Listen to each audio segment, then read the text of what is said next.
Back in my bag, yo. Conscious. ISO. Diamond. Back in my bag and I gotta brag, I do this shit for real. When we was down and we had nothing, we had to share a meal. We put the shit in overdrive with no steering wheel. Shorty throw that thing back in a pair of heels. Yeah, she be riding on that thing like a Ferris wheel. Yeah, I love them dark skin, brown skin, caramel. You know I had to bring it to the hood like she Karen Civil when she keep on turning head. Cause when she walk that thing jiggle. And we going back to back on them like we Huey and we Riley. This that back in my back, low, we back again so highly. This that back in my back, low, we back to change the climate. This that back in my back, low, we bring the force like Tommy. Back in my bag flow. Back in my, back in my bag, yeah. I'm back in my, I'm back in my bag, yeah. I'm back in my, back in my bag flow. Back again, yeah, we keep on stacking it, what's happening? Everything in Gucci got me feeling like I'm dapper then. Life has been a movie, yeah, so shout out to the cameraman. Pull up to the scene, it's going down like an avalanche. Steady going up like a travel plan. Homer Simpson face, lucky power plant. Yeah, I'm off that dope, like I'm back again to busy at the Millies. Out on Club Hearst, give the word if it's a city, Lord forgive me. Still having motion, dog, so why would I slow it? Make it rain on them, bust a band, then you throw it. We was steady having it, even at our lowest. High speed road runner, keep my motor going. Hey, people feel away, but they don't show it. Gotta watch the people that's around you, that you grow it. They be coming around you with some plans to steal your moment. Soon as I bust a nut, she be like, baby, where you going? Never slowing down, it's enough to go around. Yeah, you probably knew it's then, but really, you don't know it's not. Niggas let it show and tell, but all my niggas know me well. It was either chase a dream or go to jail, but none of us ain't going. Going back to back on them like we Huey and we Riley. This that back in my back, low, we back again so highly. This that back in my back, low, we back to change the climate. This that back in my back, low, we bring the force like Tommy. Back in my back flow. Back in my, back in my bag, yeah. I'm back in my, I'm back in my bag, yeah. I'm back in my, back in my bag flow, Yeah, not for real. Double I. Do or die, you already know. Don't try. This at home, cause none of y'all really fucking with us.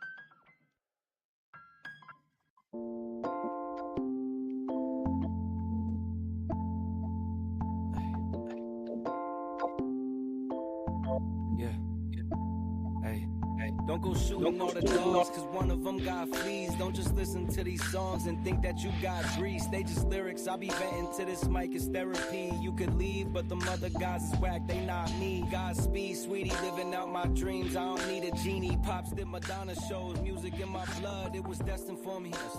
Way before I even fucking seen a CD. Cross the wrong line, you gon' need a treaty. Peace is a lie, there is only passion. And through passion I get stronger. Long days working on getting better, but they only get longer. Getting there is half the battle, staying there is much harder. I've been flying out to islands so remote we must charter. Been a pro for 10 years, trying to go another 10. Going hard like Vince Carter. Leave something for my son and my daughter in case of my departure. You know that I'll always try to get it right. I'm working hard to leave a legacy behind. Yeah, you know that I'll always fight for what is mine. I'm working hard to leave a legacy Hey kids, Yeah. I'm sending a quick message. Give me 2 seconds. Good morning. Oh, that came tight. All right. All right. What is going on? Can y'all hear me? Louis, what is going on, bro? Cowboy Cheeto Pop, what is up? He's Doritoed back to Cheetoed. Mama Ninja, good to see you, brother.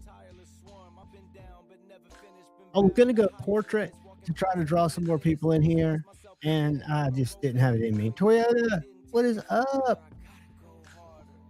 On Crow, channel member, happy Saturday, guys. So Trog, I just saw you, buddy. What is up? I'm gonna admit to you guys, I slept on and off during Sid Stevie's live. I would come back to consciousness and type stupid shit and then fall back asleep. So I could easily fall asleep during this, but I'm gonna try to roll it for quite a while. But y'all do not feel like you need to stick around. I'd love to have you, but this is just one of those kind of random deals. My sleep patterns are kind of flipped. Mad Yako, what is up, brother? Here at HB. Mad's a channel member. Thank you, Mad. 11 o'clock tomorrow, guys. We are doing a members live. It should be pretty cool. Have a good little surprise there. So stop by for shiz. We might even still be live. Gareth, what's going on? Good to see you, buddy. All you early birds. YouTube Music Portal, what is up? What is up? Oh, I gotta send. That reminds me. I gotta send one more link. Hold on. Y'all bear with me. Bear with me. Where is it? Oh shit.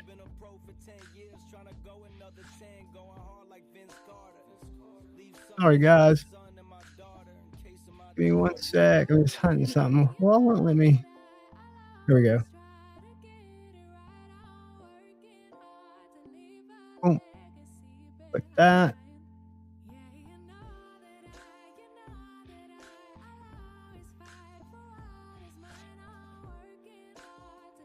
Hold on 1 second, guys.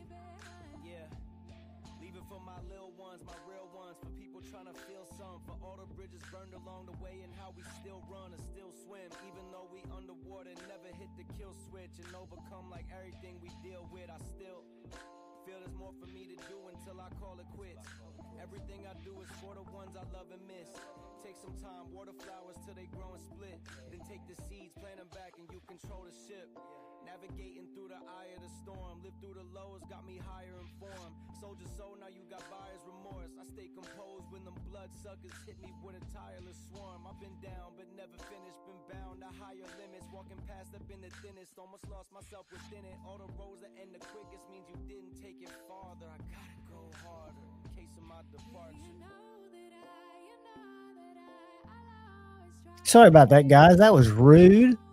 As I just sit there and talking to my watch while y'all are sitting there in chat. I apologize. I'm trying to keep everybody up to speed. Constantine Marine, what's up? Welcome, buddy. What time is it? 3:18. Let's get that background a little bit more muted. Let's do this.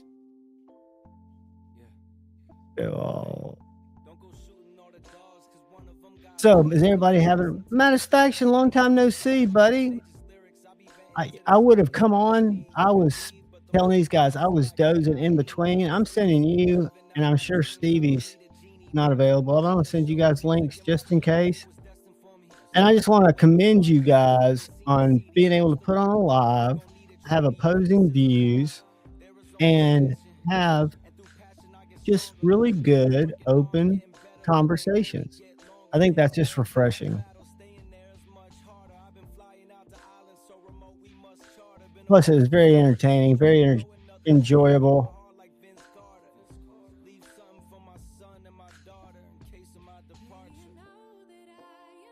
And this is just a warm-up, guys. The reason I went up...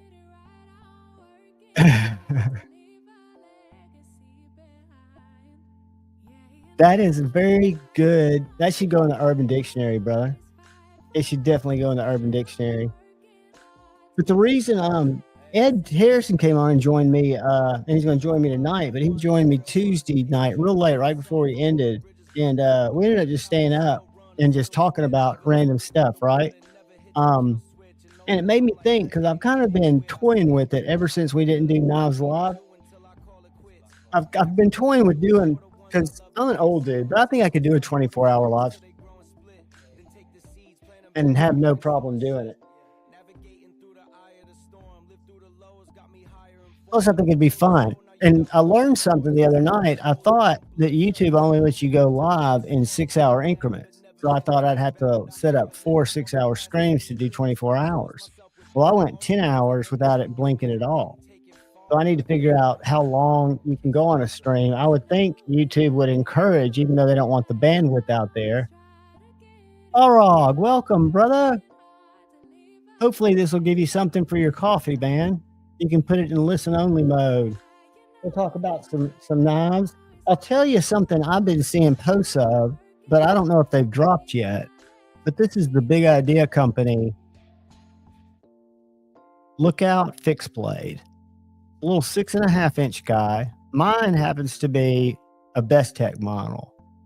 but they've got a bunch of models with or they look just like this, but they have micarta handles, Magna Cut instead of S35, and they're made in Chattanooga, Tennessee. Fully USA made.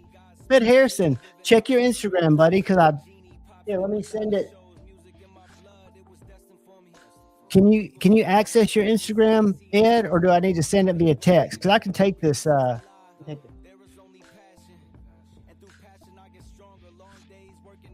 Bear with me, buddy. Let me get my camera down. All right. Oh, almost into the stream, guys. Holy fuck. I could have done it on this phone. Hold on, let me figure out how to exit. I'm going to try to send Ed a text from here. All right.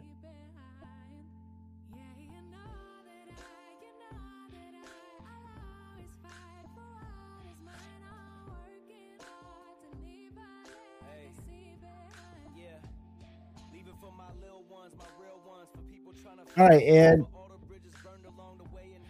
I'm texting it to you.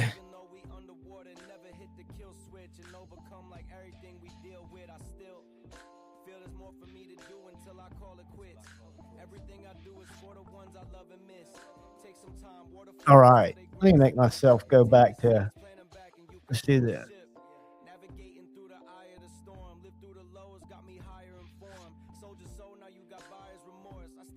Bizarre. So what's everybody doing up so late? The reason I'm up so late is because my sleep schedules are inverted. I've mine flipped a while ago, a long time ago, but I did record tomorrow's video earlier today, so I don't have to do that, which I usually do after my stream. Let me get something going on. Hold on.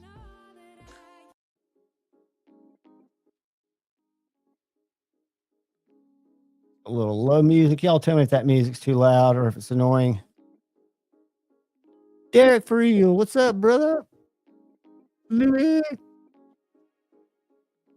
13 hours today, Toyota. Hopefully you're off tomorrow. I hope so. Neil McKenzie. You heard. You knew I was live. Ed, check your text, brother. What do I have out here? Have I shown you guys my Titanic that I bought on Blade Binge? It kind of looks like a Vosteve Psyop, but it's smaller. And it's got a compound grind on the back there. The heel's thicker than the front. And it's got the top compression lock. What it doesn't have, like the Psyop, is it doesn't have a front flipper or any other deployment method except the hole. Oh, Bama, good for you, brother. I hope that it's been a clean ride for you. Hope it's been clean and colorful. You're going to have to ride down 65, or we're going to have to meet up, my friend. There he is. Oh, I don't see his face. Oh, he's dark. He's hiding out in the dark. Look at him. All right, I'm going to hang up, Derek. See you, bro. I wasn't talking to you on my phone. Bye, Derek. I can do my voice check. I got to do everything fucking. Bye. Taking so long. Bye, Derek. You don't have to hang up on him, dude. I was on the phone with Derek. Constantine, stay on here, buddy. We'll talk you to sleep. That's what's so funny is I can be wide awake and I can turn on YouTube and just certain people's voices will put me to sleep. It's just like hypnotic. Sorry, Javon, I didn't see that you sent the No, buddy, I did it I didn't even set up the live until after their stream ended. So I sent it to you. You sent it to me by my telephone number, and usually you send it to me by Instagram. I sent it to you by Instagram first. No, I didn't get it. Did you not? Let me see. You sent them both. I got both of them through my telephone number, and that's what. Really? Because I sent it. Through my desktop. But it's okay. It's all right. Well, I just started anyway, buddy. We've only been going for 15 minutes, and 10 of that was music. I laugh my Louis ass off. Rochambeau's voice is natural. Shane, keep your eyes on the road, buddy. I guess you're not leaving for 30 minutes. Get you a big glass of coffee, a scoop of Indonesian katam, and just roll, buddy. I hope you have a great show. I know you will. Oh. I get Family through Feud, I smoking was weird. I could sleep on those. Oh. I'm in the dark for about 5 more minutes, and then I'm gonna be in the light where you can see me. Hey man, you're not. But I can see you. Your face is bright. I just couldn't. At first, when I saw you down in the lobby, I had the light off. I turned the light on right here beside me. I didn't know if the light was. I couldn't see it down the bottom. Sorry, Who's Derek? I was on the phone with my buddy Derek. He's in the chat. Hey, Derek. He's a cool dude. Did he go to Blade with you by chance? Have I met him? But I met him on the YouTube, and God, me and him been talking for probably a month now, and we've gotten real close. He calls me almost every day. He's been through some rough stuff, and he knows that I've been through some rough stuff, so we talk about things we've been through and talk about life more or less. Oh, it's a great show to have, Shane. You get your name out there, buddy. I guarantee you come back with orders, or you get orders from you being at that show. Even if you don't come home with them, you will get them within the next 4 weeks. Wished he'd had some knives to take with him to sell. Oh yeah. But again, when you see something like that, if it was me and I was at a show, and I'm an immediate gratification guy, I don't have a lot of patience.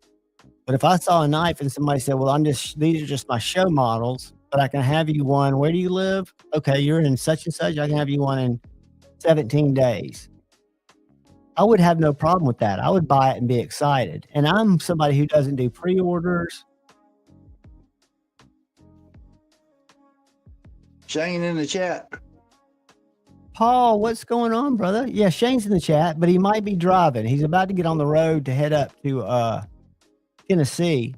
Probably about a 3-hour drive if it's anywhere close to Jackson. Shane, how far do you have to drive?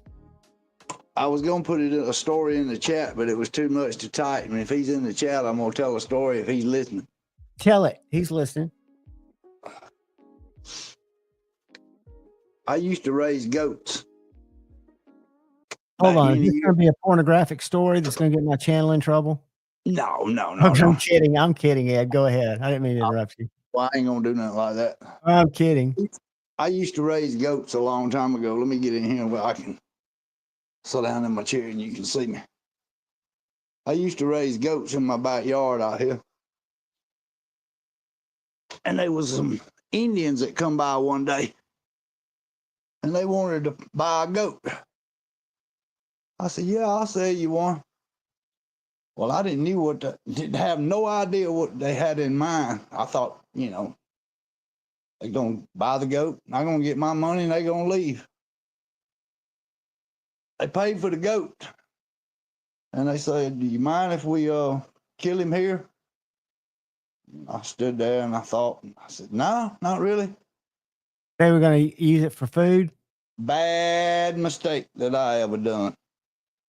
This freaking fool pulled out a freaking butcher knife that wouldn't cut hot butter. Grabbed the damn goat by his head. And I ain't gonna get vulgar about it, but sounds like it was brutal. It got pretty bad. It was so bad that all of my other animals that I had run like HELL because the knife wasn't sharp, and you trying to cut through hair and what have you too on top of it. Anyway, they was down there with a freaking cup. All of them was about 4 or 5 of them standing around drinking. Oh, that's weird, dude. That shit grossed me the freaking crap out. And I told my wife, she was in the house, and I told her when they left, I said, that will never happen on my property ever again. Well, what doesn't make sense to me, who's just looking at it logically, if I had to transport a goat that I was gonna eat or whatever, wouldn't it be easier to have it walk with you than carry it? They was in car. They was in a freaking car. They put that sucker in the trunk. I didn't Yeah. even know what they was driving. You know, I didn't pay no attention what they was driving. You know, but Poor Bama. Bama's on the fungus. He's like, "Wait, this isn't a joke." no, I mean, I'm freaking grossed out, my friend, and my animals was grossed out even worse than me because he give that death holler and him trying to holler with his throat half-ass cut. I mean, it was Oh, it was man. bad. It was bad, my friend. Yeah, that ain't no good. Again, I don't have any What really you know, grossed me out is him out there drinking the freaking blood. Ah, a mighty dog. that's a cultural thing. When you say Indians, I'm assuming, of the Hindu type? All I know is they was Indians. Well, when you say Indians, like Native Americans or from India? India. Yeah, that's India. what I was thinking. That sounds more here you go. We'll take our mind off the gruesome, and we'll take a look at that's, that feral cat that my mom has that we Yeah, I thought was a seen you. kitten. I seen your picture a while ago and you was talking about it. I think he's a dwarfy, man. He's a He's pretty got little cat. he's got little short legs. Yeah, he does. He is pretty. He's a mackerel tabby from what I could tell from Google, but he's wild, man. He's still a wild cat. He hissed at me. He was right in my face. He was not, like, there to be nice. He was there to let me know that he was in charge. So y'all ain't got you or your mom ain't got your hands on him? I have, because he'll come eat treats out now, my mom's pet his back because he'll come up and lay by her in the bed, like, on the other side of the bed in the mornings because he meows for food. I But got you. he's eaten out of my hands 2 days in a row now, just treats, and I'll put him towards the back of my hand, and he'll come and he'll start eating, and I'll rub his chin with, like, a finger, right here, and he seems to like that because he kinda leans down into it, but then he realizes he'll hear a noise, either they're paving this big mega church across the street from my mom's house, and so if any equipment backs up, he's been such an outside cat forever, he's just sensitive to every sound. I mean, the air conditioner or the heater goes on, he flips out. He'll come around. Oh, I have not picked it up, but I can assure you, I'm guessing 3 pounds maybe, but when I pick it up, I think it could even be lighter than that because it's got a pretty heavy coat. Let me see if I can get something to size comparison it. Yes, Ron. They took the whole goat with them after they murdered the goat. Well, keep in mind, they slaughtered the goat because if they were gonna take it and use all the parts of it, which it Yes. sounds like they weren't being wasteful, right? I mean, they were using all the parts of the cat or not the cat, that was a Freudian slip. They were using all the parts of the goat. So, different cultures, right? Yep. I don't personally I wouldn't drink goat milk. I like to watch goats dance. So, Paul Mills, this is a stack of magazines, and that's a outlet. So I'm guessing he is probably 16 inches from the ear when he's sitting up, maybe 16 inches. But he's a little bitty dude. So I'm guessing I'm not good at judging weights or doing sizes and stuff, but I'm saying he's a third or 2/3 of the size of Tippy, much smaller than Tippy. Is he neutered? That's right, Derek. That's exactly what it is. My mom said that, and I tried to tell her that it was a dwarf tiger cat because the M word's allegedly politically incorrect, even though we used to use it and they used to promote it in wrestling around South Alabama. Has he been neutered, Javon?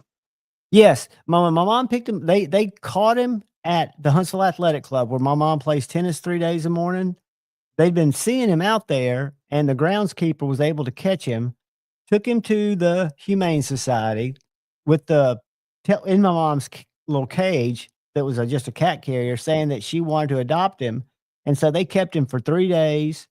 They fixed him, microchipped him, gave him all his shots, checked him out. Guess how much it cost? $100. $12. No, If you went to PetSmart or one of the pet stores and adopted a cat, it's going to cost you about 75 to 100. My mom gave Johnny, the groundskeeper, her credit card when she went to pick him up and said, I know it's going to be expensive for them to have done all that because they kept him for 3 days. $12. That's unbelievable. Huh. Yeah, exactly. A little person cat.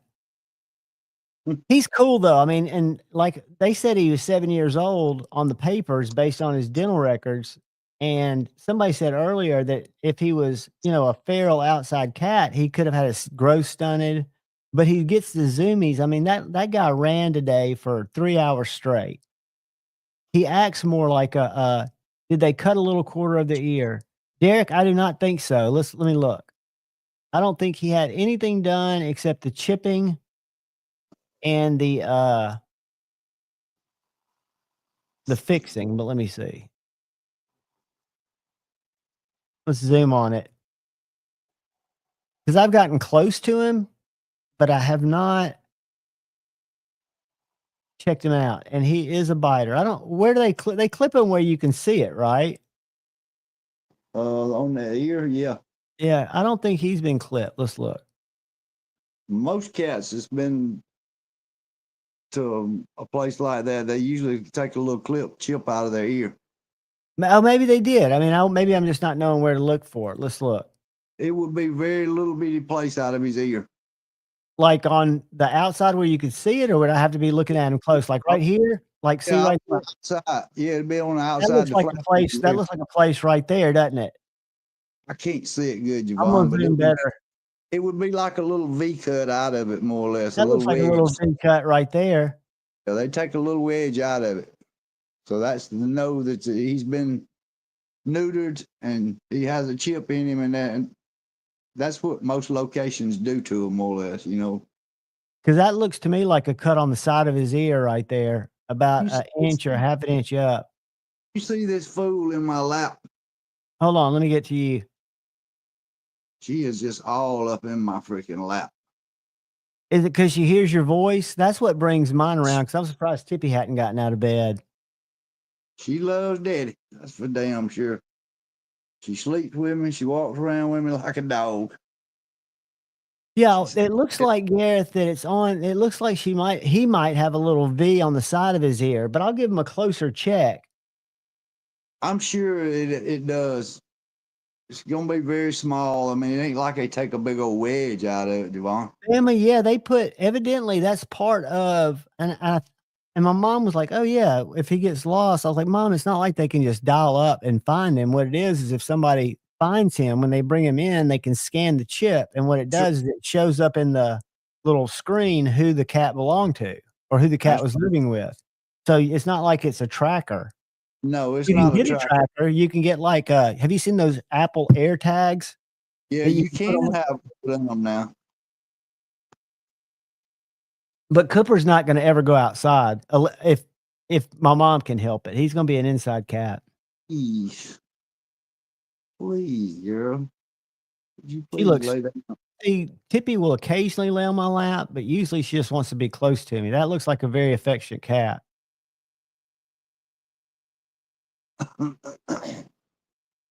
Well, Gareth, you know what? They left some little skins. They left something. He's got little things there. Maybe they're not the full balls. I don't know if they just go in and snip something, but I would have thought they'd taken off the whole balls too. But he's got little air tags hanging back there.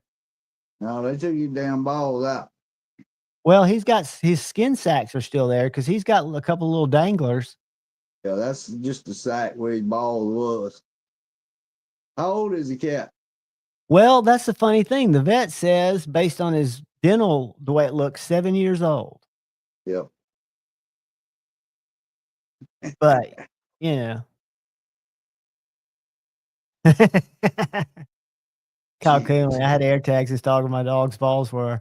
Well, Mom was like, the first week he was there, well, he sure is hiding under the bed, not wanting much to do with them. I was like, Mom, he's been living out in the open for 7 years. He got thrown in a cage, taken to his vet, his nuts cut off, a chip stuck in his ass, and he's been having cats hiss at him probably for 3 days straight. He's probably flipped out, a little bit traumatized. Shit, he hates everybody. Yeah, I would too. I'd be like, yeah, you cut my balls off. Cut my balls out. I'm gonna hate your ass too. Yeah, I'd be a little angry. What's that one's name, Ed? Frenchie. Frenchy. She's a sweet. good one. She's got almost a blue color to her. Yeah. It's I don't know if I told you, but when we got her, we didn't know it sometimes, and I tried to show it to you the other night when we was on the live so long, but when you pet her, she'll stick her tongue out. And me and my wife used to talk about it, you know, it was like she's trying to give you a French kiss. And we thought that might have been the reason why they named her Frenchie. So she asked the lady at the Guns. She asked the lady at the store where we bought her at, is that the reason why they named her Frenchie? Because her sticking her tongue out like she's giving you a French kiss? She said, no. She said all of them had French names. Every one of the cats in her litter had French names. She's fixing to jump. She looks like a miniature Black Panther. Her eyes just did. Yeah, she's going. Boom. Yep, she is. That's where she sleeps, in that other chair. Jumped like a big cat. Oh, Lordy. She looks like a Black Panther, though. But the whole litter was named French names. And my wife, she come back to the truck that day and she said all of them had French names and she was naming them all off. And I said, okay. I said, well, I figured it was because she sticks her tongue out, but it wasn't. Well, I mean, that just means that it's the right name for her, right? Because it fits. Fits her. It fits her. That's for dang, I'm sure. I forgot to turn on the face and brown light. What's up, Gons? Bama? Yeah, I saw Gone slip in here. I'm sure we're gonna have some people that are waking up. Thought we might have like Messer stop in here from across the pond. Derek, Snot Rag. You called him Snow Trog. You know his name is Snot Rag, did you? No, I can't read shit, dude. I'm dyslexic. It's not capital, right, but it's a zero. It's just the capital O, and it's I not thought it was a zero. See, I thought that's why I pronounced it O. I guess you could call. He might prefer you to call him Snow Trog. Look who's come to say hello. Who heard me talking? He'll tell you whether we're right or not. I'm sure, but the way it smelled was. Well, I asked him early on when he first started coming around. I was like, because I thought it was okay. My soundboard's all fucked up. Tippy just danced on it. Can y'all still hear me? Yeah, I hear you, Javon. All right, good. I remember asking because to me, you know, that zero always looks more narrow and taller. So I thought it was SN, and then this O, since it was a zero, was pronounced O Trog, but it makes sense if it's not rag. He may prefer you to call him Snow Trog. I don't know. The way hey, Damon, you say that. I don't know if I told y'all this. Tippy's, I've always thought was a female cat, right? She was a feral too. My ex-wife caught her, brought her home, whatever. She went to the vet. They weren't sure what she was because they couldn't fix her. They said there's nothing to fix. And they're like, what do you mean? It's like, there's nothing to fix. So like she wasn't a sex. Anyways, I've always thought she was a girl, maybe an underdeveloped girl that had, bad ovaries or something, whatever cats have. And then this cat that's adopted me that lives down the street named Cheeto, I thought was a male cat because it's got a tag on a collar that says Cheeto. Well, this thing has a very definable vagina. I mean, a little hatchet wound under its butt. And I look at Tippy and I look at this cat and I'm like, there's no comparison. I mean, is that a she that you've got? Yeah. And Can you can't tell. You can't tell. You can't really even see her little toot. See, and that's what I've heard, that it's hard to this is real life, Edgy. I thought it was a zero, and I think he confirmed it. I think I asked him early on. I was like, because I always had problems with Jim Tagliaferia and still do. He ain't said nothing back. No. In the chat, see if he said anything. Not right, but yeah, I've been calling him Snow Trog. But keep in mind, the reason I even call myself Javon is a creator used to call me. I was Jay Evans because that's my name, John Evans, and he was calling me Javans. Kyle, I do kiss my cat on the head. I hope I don't ever get nothing from it. You won't, But dude. I do give my cat a kiss on top of the head. She's a sweet kitty. Yeah. Ever since, it's weird because I always made fun of she's gonna be an old lady cat person or whatever. And Brittany, my daughter's 24. She lives in Nashville. I'm single, happily single. And Hippie just kind of keeps me company. She's not, I had Ashley too till she passed away, which was Blade Show last year. But yeah, it's See what Edgy said? what? Read his last comment. Y'all know it's not rag the whole time? Why didn't anybody ever help me out? That Well, kinda I hurts ain't my never feelings. I ain't even on the live to tell you, but But I say it all the time, like, in person, I'm like, "Hey, Snowtrog." no, I even asked him. no, it's not rag. Well, I gotta get better. Snot rag. I think he probably prefers Snowtrog. That's I'll what I call him thought Snot too. Rag. Well, he might prefer that, and that's the reason why I didn't say anything. I said, well, he might prefer it to be said that way. That's funny.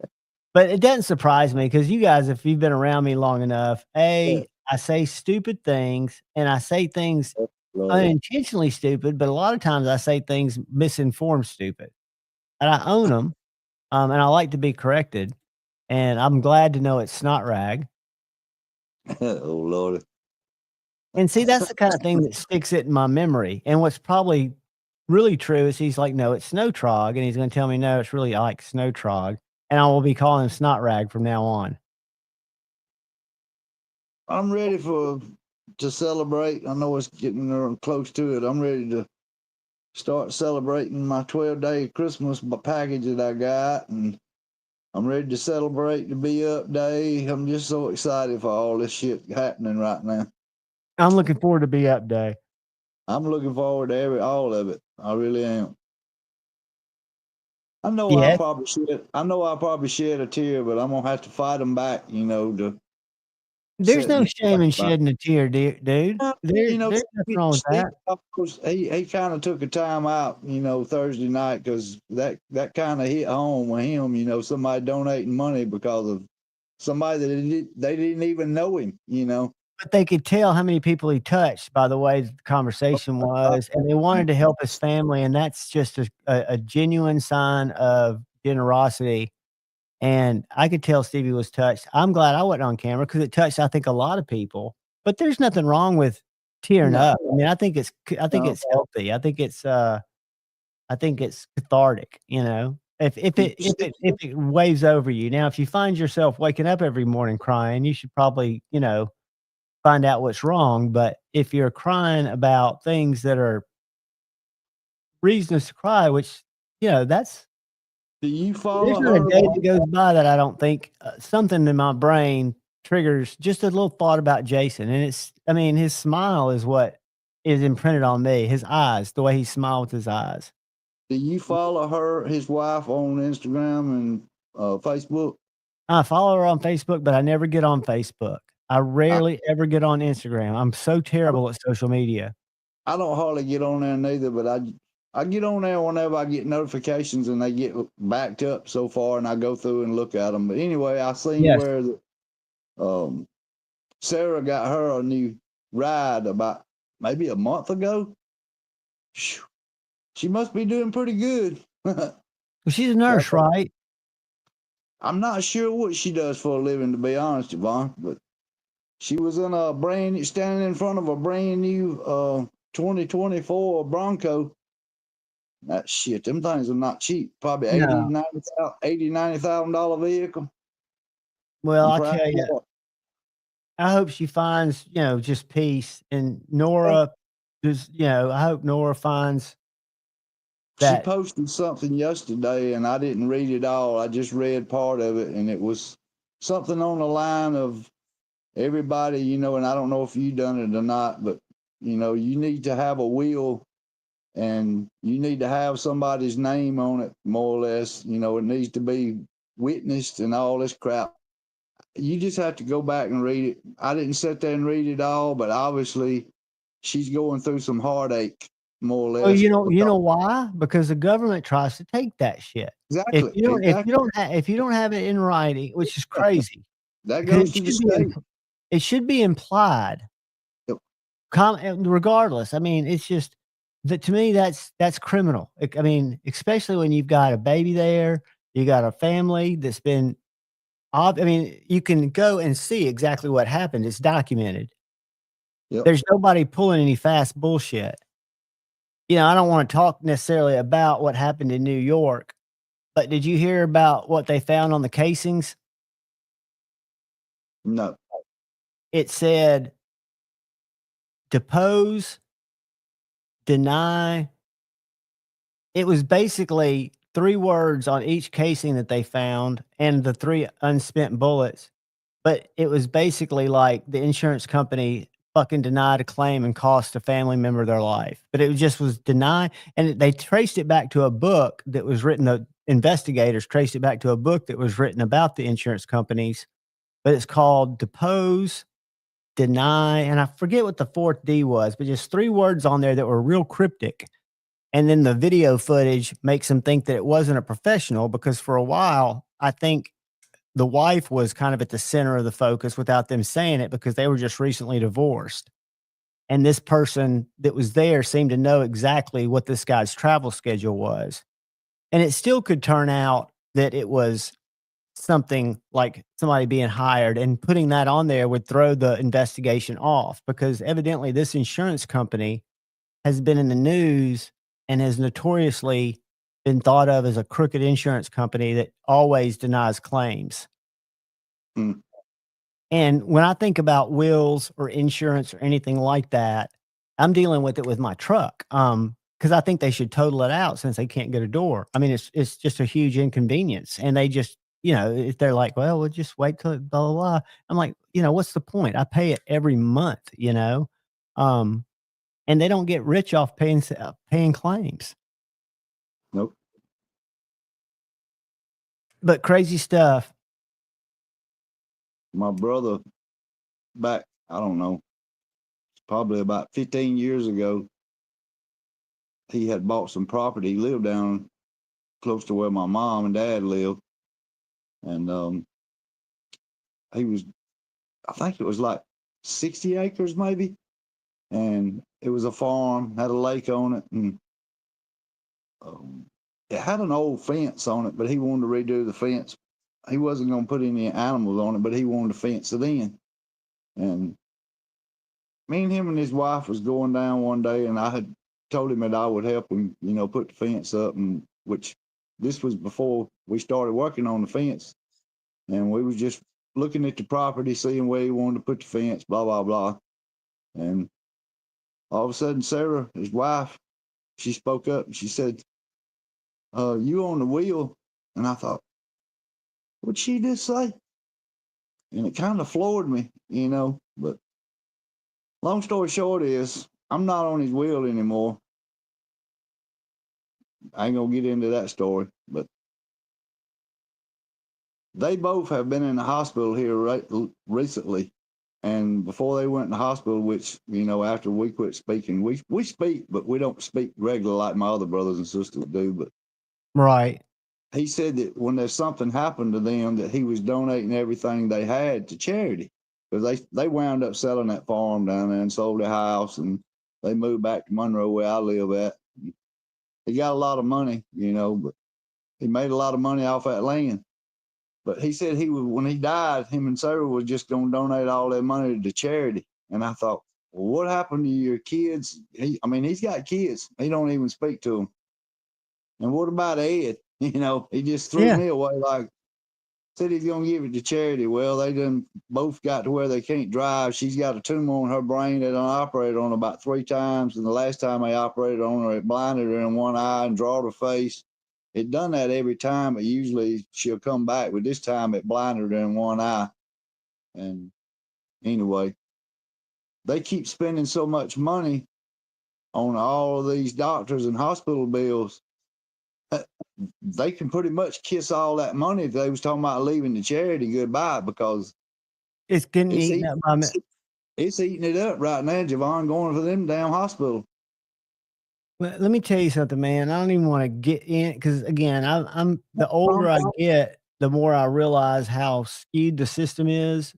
But the whole hurdle that you go through with any type of inheritance deal, with parents dying, with anything like that, the hoops you've got to jump through, any claim you have to make with any I mean, it's just it's just crazy. Yep. And I think it's all skewed kind of like a casino, right? It's all favored in terms of the house. The house in this case being an insurance company or the state or a trustee for the state, whatever the case may be, because I would assume that they get to claim revenue that is unclaimed legally. Right? That money, if there's no path to release that money, doesn't it become state property or does it not? It does. Just like right now, that's what I was fixing to ask you. Do you have a will? If you don't, you're a dumbass like me. Sorry. I need to get one. Yeah, I need to get one. I don't. Javon, I don't have a will for my property and all my assets, but my money that's in my IRA, and there's a lot of money in there. It's in my sister's name. Well, she's 6 years older than me, and she's in real bad health. I think I told you on the live the other day, she just got out of the hospital. So she's in a lot worse of health than me, so I need to change that again and put it in somebody's name, but I don't really have nobody's name that I really want to put it in. I done changed it 3 times already. I don't have anybody in my life that I really want to leave it to, Javon. I mean, that's sad to say that, ain't it? But you've got churches, you've got causes, you've got beliefs, right? So you would rather that money make a difference into something you care about, whether it's a person or it's an entity that you believe in, than the government be able to get it and just fuck it away, right? So you've got to find. There's a song that comes on. It's a country singer that sings a song. Oh God, what's his name? He goes in the bar and he drinks with this guy, and the song's about him meeting this guy in the bar, and he didn't even know the man, and the man was a millionaire, and he left him him in the wheel, and his kids was mad. I can't think of that freaking song. People are crazy. God is good. Oh, let's see. God is great. People are good, or people are crazy. No, I think how it goes. What is it? Something on that line. I know you probably heard it before. Probably have. But anyway, that song reminds me a lot of what people just, you don't never know. I mean, I could run across the right person one day and it could be you that winds up getting everything that I got. You know, all you got to do is just be a nice person, like what Shane was talking about a while ago. And they was talking about religion and everything. Just be a good person. You know, you don't know that nice gesture that you do to a person sitting at a bar drinking, having a conversation. He might be a fucking millionaire and he leave you his millions. You know, that's one thing I miss about when my drinking days, as crazy as they were. I had some of the best conversations with strangers than you'll ever have, and you learn more about people, and people's guards are down, and there's a lot of humanity in sitting at a bar having a few drinks. Nothing wrong with it. No, well, for me, there's nothing wrong with it at all. What's wrong is me. I just can't. I don't have a turnoff speed. You know when to quit, Javon. I don't, unfortunately. Well, I learned that I had to just quit altogether. But yeah, Paul, if I could stop at, I think about halfway through my third Crown and Coke was where I felt the most perfect. But I would just keep a rhythm going, right? And I was real bad about not getting water in between my drinks. And, you know, I don't weigh a lot anyway. Derek hit it right there. That's who it was singing that song. People are crazy. Billy Corgan. That's it. That's him right there. Me and him talked about it. That is a freaking song that it makes you think, you know. Well, that's one thing. I mean, I look back on my 20-year marriage that was kind of weird all the way together because I wasn't sober through any of it. But I did get a wonderful daughter out of it, and it gives me somebody to leave anything to, you know. But Ed, I would think there are causes out there that you're passionate about that if it came down to it, that would be better than leaving it to the government to sort through and determine that they're, you know, I have got to hurry up and do something. I mean, I'm already 62 years old and I ain't promised tomorrow, you know. never So promised tomorrow. Hell, we ain't Nope. promised the next 5 minutes, but we got to be optimistic, right? And do the I would best. I'd rather see a good friend or a stranger, even a stranger, have it than the damn government to get it. You know what I'm saying? Yeah, man. I mean, I just there's That's just what so much there's just so much weirdness going on, and we really can't talk about any of it here because of the platform, and it's just nothing gets settled. But there's just I used to not be a conspiracy theorist, and I'm not a tinfoil hat guy, but I do think there's some very underhanded puppeteering type shit that goes on in our government. Yep. I think every president for the last I don't know how many years has been when they get inaugurated, they go in the Oval Office, the door's shut behind them. Some people come in and say, "Hey, man, nice to meet you. This is your agenda. This is what you're going to do." And then you're going to be taken care of for the rest of your life. You know, you'll have a library that'll be basically a shelter for you to, you know, get donations and have cash for their life for generational wealth. Derek, And Derek that's in the chat. You just pulled his name up. Derek Friel, Yeah. how do you pronounce that so I don't get it wrong? Is it for real? For real. Yeah, for real. That's Just, what I thought. Just like it said. just had to do it that way because somebody already had it, more or less. I mean, so he had to do it a different way of spelling it, more or less. But anyway, he's a good guy, and we just met, I don't know, a month or two ago, and we talk a lot. Cheeto, help me remember what thing I was talking about and sign you up quick. Do you know anything about Derek? I don't, dude. Well, let me tell you something about him that I didn't know neither. The brother has went through a hell of a life already. He's had cancer in his eye, and he lost one of his eyes, bless his heart. I couldn't even imagine not being able to see out of one of my eyes. If you close one eye and try to think about having to look out of one eye the rest of your life, it would be tough, my friend. Oh man, I mean, you know, that cancer is a bad word, my friend. Fuck it, you know, fuck cancer for sure. Derek, pulling for you, brother. I hope you're on the mend. I hope you. Well, he's doing okay. I mean, he's surviving, but still, I feel sorry for him. You know, having to deal with life. You know, with just thinking about it. You know. Yeah, I mean,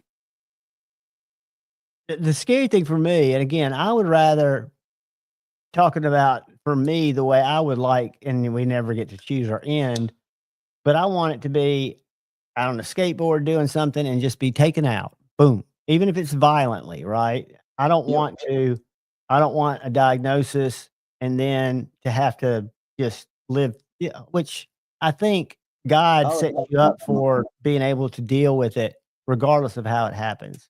You see what he said? Yeah. It started with skin cancer. With like a melanoma, Derek? Bless his heart. Yeah, that scares the shit out of me because when we were kids, we never used sunscreen. We were out in the sun all the damn time, peeling layers of skin off. Don's, I'll adopt you. I got a lot of people who I'll adopt. He answered you. He said, "Yes, sir." Oh man. Yep. Buddy, I hope it's they got it controlled or they're keeping it beat back. You still a damn country boy. You was my ass. Was a country boy. You still are a country boy. He's a good old country boy too. Wish he wasn't so far away. Where are you, Derek? Ohio. Ohio. I got you, God. Derek, let me tell you something, buddy. That's just part of recovery. Something good will come from all that. And sobriety for you, if it's anything like me, I try to, even though I think it's overrated in terms of from a day-to-day thing, I'm blessed with it for me because I was not able to, I was still am, but I was a very active fuck up. And the bad thing is I was forced because I was a professional fuck up, meaning I kept a job. I didn't lose a job. I was a functioning member of society, but it forced me to live a lie every day. You know, if I didn't, for example, have what I needed and I had to call in sick, that was in essence a lie, you know. So there's a lot of remorse you have from those times. And again, the hardest part for me was having to deal with human emotions for the first time without having a way to mask them. So I absolutely sympathize with you, Derek, 'cause I can't He, imagine dealing with something so heavy. he's been through pretty much the same thing you've been through, Juwan, except if you didn't go through cancer, but he's been No, through. no, but that's what I'm saying, and to deal with something like he said after he got sober, where emotions are actually you can feel them, where before we were it would suck to know when you were in active addiction, but at least you could numb it to a point.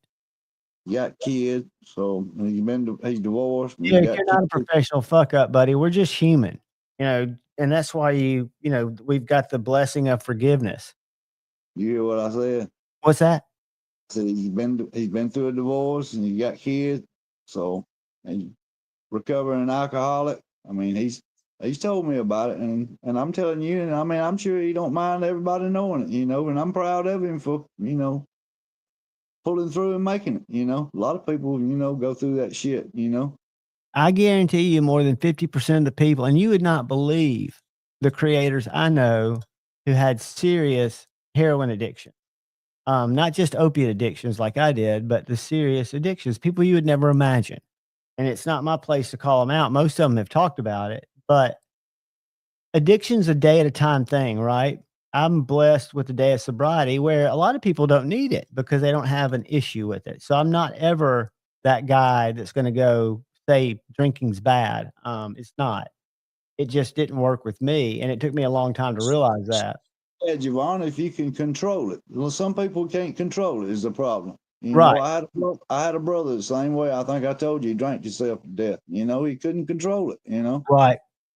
So, I Where mean, some there's nothing people can. wrong. Some people can do it socially, and some people it just kind of gets a hold of them. Yep. And what I've learned is for me, it's a lot of things. It's alcohol and drugs were just one thing. Knives are very similar. The way I'd buy knives when I was working, That's that shit, right? it was just the dopamine really of having it incoming, you know, tracking my packages was where I got my high and then going to the mailbox. And then like, you know, a day, not even a day later, that high would come down. I'd still like the knife most cases. I still Derek, get that I don't know if still, you went to AA or anything like that, but I went to AA and that was I occasionally go, not as much as I should, but I went for 3 years constantly. But it was so cathartic to not only realize that I wasn't the only person feeling the way I felt, but to hear some other people's stories, um, and the shit that they went through that made me just think, God, I thought my bottom was a heavy bottom. There are definitely some heavy, heavy bottoms people have. And, you know, unfortunately, relapse is a real part of recovery. And what is the hardest thing for me to try to help people understand that come to me for advice when they do relapse is the fact that you've admitted that you've relapsed and you know that it's an issue. Keep trying. You know, it's a one day at a time thing. you ever been on methadone, John? I've never been on methadone, never been on Suboxone, and I kicked a 13 to 15, 10 milligram Lortab Narcan because I went through 13 years, so the pills changed. A day habit without going to rehab, without Yep. any type of well, I did some kind of voodoo science for the first 30 days just to keep my dopamine in check, but it was horrible, dude. It's enough for me because I knew about 5 years in that it was no longer something that I was just playing with. It was something that kinda had a hold of me. If I didn't have them, I couldn't function right. Um, so I knew it was not sustainable, but I didn't know how I was gonna I've always envisioned myself going to rehab because I felt like that would be the only way to do it. But the way I went through it, kinda secretly going through what my family thought was the flu, and then the hell of not being able to really get a good night's sleep for, like, 90 days because of restless leg syndrome, the weirdest symptom, um, is enough thank God, I think, to keep me from going down that road ever again. And I had a very, very passionate romance with those. See Derek's comment. What's that? You see Derek's last comment? No, I was never in pain, Derek. It was all about, it was recreational. The first time I took them, I was 15 years old. I got my wisdom teeth out, and it was a compound that they don't sell anymore called Fionol. And I can remember the first time I took it, how much I liked it. And then I didn't take it for four or 5 years. And then in high school, a buddy of mine would every now and then get them from his mom. And I'd take one. I think they were weak or 7.5s or something. And they just really jived with my chemistry. How in the hell did you function, Gons? Fuck. Where'd Gons say? How in the hell could you function? I mean, how could you even walk? Tolerance, dude. I'm telling you, I started out. That's the scariest thing and the horrible. Jesus Christ. And that's what I used to always tell Shane. I was like, Shane, as long as you're not taking more than are prescribed for you, don't ever feel guilty. I was never prescribed any. And I started out, I would take one a day or a half and a half. Before long, I'm taking 4 a day. Then I'm taking them every other hour. You know, it got crazy. And you don't feel any better, because I got to the point after a year, I wouldn't even say a year, but you don't feel high. You're just doing it to not feel sick. So it's almost like having chains around you. I traveled a lot for work all over the country. So every time I'd have to travel, I would have to scramble to make sure I could collect from my couple of sources enough to get me through the trip so I wouldn't get sick. That's a horrible feeling. So that feeling alone is enough for me to think, I don't want to go down that road again. I beat that monkey back. I still got a lot of imperfections and probably, and man, that's not uncommon, buddy. A lot of people, that's what's so scary about everything now with hot dope out there is, and with people that, like back in the day when Heath Ledger overdosed, and it wasn't hot dope, but people get in rehab, they get clean, their tolerance resets, they relapse, they use the quantity that they're used to using, which was the last quantity they used, and just the amount of dope that they were using now that they're clean is enough to kill them because they don't have the tolerance built up. So, yeah, it's very understandable. And there's some people, I know them, that can't take narcotics. It makes them nauseous. It makes them feel horrible. And I think they're blessed because the pharmaceutical companies and doctors have created a lot of unintentional addicts. I'm not judging Gons by him eating so many. It's just my brain's thinking, how the hell did you even function taking that much? I know your body built up a tolerance for it, but in my mind, he probably didn't start taking that much. And no, but I don't want him to think that I'm judging him by, I know he's probably not doing that because I read the chat. So, but. And guys, the gift is to remember how horrible it was, because that's what keeps us sober, because it is a struggle every day.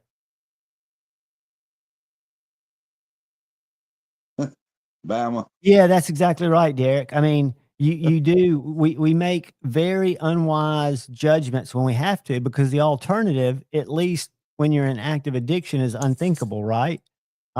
You can't think of, because your body and your mind and everything that's attached to it, your entire being's telling you can't.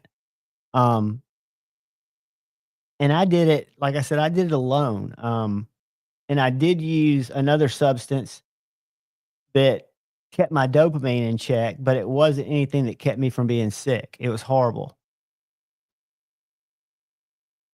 But yeah, we know there are a lot of people in the community that are very well-known creators that are still on Suboxone.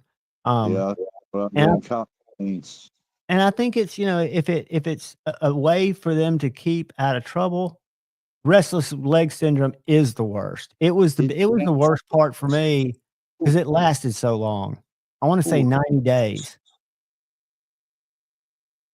I go in there and lay down in the bed, and all of a sudden, one leg would jump, and then the other leg would jump, and oh my God, that shit just. It just drives you crazy. People just don't know if they've never been there. They just don't know what it's like. It's awful, dude. And what's so bad is those companies that market, especially Oxy. I don't know if y'all have seen that documentary, but I forget the name of that family and that company. But they marketed that as a non-addictive. You're exactly right. Suboxone and I think methadone is, I think anything that gives you harm reduction. I don't think humans should be forced to deal with pain.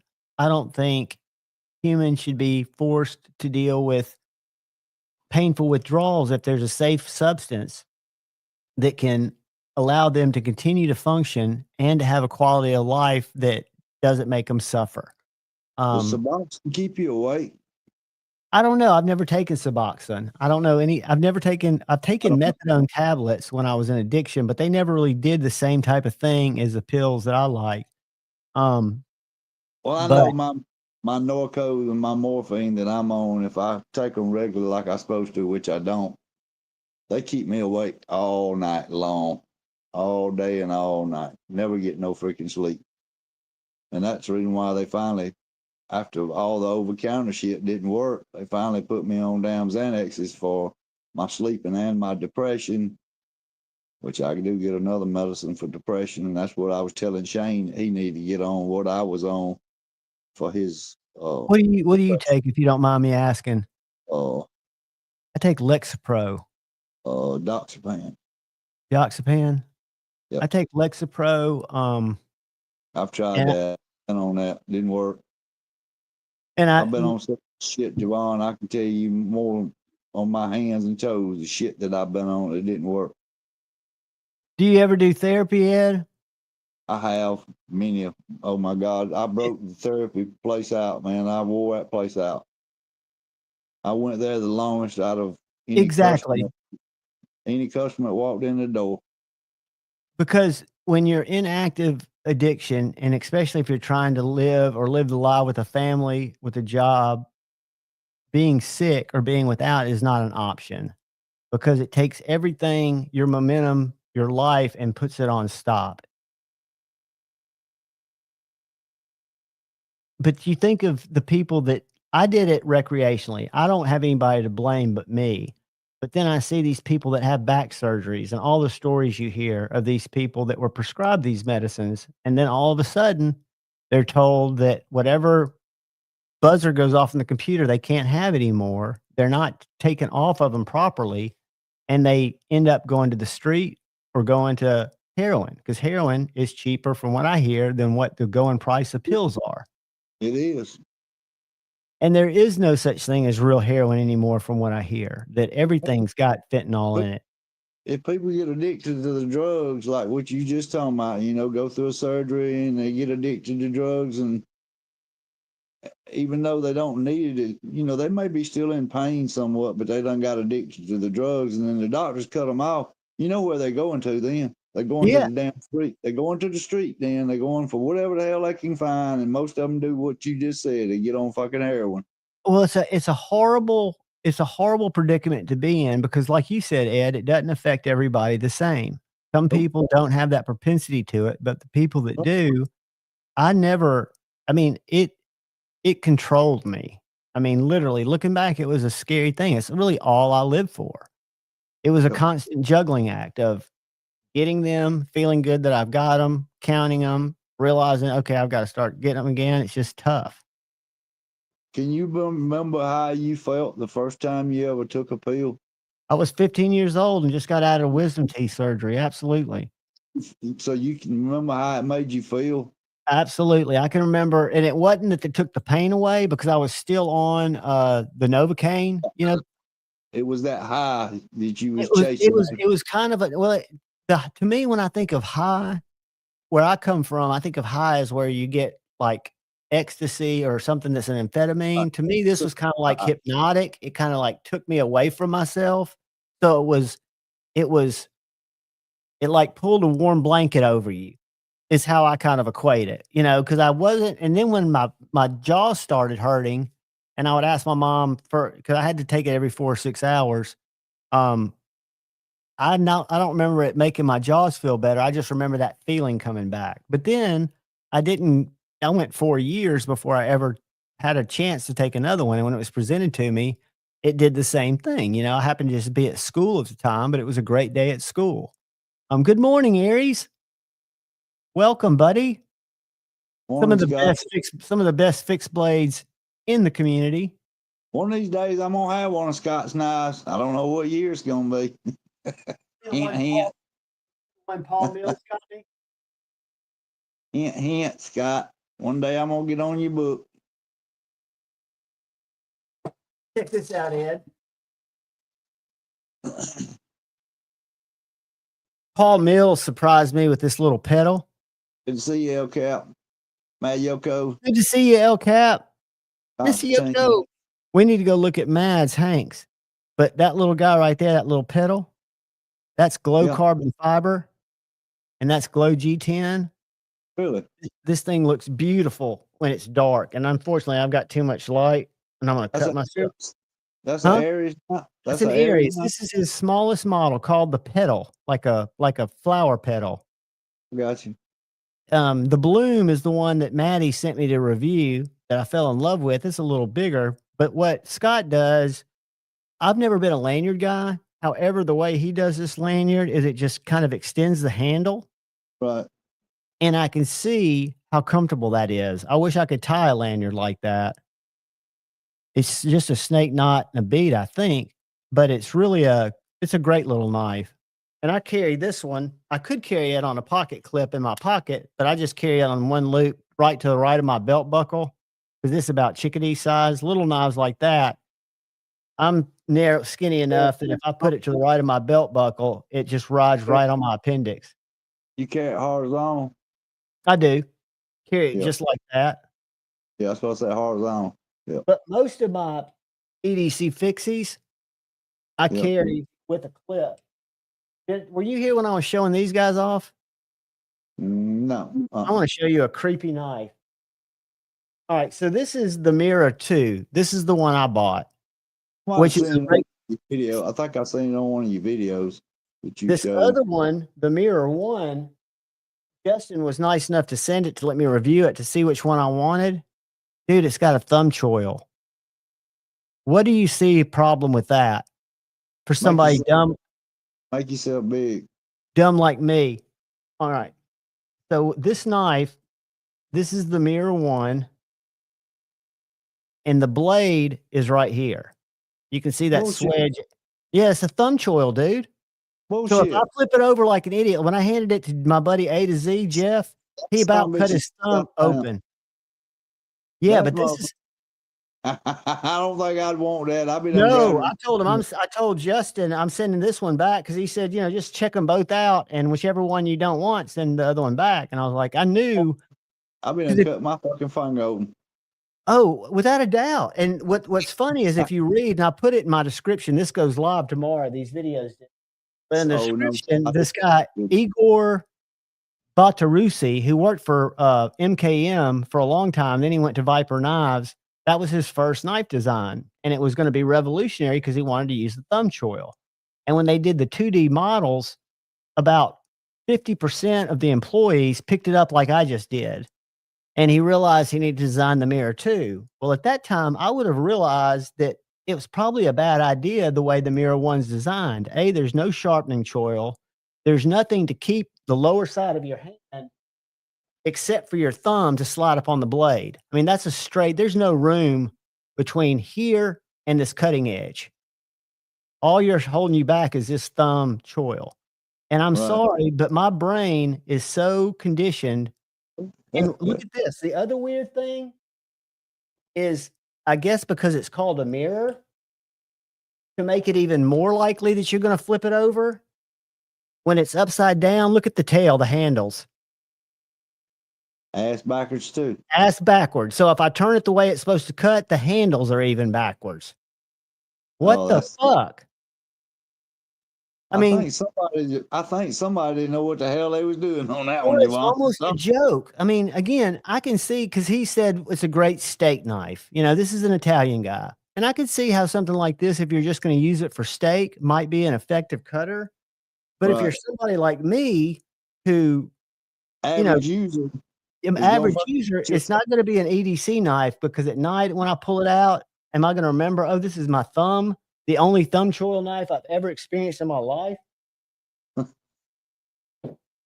But these little guys are M390, and you can either get wood or micarta. Look how thin that is, and it's contoured. Wood, Thin stock. micarta, or forget what the other material is. There's another material, and 7 inches long, $149, and then you can use a creator code to get 10% off, which is what I did. I used Javon 10, but I thought that was a fair price for an Italian-made M390 knife. I think it was, what's 150 minus 14? $136. Like that, yeah. And it comes with a really nice leather sheath, and it's just set up. What I do is I drop it in my back pocket, Oh, it and then I comes with let a this left. that magnetic clip go on my pants. Yeah. So this is on the inside. Cool little knife, interesting. But that Mirror 1 is not a fan of it either, Aries. It's like I say, it's scary. And when I took it to my buddy, I told him, and he's a knife guy. I said, Jeff, this thing's got a thumb choil. And he just instinctively, before he even grabbed it, he was holding it with his finger in the choils. Like, dude, if you put your finger on what you think is the spine, you're going to be getting stitches. You got that right. Aries, what do you think about the Mirror 2 design? I know it's pretty basic, but I like this design. This design works really well for me. It's a little on the bigger side, but I like the way that it's set up to carry, and it's super thin and slicey. But the Mirror 1 I have no use for. I like a knife that's about 4 inches handle, 4 inches blade when it comes to fixed blade knives. Do you usually carry them vertically? How do you carry them, Ed? 4 and 4. All of them I got right now is vertical. I don't have, well, I take that back. The one that I got from the Jason Brown auction that Keith the Knife Freak made, it's made horizontal, and I've only carried it one time. And I think I showed it to you the other night on the live. When I pulled it out, your handle, it's real small. And when I pulled it out, I barely touched right at the tip of the blade, and that some bitch bit shit out of me, and I ain't carried it since then.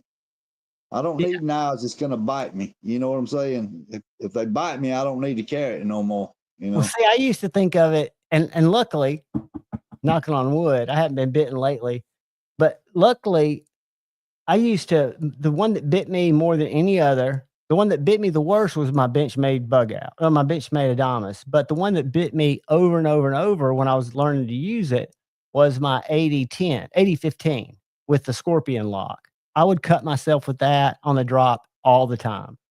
And I kept thinking that the knife was just trying to introduce itself to me. So I would put it away for a while. I'd get nervous about it. But now, Tattoo Dave's done a regrind on it. I can manipulate it very well. And I remember when Lefty did his review, hating it, said it was the worst knife he'd ever experienced because it is very awkward the first month you have it because it's not natural. Right. Have you seen this knife, Ed? It's a little bit bigger. It's 5 inches. The TRM, Three Rivers Manufacturing, Redline fixed blade. How long is the blade? I think it's 5. This is my biggest fixed blade. Let me get my. Yeah. Looks a little bit long. That's the reason why I was asking you how long. Well, the blade looks longer than the handle. It is. The blade's 5. The handle's 4.5. Yep. So it's a little weird on that. But I've been trying to get them to do a Redline EDC to shrink it down. What's the handle on that one? It's micarta with a G10 liner. Got a little red G10 liner. Yeah, I see it. And natural micarta. And what's cool about these handles is they're swelled right here. So you only have one grip on this knife. When you grab it, it locks you in because this little knot where this point is Locked also in. wide here. Yeah, it's very ergonomic. It's a very well done knife, in my opinion, for cutting stuff. You know, I don't know if it'd be a great batoning knife or anything like that, but it's a good cutter. I like you, little chickadee, but little knives like that. I got bigger hands, so you know I kind of prefer 4-inch handle, 4-inch blade. You know, that's what Right. my preference is. You know, And but you probably cut. I was You gonna know, ask you, whenever do you carry it, you know, like your folders, and you carry it for so long, and then when you carry something different, do you find yourself, you know, trying to push a button to close it, or trying to? Oh my God, that gets so aggravating sometimes, and because especially my Devo Stout, I carry it a lot, and then I got to carrying my Civivi Conspirator. The Civivi Conspirator's got a button, you know, you just push it to close it, and you're sitting there reaching under there, aren't you? I am so freaking stupid, you know, that you get it in your brain of using the same knife over and over and over, and then you pick up another one and you're doing that stupid, oh, wait, that you can't do that, Ed, you know, and it just Well, just to have I have to carry different knives just to, and I don't carry them for weeks and weeks, but just to be able to kind of talk about them. And it's Yep. amazing how I love a flipper hole, but every Yep. flipper hole is different. Some of them you can put I your like finger a flipper anywhere. hole. I like a flipper hole or either fuller so I can finger flick it, you know. Right, but they're all different. Like I've got Spyderco. Some of them you got to flip straight up, and some of them you got to flip straight out. So every knife takes a little getting used to. That's Yep. why I never judge a knife on its first impression on how I can open it, because I Yeah, know. some people don't like knives like what I like, and you know that's the reason why they make thousands of freaking knives, more or less. But I love my Devo, and I love my Kamano, and I love my Gunslinger. You know, I love my Civivi Conspirator, which probably one of my favorite knives was bought at Blade Show 2021, and it's my Ray Laconico, damn, it's on the end of my tongue, Gemini. Kaiser Gemini. Yep, and I love that freaking knife. It was bought in 2021, I believe, at Blade Show. I had a titanium one that I gave away. I used to have. I had a still whole got, case of Kaisers. yeah, I still got mine. My first one that I bought. I didn't buy it from Ray, but I bought it from his booth. And I waited till right I before. still like my Devos, but I'm not as obsessive over them as I was, because I bought up a lot. Like I bought 3 nips. Stevie sold all of his, and I mean, I don't get it. I don't think he sold them. Like he even said, he didn't sell all of them because there was any issue with them. He just wasn't carrying them and somebody wanted them. And the reason I'm thinking about letting a couple of mine go is because I know a couple of people like you want them, and I still got extra ones. I don't need. Mine will never leave my collection. I promise you that. Well, I mean, I don't need 3 of them. You know, at the time, because we go through things like that. I'm sure you have in your collection where you'll have things that you just hover over, and because you're collecting, and then all of a sudden, like I didn't buy the tall boy because I couldn't, and there's. I missed out on it, and I tried to get the Fireball. I was on the site trying to get the Fireball, and I just kept on and on and on, which the purple one was gone as soon as I got on there. No, I was going to get not the purple, and I was going to get the black, and I was going to get the purple hardware kit for it. And I kept trying to get it, and the, what do you call it, the one that's different colors. I can't think what you call it right off. The carbon fiber? No, it's the, oh shit, the 80s. Yeah, the 80s camo, and I could have got it as soon as I got on there, and I kept going back trying to get the black one because I know I could get the purple hardware. And by the time after I don't know about 2 or 3 minutes, I finally went back to get the other one, and hell, it was all of them Sorry, sold. Paul. All of them was sold out within just a freaking few minutes. That happens, man. I had it happen with me with the GEC. I wanted that Fireball bad, but.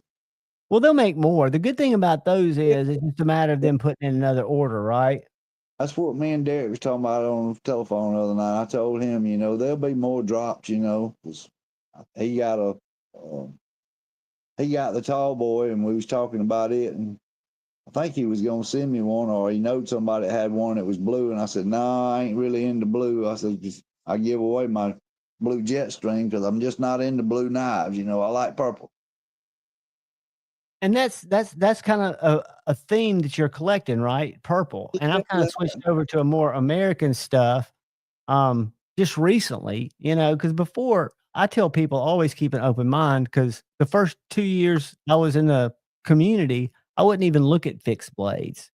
Oh, And now it's a big part of what I collect and what I like. oh, And for a while I loved Devos and still do. They're great knives. It's just I don't still, have the connection to them that I did. whenever I seen that one at the booth that day at Blade Show this past June, I showed it to you the other night. Oh, yeah, And that one with the copper. I told no, this is the nickel. Oh, the nickel, one. that's yeah. I told Derek when I walked off, it was his buddy, which is my buddy too, Adam, and I told him, I said, I had talked to Adam about making me one with purple handles, and he said that he could make me one whatever I wanted. And when I walked off, I told Derek, I said, look, I said, I know I said something about purple. I said, but the more I think about that knife, I said, that knife don't need no freaking purple on it. I said, that knife needs edge what it needs. So it come home with me. Yeah, that's beautiful, dude. That's a one of a kind knife. It does have a red and what do you call it? Butterscotch micarta inlays. I don't know if you can see them. I can. Those liners? Yep. He done a hell of a job on that knife. Star mosaic pins. I mean, the handle. I mean, it's just there's not a flaw in the handle. That dude makes some awesome freaking knife. Yes, he charges a lot of money. $600 a lot of money, but I But think it's a it's worth handmade knife. How many sweat hours does he have in crafting that thing? I have no idea. I didn't ask him how many hours he had in it. But it's it's a piece of work, right? It's not something that was just stamped out and a handle thrown on it. I showed you the one I bought last year, didn't I? Oh, yeah. From him that had the gut hook on it with a butterscotch micarta. There's so many. Did you see my egg that I bought at Blade Show? Is that a hard disassembly egg? It's an egg, and then what do you call them machines that's printing all this stuff out? What do you call them? Your bits. No, the machines that makes. It's not a CNC machine. What do you call these other machines that makes all this stuff out of plastic? Damn, I can't even think what you call it. 3D printer? Yeah. So that was 3D printed? Those are 3D printed? I bought 2 of them, and I give Grumpy one of them. That's pretty cool. Shoot the bird. I like that. You just take the cap off, and that's what it's doing? Mm-hmm. Yep. I bought 2 of them. I got 2 of them when we got back to back to the Airbnb. I said, Grumpy, did you see them? And I walked out there with them 2 eggs, and they was 2 different colors. And he said, no, I didn't see them. I said, you sure you didn't see them? And he said, no. And I said, they had all kind of 3D printed stuff there. And I opened it up and showed him what it was. And he had to give me the monkey. He's the one that's his buddy that stayed with him. They 3D printing all them monkeys and he's shooting a bird. Yeah, I've got one. I got a little monkey somewhere. I got 3 of them. And he said, no, I didn't see them. And I opened it up and showed him. And he just laughed like hell, And I said, which one you want? And I held both of them in my hand. And I let him pick which one he wanted. And I kept the other one. But I knew I had to get him one, Guns, you can get a fixed blade so reasonably. If you want to just see how they work, there's so many different ones that I can recommend that you can get for under $30.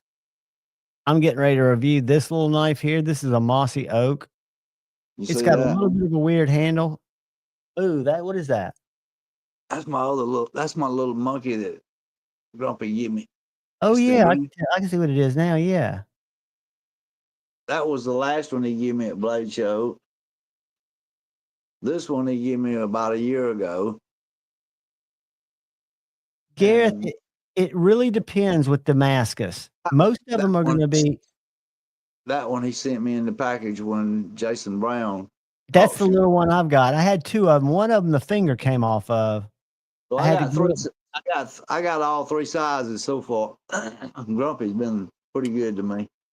Gareth, when you're looking at Damascus, a lot of companies like Concept will tell you the steels that they use for the Damascus. That's my personal opinion is it's not as strong as some of the powder metallurgy steels, but for what I cut with, it's plenty strong. That's the one that Adam made for me, and I bought last year at Blaze Showed you all. Ooh, with that gut hook. That's what you. A Scotch micarta, and he said he worked over 4 hours on that gut hook, and he said that he worked longer on the gut hook than he did the whole knife. And this was one of two. He said he would never make another one. He said because he worked too hard on that gut hook. I bet you that thing was hard to cut. Yeah. I was with Bearded Doom in 2023, and he bought a knife that I fell in love with, and so at Nashville 2023, late 2023, I saved up and went to Colin McGuire, Mag 10 Knife Works. He's in Maine. Did I show you that one, Javon? Ooh, that big toothpick. Let me see the front of it. Oh yeah. You see what the blade is? Can you see the blade? It's a Bowie, isn't it? Yeah, but I'm talking about the pattern. This it looks acid. No, it's Bird's Eye Damascus. Oh, yeah. It's hard for me. My light ain't good in here, Javon. I can tell now that now that I see the pattern, I can see that it's Damascus, not etching. It's like Bird's Eye. I think they call it Bird's Eye. I got that knife real cheap because it's got a flaw in the blade. In the grip. It's got a little crack in it, and I got a discount on it just because it had a flaw in it. Does anybody in here, Ed, do you know anything about copper Damascus if it weakens a blade? I don't know enough about metallurgy or Damascus in general. I know it's artistic, but I don't think it makes it much, but I don't know. I don't know, Javon. I have no idea, I know I love Damascus. I do too. I'm a Damascus fan, And to me, again, depending on what your needs are, like if you're needing a super hard use camp chopping knife, you probably wouldn't want to go with that. But if you're looking for a knife that you like the look of, that you're going to cut, your basic EDC stuff with, I don't think you'll have any problems. You seen my staccato, ain't you? Flip it out. Oh God, is that a bitch made? No, what is that? It's a staccato. I don't know what the brand name is, Javon. Dude, that thing's like a 6-inch blade, isn't it? Oh, probably. It's a beast. Hey, have you ever seen? Are you a fan of the Concept fin rear? That's what Shane was talking about. It lays right here on the table beside my chair. I got knives all over the freaking living room. And that's a beautiful knife, though. The button, it's got like a button on the side where you push it like a liner lock, more or less, to close it.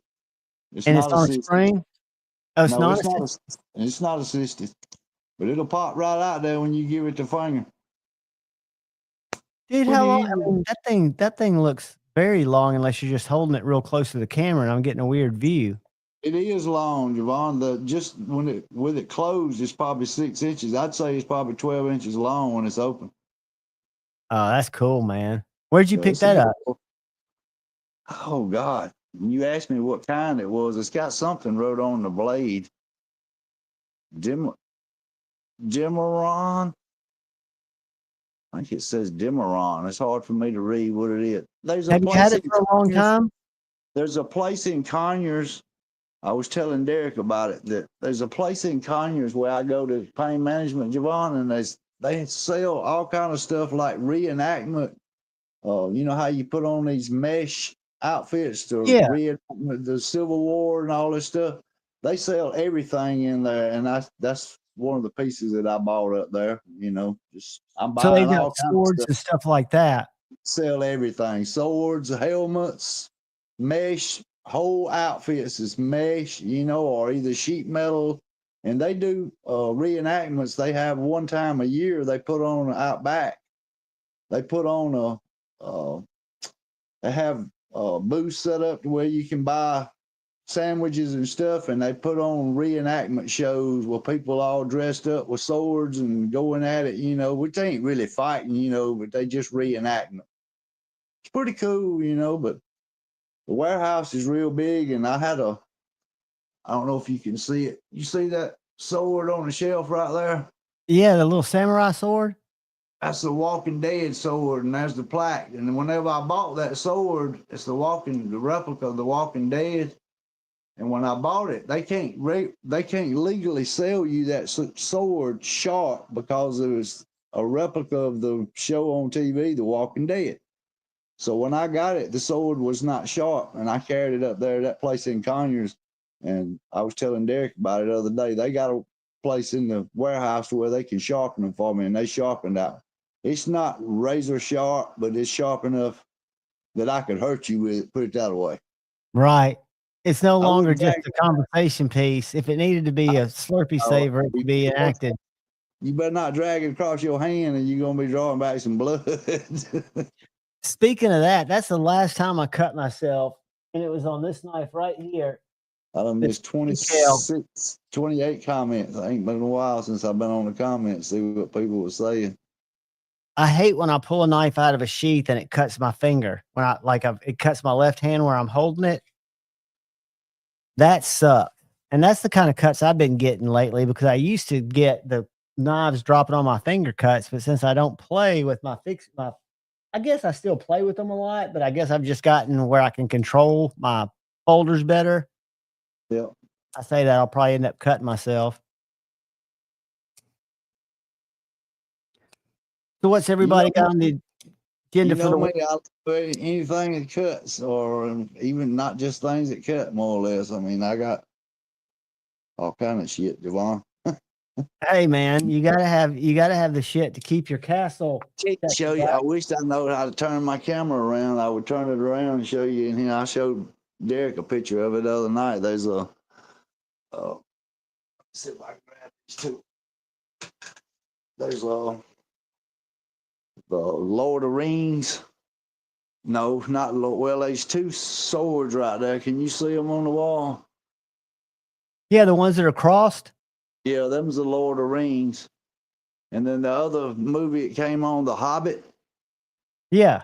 There's a walking stick over there beside my gun cabinet, and it's nothing but resin. That damn thing, that walking stick probably weighs 5 or 6 pounds, and it's nothing. It looks like wood, but it's resin. It's poured resin? Yeah. It's heavy as shit, too. What's it look like? I mean, is it shiny? It looks like the stick on the movie, The Hobbit. It looks just like it. Look at that big old beast.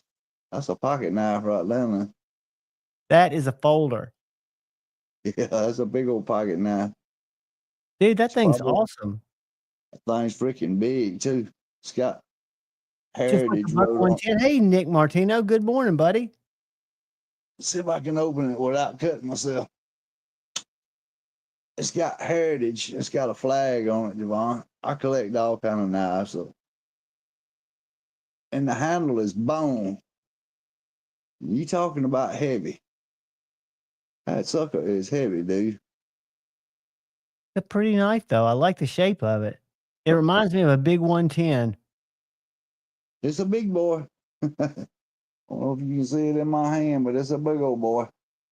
Yeah, that's a full-size knife. I think the biggest, I had a couple of really big ones. Probably my biggest now is still my 4-Max. And my 4-Max is a little different because it's got Satoo's grind on it. It's a back lock. This one's got the back lock on it. I don't know if you've seen it or not. I like a back lock. What was you showing? I missed. I was showing this. This is a Cold Steel 4-Max Elite, but it's got a Satoo Dave hollow grind on it. Really? So this knife, have you ever seen a 4-Max, how thick they are? Yeah. Watch this. Big boy there. Watch this. Damn, it slices shit, ain't it? Dude, I need to get the calipers behind it, but it is so thin. And look at that plunge grind, how straight it is. Damn. I mean, Satoo Dave is an absolute Jedi when it comes to regrinds. I mean, if you look at the point, he kept it compound. because that was all flat. So that he hollow ground it from that tip through the whole belly down to the heel, and it's perfect. What's that in your hand? Yawn, yawn, yawn. That's a double fister. Hey, Jacob, welcome, buddy. That's a big old knife there, Javon. I can't even back the camera up and get myself in it. I mean, it's so freaking big. Guns, I picked the street because I've got a medium to large size hand. This one's got a wood handle, Javon. I don't know if you can see it or not. This got a wood handle. It's about an inch. It's about an inch and a half longer than the one I just showed you. And Dude. this Has that got a back top lock?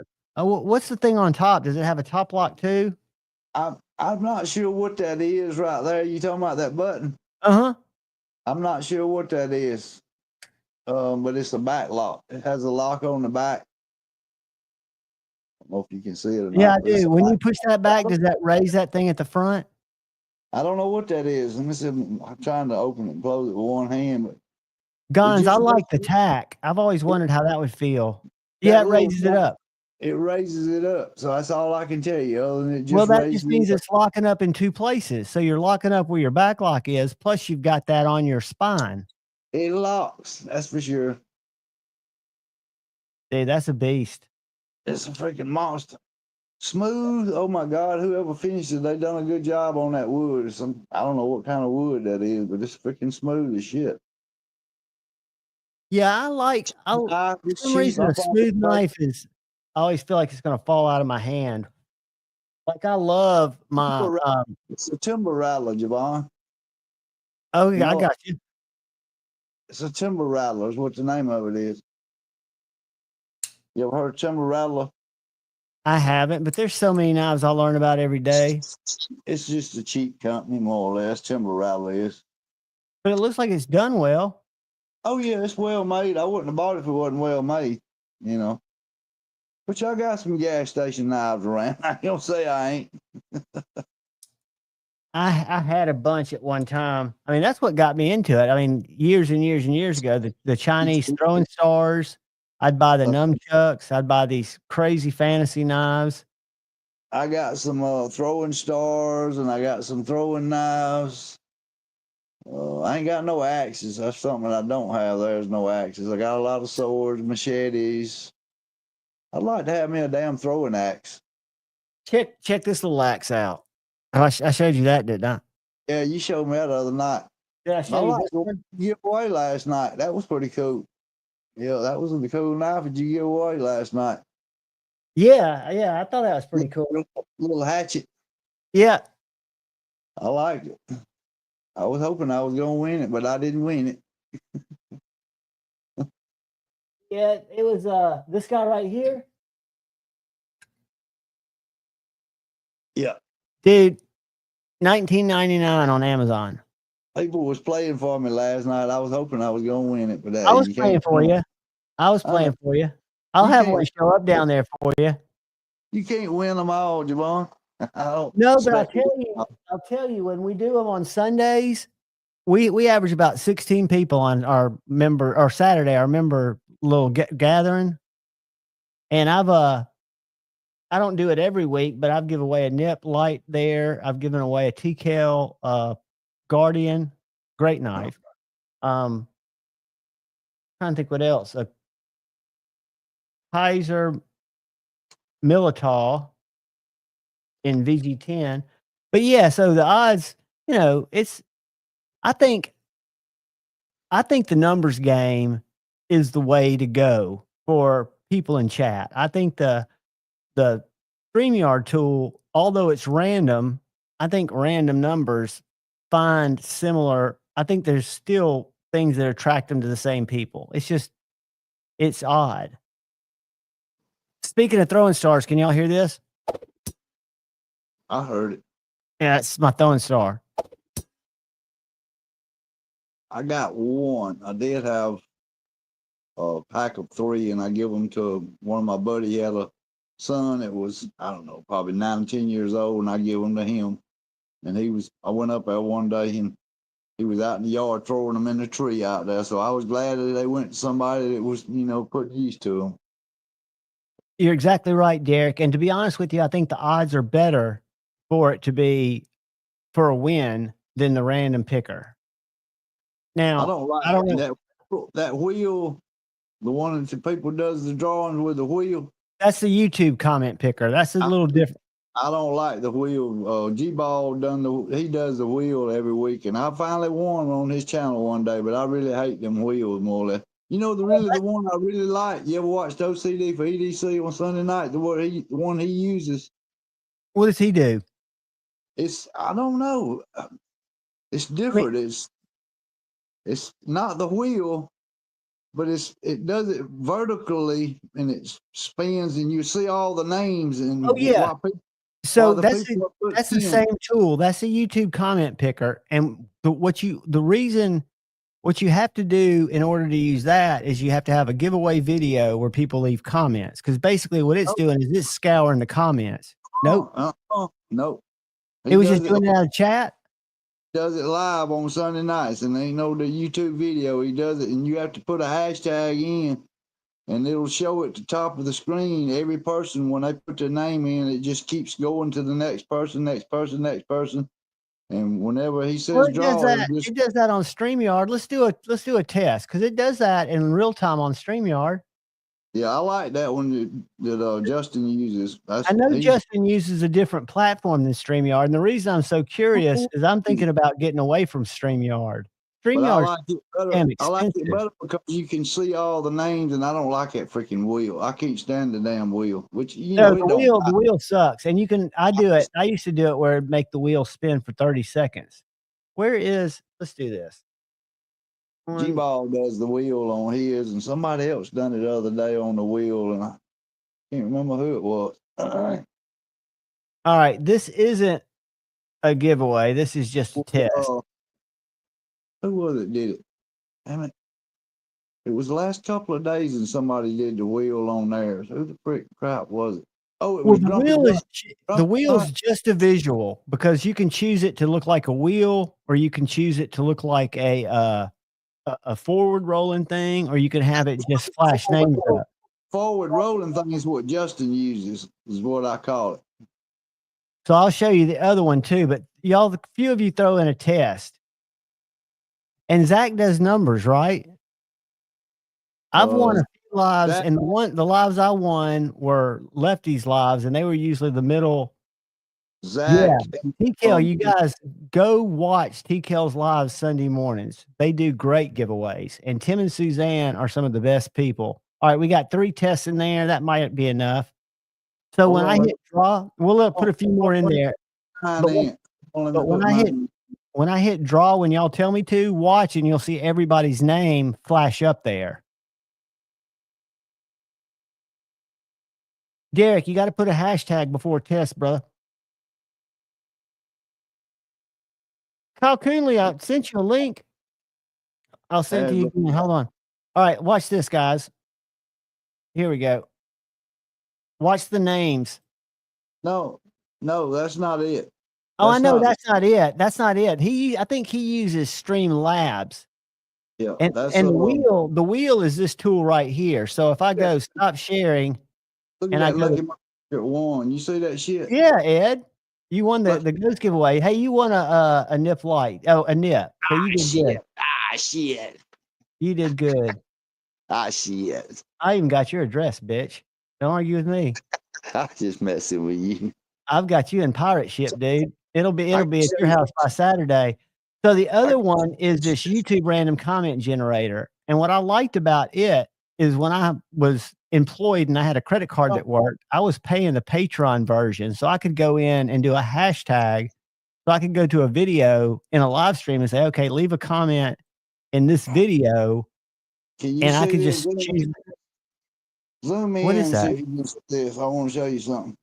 All right, I'll make you big. I don't want to break it. Really, what I'm saying, zoom in. I'm gonna see if I can show you this.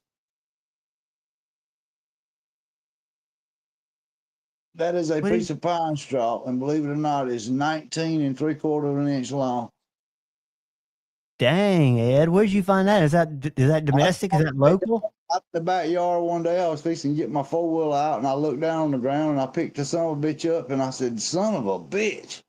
And I took it in the shop, and I took the tape measure, and it's crooked. You see the end is crooked, and I had to try to straighten it out more or less so I could measure how long it was. But I couldn't believe it. Have you ever seen a damn piece of I've pine never straw? seen anything that's more than twice as big as anything I've ever seen. 18 3/4 inch long piece of pine straw. I thought, what the hell? I'm so damn dry, I'm afraid I'm gonna break it, so I'm gonna take it back over and put it back before I break the damn thing. So Justin doesn't use this tool, does he, Ed? Because he must not. It spins like what you was talking about, but when people are putting the comments in, it's scrolling at the top of the screen, and it shows each person's name as they're putting it in, and it rotates rolls over. I got you. So it's loading it up. I don't know what platform he's on to do that shit, but it's pretty cool. I like it, you know. Well, yeah, I mean, and Streamlabs, which is another popular, and these are the ones that people like me that are noobs use, because most of the guys use OBS. Sorry, I'm making y'all drunk walking around in here. Streamlabs is like half the price of StreamYard. And I've thought about trying it, but then I don't want to learn something different.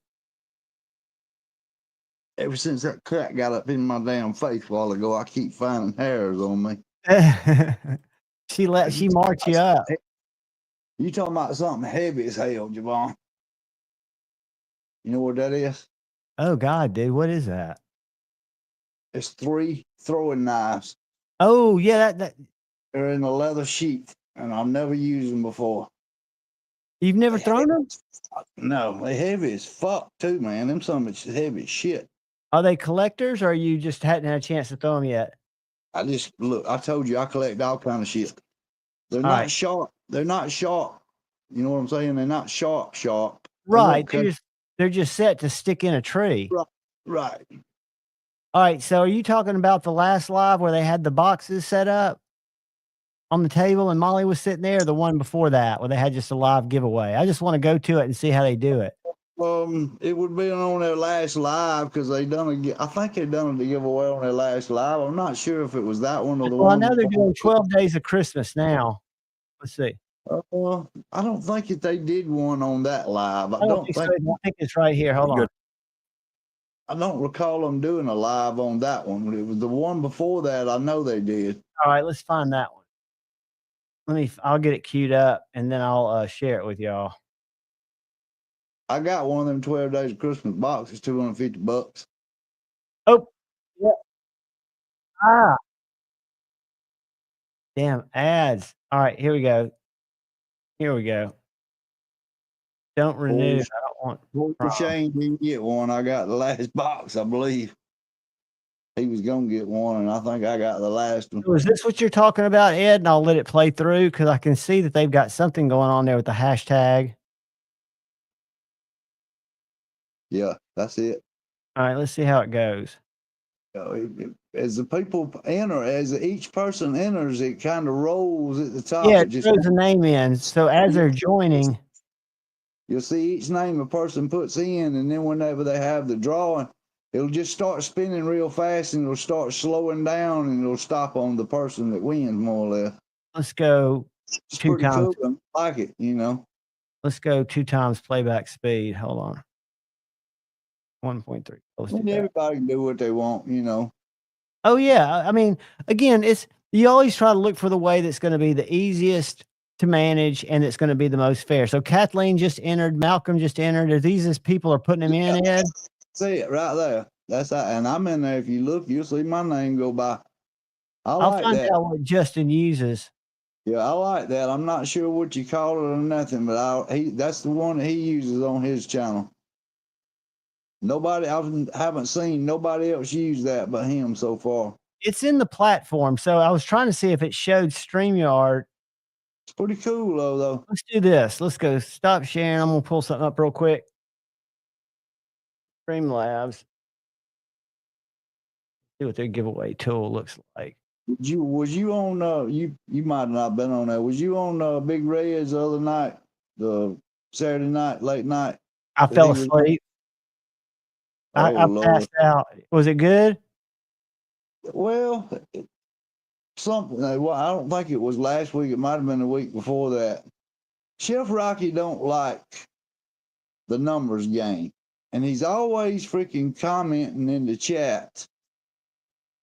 You know, if you don't like it, just fucking keep your Don't mouth play. shut. And you just get your ass out of there and don't play. But he's always got to be a smart ass and say something in the chat. Well, Big Red read his damn comment, and Big Red said his ass straight. He said, if you don't like it, then don't play. He said, I do the numbers game. That's what I do. It's my thing, and I'm going to keep doing it. You know, he just told him like it was, you know. Well, it's the fairest way to do it. It really is. It's not Streamlabs that he's using. He's using something different. I'll find out because I'm looking for an alternative. He said it in his acts one day is, you know, I don't play the numbers game. What the problem is Chef Rocky don't like the numbers game, and I'm gonna tell you one of the reasons why. There's two reasons. That people sit there and they watch the numbers that people pick, and it's the closest without going over. Well, people will sit there in the chat and wait and see, and they pick the number right above it. Because they know they got that whole range from the next one under it. Right. Between, you know, if somebody didn't pick a range between 75 and 100, then they gonna pick 76. If somebody picked 75, they gonna pick 76. Well, they cleared that whole range from 75 to a freaking 100 that they gonna fucking win. Well, that's one reason. But Chef Rocky, another reason, he said that people ought to be able to win if it's the closest, no matter if you're over or under. Well, that ain't the fucking rules that Zach and Big Red sets. They set their fucking rules. They set their fucking rules, and they're going to do what the fuck they want. It's their channel, Javon. Without a doubt. And it's their choice to make a giveaway, right? I mean, play. If you don't like it, don't fucking play, you know? But, yeah, I mean, giveaways, and I've had several people tell me, Kyle, if you're in here, you got a link, buddy. Pocket Mail's got a link. I think it's a blessing for anybody that does a giveaway, Javon, on their channels. That's just my opinion, you know.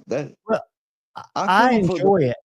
I come for the knife community. I didn't come to win something. That's just an extra gift, as I would call it. I guess you would say, you know, an incentive or an opportunity. I guess something fun. You know?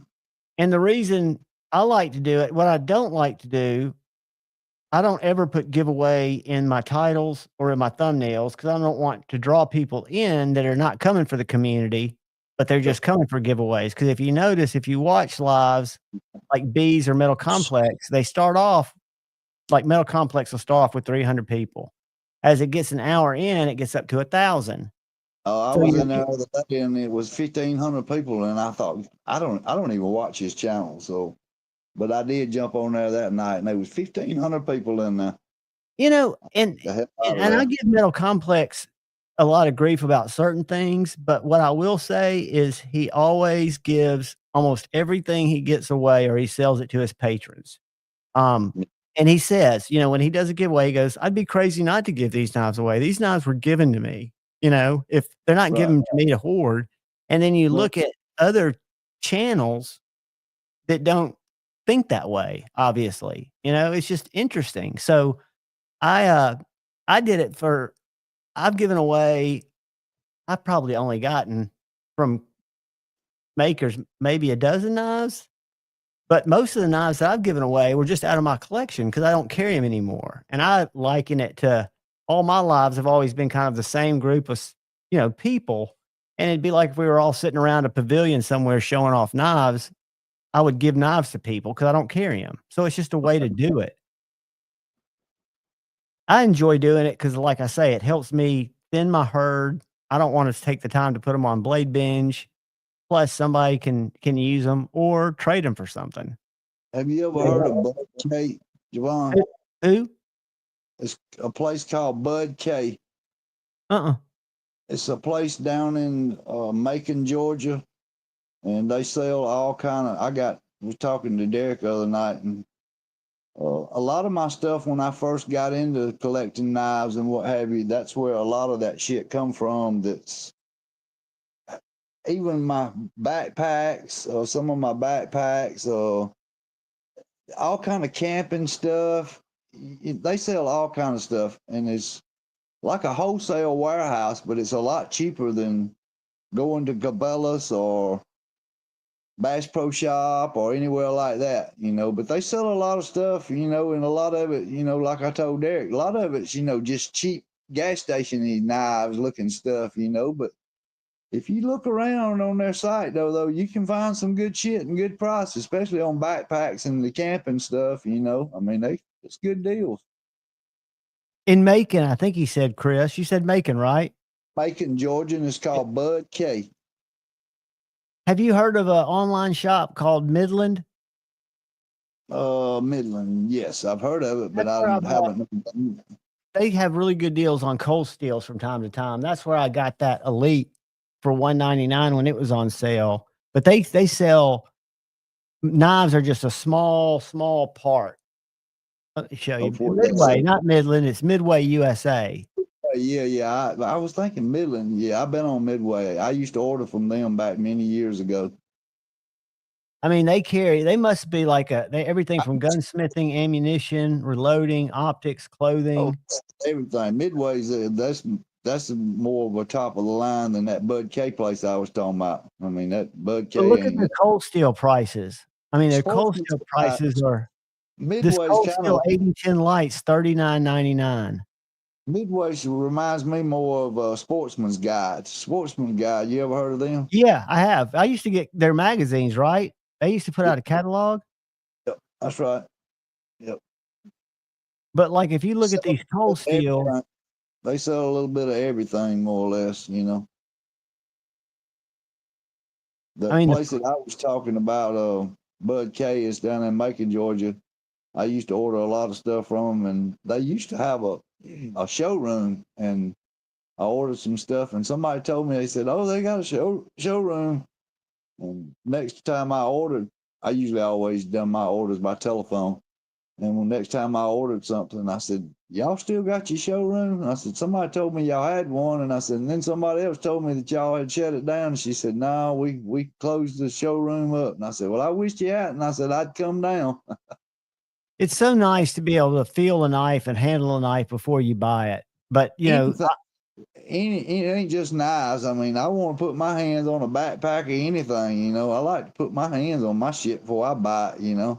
I do too, but rarely anymore, Ed. I mean, I think 98% of my knives I probably bought sight unseen. I've seen reviews on them. Cold steel makes about every shape, every type of knife you could ever imagine. That's something I don't have, is a cold steel knife. You believe that shit? This is a great knife. Not the light, but the tough light, not the mini. The tough light's got an 1.5-inch blade. It is a great utility cutter. $20, the full size. But they make some really good knives. This is the Midway. Midway, yeah. Midway USA. I've had a couple of these. I buy them on Amazon. I've given them away. But this is just a great little small pocket knife, Grivery, Austin, hologram blade. You can use it as a carpet cutter. You could cut roof shingles with it. Yep. But they've got that thing look like a hologram. It is a hologram. Yeah, I know. And it's got really good action. I mean, it's a good knife. But I was never, gung ho for cold steel because they're bigger than what I normally carry. But I like big knives too, right?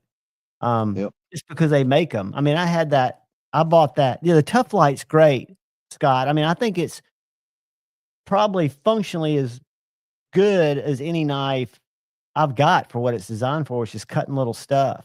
And it's light, but it's got a thick blade. When I first started, I know you've heard of Cabela's before. Oh, yeah. I used to order a lot of stuff from Cabela's, and they was sending me little paper catalogs. And then all of a sudden, one day, I went to the mailbox, and it was a hardback. A hardback. No, that son of a bitch was this freaking thick, my friend. And it was hardback on the front and the back. I had done got to the top tier, more or less, of where I ordered so much from them. They You were a started seeing. VIP. Yes, and I even got a sticker on the. You can't see it on the back side of my gun safe over here, and it was the 50th anniversary sticker, and it's like 5 inches by 5 inch sticker that come from Cabela's whenever they celebrated their 50th anniversary. And it's been on my gun safe, God, 15 years. And it was probably 20 years ago when I got that sticker because I didn't Keep stick it on grinding, that. Scott. Have a great day, buddy. I didn't stick it on that whenever I first got it, you know. Yeah, I've gotten to where if I don't give away stickers, I stick them. Bass Pro Shop bought them out. You know that, didn't you? No, it doesn't surprise me because all those big companies, like we were talking about a couple of lives ago, they're all gobbling each other up to control their share of the marketplace. I walked in Bass Pro Shop one day. Me and the boy, he's dead now. He had throat cancer. Me and him walked into Bass Pro Shop one day, and I started seeing all this stuff, and it had Cabela's wrote on. And I said, well, "What's the deal with all this?" And he said, the boy was with me. He's dead. Like I said, Kenneth. And I said, "What's up with all this Cabela's on all this stuff in Bass Pro Shop?" And he said, "You don't know?" And I said, "No." And he said, "Cabela's got bought out by Bass Pro Shop." And I said, "You got to be freaking kidding me." So, Well, you figure it makes sense because I think there's still some Cabela's places around in other states. there's one in Huntsville. We got a brand new one. Well, I say brand new. It's less than 10 years old, and it's built out in the part of Huntsville by the ballpark where it's expanding. And they've got it's on Cabela's Circle, so it's like a campus. It's one of the big ones. Trying to think what state it used to be when I ordered my stuff. It was in up in the upper states, more or less. I mean, I can't remember what state it was. What's weird to me is Smoky Mountain Knife Works sends out so many damn catalogs. You know, I've never been in that damn place. I've never been in that place. I've ordered a bunch of stuff from them online, but I've never ordered off their catalog. I'm surprised they take the time to put off a catalog because it costs money. What I do is I just call the number on the catalog if I'm gonna order something from them, but they still send me a catalog. Yeah, and you get one every month. No, they kind of quarterly. Are they quarterly? Yeah, I don't get them every month. I might get one every 6 damn months or something like that. But maybe it's because I don't order, much from them that more, Or maybe they've, because to me, with the digital age, being in digital marketing, unless you've got a very elderly population that's still buying actively from you, and I guess with Smoky Mountain with their cases and stuff like that, they probably do, that catalogs are kind of needed to some extent, but then they cost a lot of money to print and it's just junk mail, right? Most people aren't reading them because you can go to the website and see more up-to-date stuff. It's kind of like reading a newspaper at 5 o'clock in the afternoon, when so much news is broken since the night before when they printed it, it's kind of like catalog better than you do on the internet though. I do. I like a physical catalog, and it sounds crazy, but I like having them in the bathroom. I love flipping through a catalog. I like reading a book much more than an ebook. But I found myself lately, when I buy a book, I buy it on my iPad because I have it, even though I prefer a paper book. But I used to have so many books, they were always a pain to move. So I'm trying to switch to where I can read books digitally, but it's not the same. I like listening to books too. It's not the same either. You don't retain nearly as well. Audible, whatever you want to call it, audible book or whatever. Yeah. What I do is on Apple, on their iTunes store, you can buy books and you can either buy the printed copy or in a lot of cases, the author reading it. And that's the ones I get. Where you get no book. I'm just not a book reader.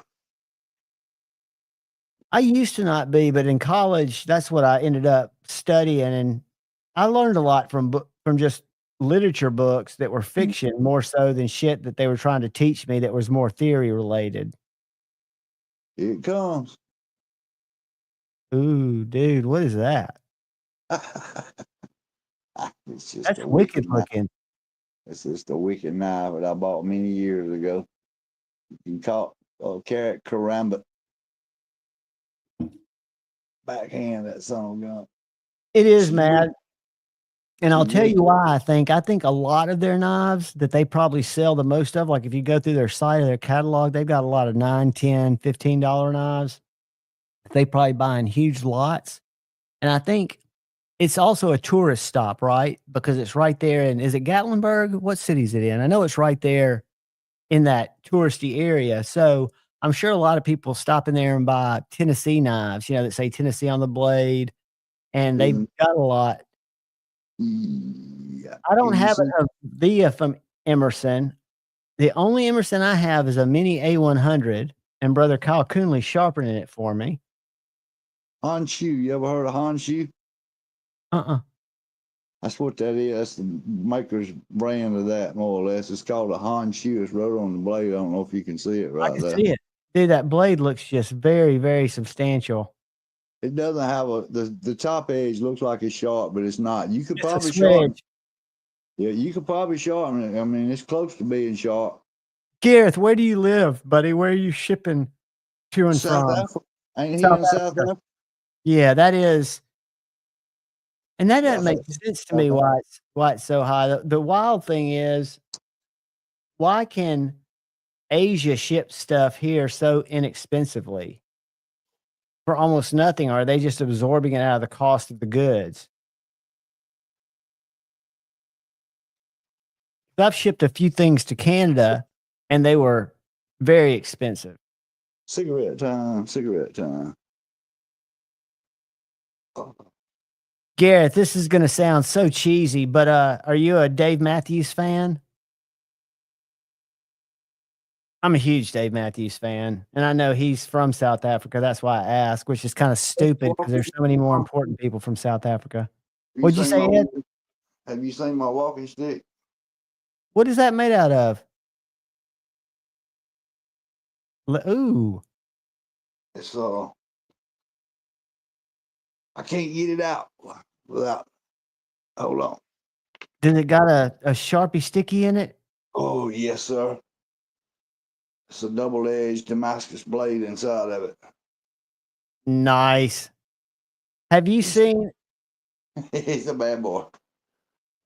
Put it up before I get hurt with it, because it is damn Yeah, sharp. that's cool. Yeah, that's why his accent's so strange. He was born, I think, in South Africa.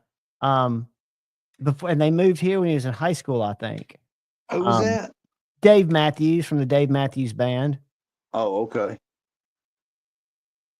Was I right? Yeah, and a lot of people, he's kind of like Licorice, kind of like the Grateful Dead. Yeah, Seether's from there. People either love him or hate him.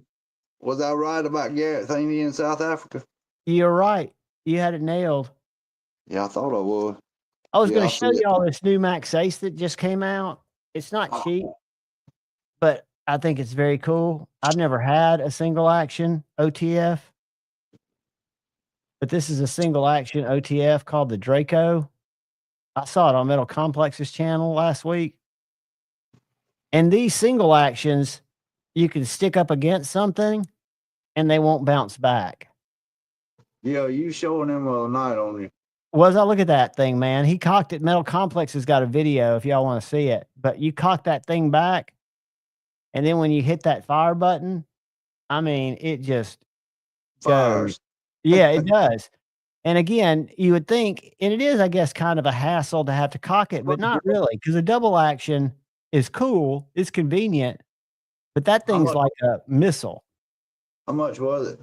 That one was $298, but it's because it's tricked up with all the Moku tie and stuff like that. I meant Moku tie. Let me see if I can find. I was trying to find that video just so you can hear it open. Are you into that, Javon? No, I traded Dark Gravity a knife, and I've got Moku tie on one clip, and that's the only Moku tie I've got. But no, I like a raw tie or a pattern tie. I don't like really flashy stuff because I like to use them. I got 2 clips. One of them come from my E&G, and the other one come from Gons. That's got Flamano, Mokutai, whatever, I think it's Mokutai clips on. I'm just not into that. I mean, don't get me wrong. I think they are flashy and everything, and some of them do look good, Well, Oh yeah, another thing I was going to ask you, what happened to, I don't never see them hardly ever. I even see them on Instagram now, the knife modders. What the freaking crap happened to them? that's something that somebody said they're still working. They're still on Instagram, but I wonder the exact same thing. They used to be. Damn, it was at Blade Show and just every Sunday they was on, and I worried about them when they kind of disappeared. But well, they got straight and got clean and everything. Yeah. They quit doing shit, and so that was my worry that maybe something had happened. I don't know. So check this out. I think it was last week I finally seen something. The first time, Javon, I don't mean to interrupt you. That's the first time I'd seen them on Instagram in probably a month or maybe 2 months. And I seen a knife that they had modded on there the other day. I mean, their work is impeccable. And maybe they're just, I know for a while he was making knives. Okay. Check this out. A little backstory with me and what's the steel? Really? It is M390. Okay. A little backstory with me and can we see how it cuts? How cool. Here it snap. Blade back in. Oh boy. I hit the button and it fires back out. That is that's freaking cool.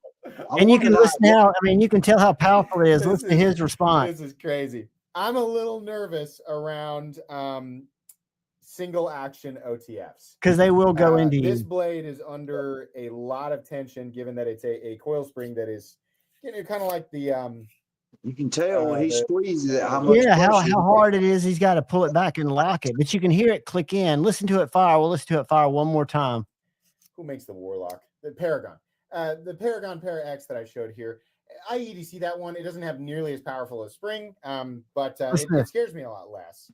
The first time that I handled a button on the side. Oh yeah. I thought it was on the top. See it now. Man. Did you see it kick his hand? Watch it kick his hand. Who makes the Warlock? I heard it when it fired too. The Paragon Para X that I showed and here. Metal Complex is a big guy. Watch his hand. As powerful as spring, but jump out of your hand, heartbeat one.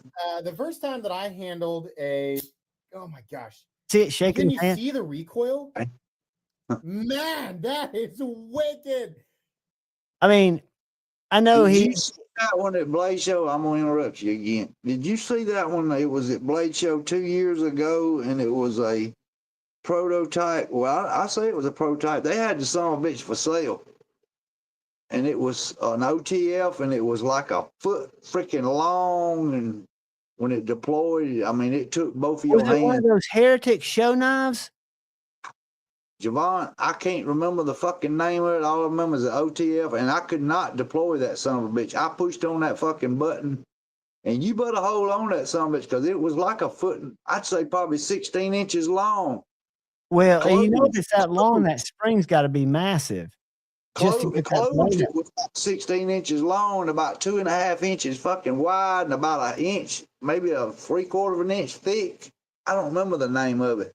I'm sure I have a real hard time retracting OTFs. Everything except like Stevie and Shane and all of them. I'm sure they've seen it and they would know what I'm talking about. But it was at Blade Show 2023, and it might have been in there 2024. But I know I tried to deploy it in 2023, and I could not deploy that son of a bitch. Was it like that long? Was it ridiculously long? Yeah, it was real big. I think that was a Heretic. I think that was. It sounds right. That sounds right. Gon says RJ at Blade Runner Outpost has one. I couldn't deploy the son of a bitch. I mean, I got big hands, but I could not deploy that son of a bitch. Well, I have a hard time retracting OTS. I have to kind of hold my thumb sideways because it's too short. I mean, it's just a conversation piece, but I think it was like $1,500 for that damn thing. No, it might have been more than that. Gons might be able to tell you because he was there. He might be able to tell you, but it was ridiculous. It was like $1,500, $3,000 for that sum. It might have been $6,000. I can't even remember now.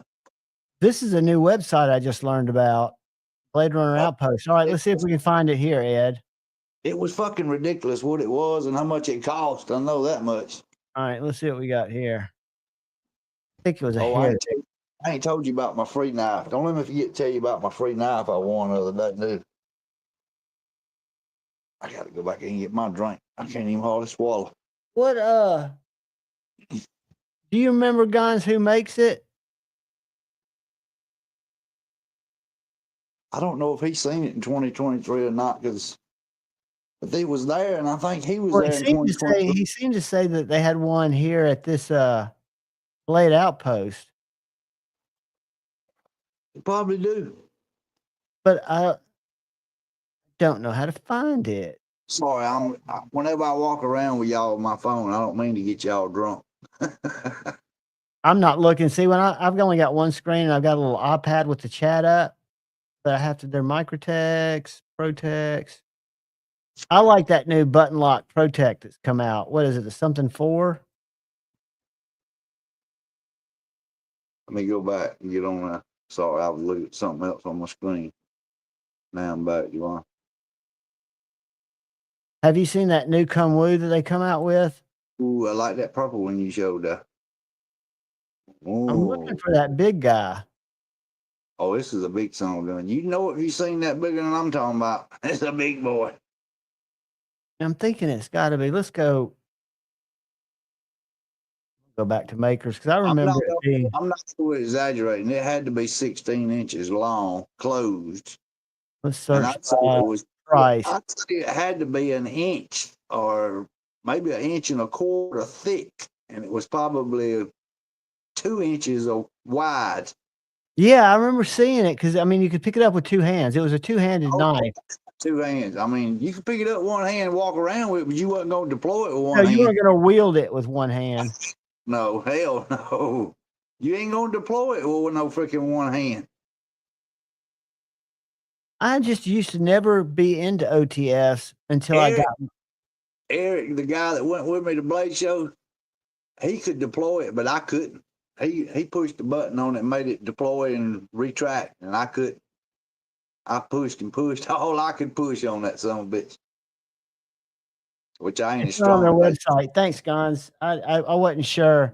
He find it for you. Well, he said it's not on their website. Oh, okay. But they might have one there. Yeah, the TR4 manual, Nick. That's what I was talking about. That is a very sweet looking knife. You need to give my buddy a wrench too. Who's that? Oh, Gareth? Derek. Garrett too. Let me give him a wrench. All right, I gotta open another window. Y'all bear with me. Entertain him, Ed, while I get to YouTube. Eric, he'll be staying with you for a long time. He ain't going nowhere. That's a good boy, and he loves knives. Hell, he showed me pictures the other day. Oh my God, that damn boy got more than I got. I told him, my God, I had fucking knives. Damn, he had I bet he had 25 or 30 fucking, what do you call them? Damn. Oh, God. Shh. Damn, he can tell you before I ever tell you. Can't even think now. I'm in here. All right, Gareth, you can share links. What is the Tucson? I bet you Derek got fucking 20 or 30 damn Tucsons. Fucking Tucson makes some damn awesome knives, dude. I don't give a damn. Dude, I've had over 20 Tucsons in my collection. I love them. I don't give a damn what people like. If you like a fucking knife, I mean, and I think it's well designed. I got a few Tucsons my damn self, and one of them I give away to a damn racist son of a bitch that was in the chat one day. Derek, you can now post links. Oh, you already are a moderator. Hold on a second. Yeah, Derek's a moderator. Let's see. Derek, where's Derek? There's Derek. Derek, you're now a standard moderator, so you can add links, buddy. If you want to share your social or one of your friends or promote something, as long as it's dirty, I'm gonna make Brian Kerr a moderator. Derek's pretty smart about finding stuff. Hell, he helps me out a lot. He said, "Let me pull it up," and he'll pull something up and he'll send it to me. So he's pretty fucking smart. He can do some shit on that. He's smarter than no way it is. Oh, dude, I struggle with it. Y'all can tell I struggle with it. Hey, Metal Inquisitor, what's up, Mimo? Good morning. Good morning. Morning, brothers. Good to see y'all. Happy Saturday. We're just rolling through the night. Enjoyed being on said faction. I enjoyed the honey pot last night. Were you there, Ed? You were there, weren't you? Oh, yeah. Honey bucket. Honey bucket. Yeah, not honey pot. Damn. I enjoyed 4 that. He said minus fucking 4 degrees this morning. Where? Mimo, he's in damn Canada. Fuck. Dude. I mean, I'm telling you, it's cold up here. Hey, Alexa, what's the temperature? Right now, it's 21 degrees Fahrenheit. 21 Today, degrees. Expect a high of 52 degrees. It's pretty damn cold. I'm not sure exactly what it is here, but it's All pretty that damn cold. means you don't have to know how to use it. It just means if you want to share a link where YouTube usually won't let you share a link to a website or a link to your social media, you can share links if you want to, help share people, do stuff like that. Or it also keeps people from being able to put you in timeout. It's kind of like he can go to anybody's in the chat and tap on their name and subscribe to their channel too. Yeah, and it's just it's kind of like with great power comes great responsibility. Don't abuse it, because you can put people that don't have wrenches in timeout. Yeah, he ain't gonna be. And what I do is, if I ever do a portrait live where we bring a lot of people in, I don't ever like to put people in timeout or ban them. But you do get people that come in that just spam, and then you do have to kind of put them in timeout. So that's what I'm glad to have people with wrenches. Because if people do come in here, good morning, Robo Steve-O. Welcome, my friend. Happy Saturday. Hope your weekend is kicking off to just an awesome start. Chris 229, Nick Martino. Chris 229, we saw him earlier in the evening. Good to see you, buddy. I ain't been reading the chat like you, Javon. I'll read them to you, and I try to put them up there. I can open it. I learned how to open the chat and close it back up. So I open it every now and then, but I didn't see him in the chat whenever I was in. 86 degrees Fahrenheit in South Africa today, man. I guess is it summer there? I'm geographically ignorant. I know you guys are on the other side of the equator. I think on the south, I think it flips that way. I'm such an idiot. And I'm part of Operation Paperclip. My grandfather came over here. I should be NASA educated, and I'm not. I meant to ask you something else too, Javon. I know you probably, like me, you don't care and don't collect a lot of them, but anyway. What is it? Does your Walmart have the Civivis? I've not seen the Civivis, but they did have the Swiss Techs. I did find the Swiss Tech there for the first time, which blew me away. I bought 3 Swiss Techs, and I give away 2 or 3 of them little bitty ones that looks like the Victorinox. Yeah. I give Stevie one. I think I give Maddie one. I bought like 6 or 7 of them, give them away last year for Christmas. The like, which I told them I done been to 3 different Walmarts, and I told them all 3 of them. I said, y'all need to up y'all's game on y'all's knives. I said, this is freaking ridiculous. Keep in mind, Walmart is political. They're getting a lot of grief about some stores don't carry freedom pills anymore. Some stores can only carry. I was there. This has been several years ago, and this is before I even got in the knife game. But they had a knife that I wanted, and it was in the case, the glass case, but it wasn't in the case that had the box. Take you a half hour to get somebody over there to open the case up. And then they wouldn't sell it to me. Because they didn't have the box for it to go in. Because it was a display model. I said, well, I don't mind if it's a display model. I'll pay for it. They were like, no, we can't sell it. So check this out. This is the one I found, and you can get them online. That's how they would have sold it to me, but they said they couldn't find the box it was in. They said, well, we don't know how much to charge you if we don't have the box that it goes in, because the box it's got the barcode on it. I said, the barcode's right there on the display. And they said, oh, no, we have to have the barcode off the box when you get it to cash register. This thing is packaged so well. It was hanging behind glass. It's packaged like an iPhone. It's all recycled. That one I haven't found that one. I seen seen somebody else show that knife. I think it was Bees or somebody, but I haven't found that one. But I got a review on it too. It's a $34.97, and you can find it online. But if you go back, if we look at all these Swiss Techs, this Bushcrafter, that one on the left, I got it. This one here? Yeah, I got that one. How is it? Is it a good knife? No, I don't remember. I don't know if mine's got the ferrule rod or not, but it's like that anyway. I think it may have been the third one over, but it didn't have the ferrule rod. I don't think mine does. And I got that folder you Did just you see went by. this one? Back up. No, is it not? mine didn't have that one at your store. Oh, they're not going to. Do you see the price tag on it? Look at this. I can't see it. Oh, let me get you. Over on the right. $399. $199. $199. Okay. And it's S35 push button. So Swiss Tech, I found out because I've told this story. My ex-father-in-law worked for Walmart for years and years and years. They lived in Arkansas. Walmart is in Bentonville, Arkansas. Well, when I heard about Swiss Tech knives, they've got their own website.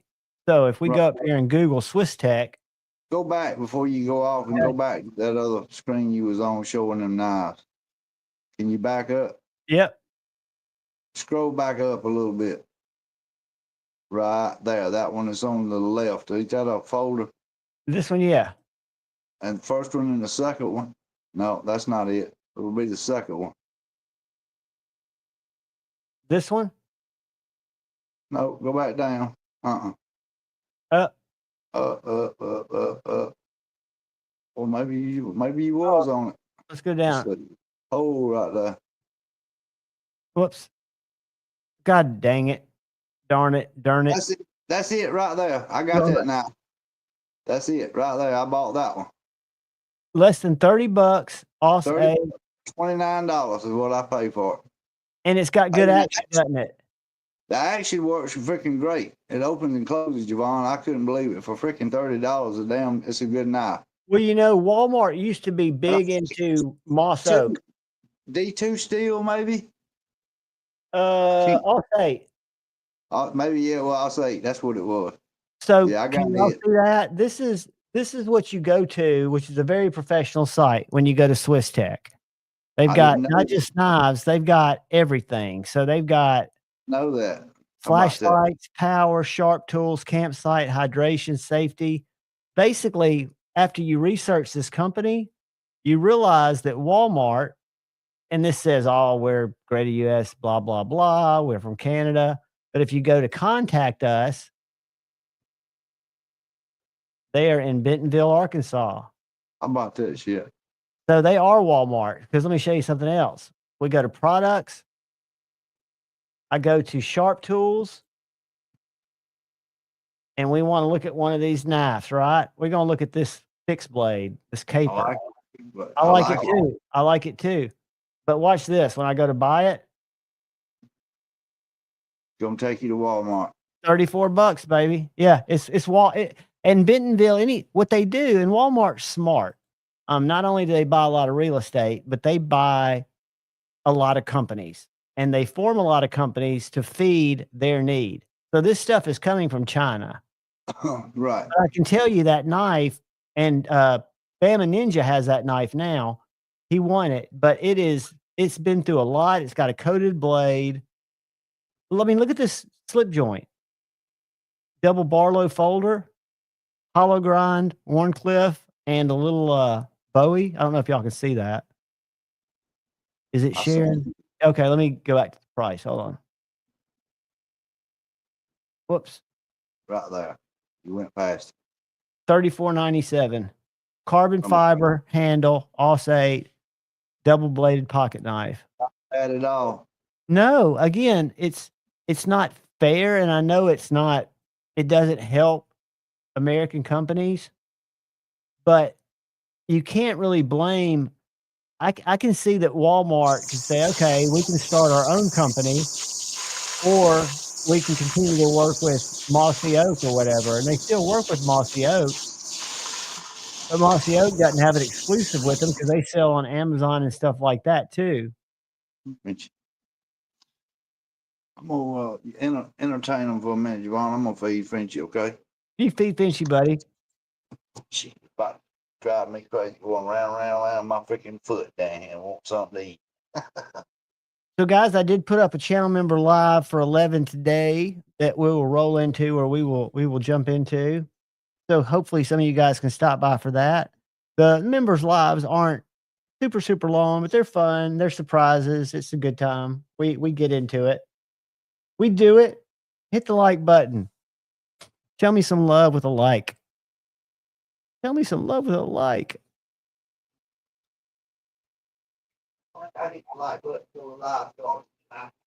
I'm kidding, dude. I don't care if you hit the like button. I just hear that on all the crazy shows that I watch. Tell y'all another good fixed blade that's a little more expensive. This guy is about $64, and they have it in a drop point and in a sheep's foot. But this is the Vosteed Mink in Nitro V. Very thin and slicey, very light, micarta handle or G10. I like personally the sheep's foot better. They sent me this to check out. I actually at Blade Show 2022, when you first designed this knife and one of y'all won it without a sheath, he sent it home to me without a sheath to try to decide what type of sheath they should do for it, because he wasn't sure if he should do leather or Kydex. And I was like, Kydex without a doubt. And so I've been fortunate to be able to experience several of the minks, but the one I really dig, I'm going to show it to y'all. And for some reason, they're $10 more. For some reason, the sheep's foot are $10 more than the drop. So the sheep's foot is $79. And the drop point is $69. But I can vouch for it. It comes with that half tech lock. I took that off and I put I got from Walmart. I buy these holster specialties deep concealment carry clips or an ulti clip. I've started to buy these more because ulti clips seem to rust.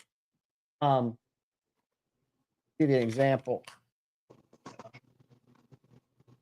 So right around the you can see some rust on that ulti clip, where my deep concealment clips, they're about the exact same price. They don't rust and they don't have that extra clasp, so they don't have the extra weight. This is lighter, a lighter carry system. Did you get a fed? I had to hook a brother up with them ultra clips. Dude, those things are what I would recommend, and I'll show you the difference. Let me pull it up. I used to be ulti clips all the way, and if you want one, where you ordering them from? Amazon. Amazon, yeah. Here, I'm gonna show you, because the ones I like are the deep concealment. Now, the only bad thing is every now and then those deep concealments hold so well that I've had to take my pants off to get them out of my pocket. The ulti. She'd eat and she's gone. Gone back to bed. She eat and she's sitting over there washing and cleaning her face now. So this is the one that fits most sheaths right here. This 3.3. Yeah. So that's the one I get for most applications. What's tricky and what screwed me several times is this little guy is a perfect size, but you can usually only get one screw in there, depending on how close. Now, TKL makes their sheaths where they've got grooves instead of just eyelet holes. Let me show you what I mean, and then I'll share it again. But one of the things when you're looking for carry methods, see how they've got these oval grooves and the holes? So I can put a small clip in there. But if you look, if I go back to this Amazon 2.2 clip, you can usually only get one screw in because the eyelets on your Kydex aren't going to be far enough apart to where you can get two within a 3/4 inch spot. So what I recommend is the 3.3. These are more pew-pews because they're wider, they're thicker, wider. $15 for one. For one. Yeah. But the ones I like are, let's go to my purchase. Hold on, let me go to my purchase. Easiest way to find it. Yeah, I've been aiming to ask you where you was getting them. This one right here, HB. So it's Holster Builders Discreet Carry. Now this one's a little more. It's $19, but it does not rust. And you see that little tooth that's back there? Yeah. So when you put it over your hem, like it's in your pocket, or if you put it over your pants inside, you wouldn't put it over your belt. You just put it over the hem on your pants. That little thing right there catches underneath it. And I mean, you've got all the retention you need to pull that knife out. You can't wear it over the belt? Yeah, he did. See? Okay. Yeah. I see it now. Yeah. I got you. But for me, I put it in my back pocket. Let's see. I carry it more like, it clips on your pocket, on the top of the pocket, more or less. yeah, because that little tooth that's pointing up catches under your hem, right? Or it'll catch under your belt. But the other thing is they've got this one in different sizes. So, but you run into the same problem. What I found is with the little grommet that comes with it, you can get where one screw will hold it, but I like to have at least 2 screws in it. And they make a little guy. I don't know what it is. But yeah, the longer size, and what you'll also notice is Ulti clips take longer to get to you. So if I order a deep concealment clip, I will get it by Tuesday. If I order an Ulti clip, it's going to take over a week. Oh, really? Yeah, so I've ordered this Ulti clip, and I'm a Prime member, Monday, December 16th. So that's a week and 2 days? Yep. And they just don't seem to ship very fast. But when you're looking through these, Ed, what you want to look at is this schematic here that shows you what your hole dimensions are. So you can make sure, as long as you can get a screw in 2 holes in your Kydex sheath, which you usually can. And see, I usually mount mine, and this is personal preference, but I try to mount mine where the clip is high, exaggerated, because the knife carries deeper. And I can still easily get it out of the sheath because I'm not using this side. Whereas if I had this down flush, the knife would stick up a lot more. Right. I like the knife to kind of be down where it just holds the handle. Tucked down farther. A little bit. But then this knife right here, for anybody looking for a first time 7.5-inch knife, I haven't reviewed it yet, but I've done the testing I'm going to do, which is just cut with it, chop with it. This is a mossy oak. It's You bought it at Walmart, did you? No, I bought it at Amazon. G10 handle. The scales come off. I took the scales off, so you can clean it or oil it. It's got a choil, just a one grip, Warncliffe. I got it Black Friday for $19.99. It's everyday. Its everyday price is $25. So it's more of a beefy knife. You know, it's bigger. So I would say this is kind of a primary carry replacement. But it came with one of those tech locks, and I just put it on loops, and I carry it on my back, Scout. What steel is that, John? 14C is what it says. You know, but according to Shane and Kyle, and I don't doubt them. You showed it to me the other night when we was on the live, but I didn't ask you what steel it was. I saw it and it looked good, and it's going to be given away. I'll review it this week and probably give it away next week. But it is a flat grind that is just trying to cut my hand off. Very slicey. The only thing I don't like, for some reason, when I grip it, they did something weird here with this heel, because it kind of pushes up into my hand where it seems like this should have maybe been contoured down. But besides that, which I kind of look at it as a positive, it's heavy. It's heavy because it's a solid knife with G10 handle. You get all 4 fingers on it? Oh, yeah. Let me tell you what you got. You've got from midway in the choil to the back of the handle, it's 4 inches. And that's from right there where the plunge is. From Yeah, I right got you. there to right there is 4 inches. And it's got a lanyard hole too if you needed it. But you can also take the scales off if you wanted to, and you can paracord it because the scales are pretty heavy. Or clean it or whatever. Yeah, or wax it up, put some oil on it. But, you know, I'm a huge fan in I'll get it. It'll be late at night, and I'll get on Walmart and just put in, or not Walmart, Amazon, and go EDC fixed blade knife or titanium EDC fixed blade knife, just to throw curveballs to the algorithm to see what it shows. Because there's so many knives sold through so many people on Amazon, you never know what you're going to see. Get on And there every now and then and look at their knives. I don't What's get that? on there a lot. I said I get on Amazon sometime and look at their knives. I don't I'm get going on to there a show lot. you one that is suspiciously looks like another knife, but I bought their other knives that don't look like anything. But I want to show you a nice knife that's got probably. Here we go. Believe it or not, Javon, I've ordered 2, 3. I think I've ordered 3 from Temu. Really? Have you gotten those in? I've never signed up for Temu. I mean, they're not spectacular. I'll show them to you when I get through smoking this cigarette. They're not spectacular knives, but Guys, one of them was a Etsy. Only thing I don't like about it rattles in the sheath. It's a fixed blade and it rattles in the sheath. It's an SE3 or an SE4.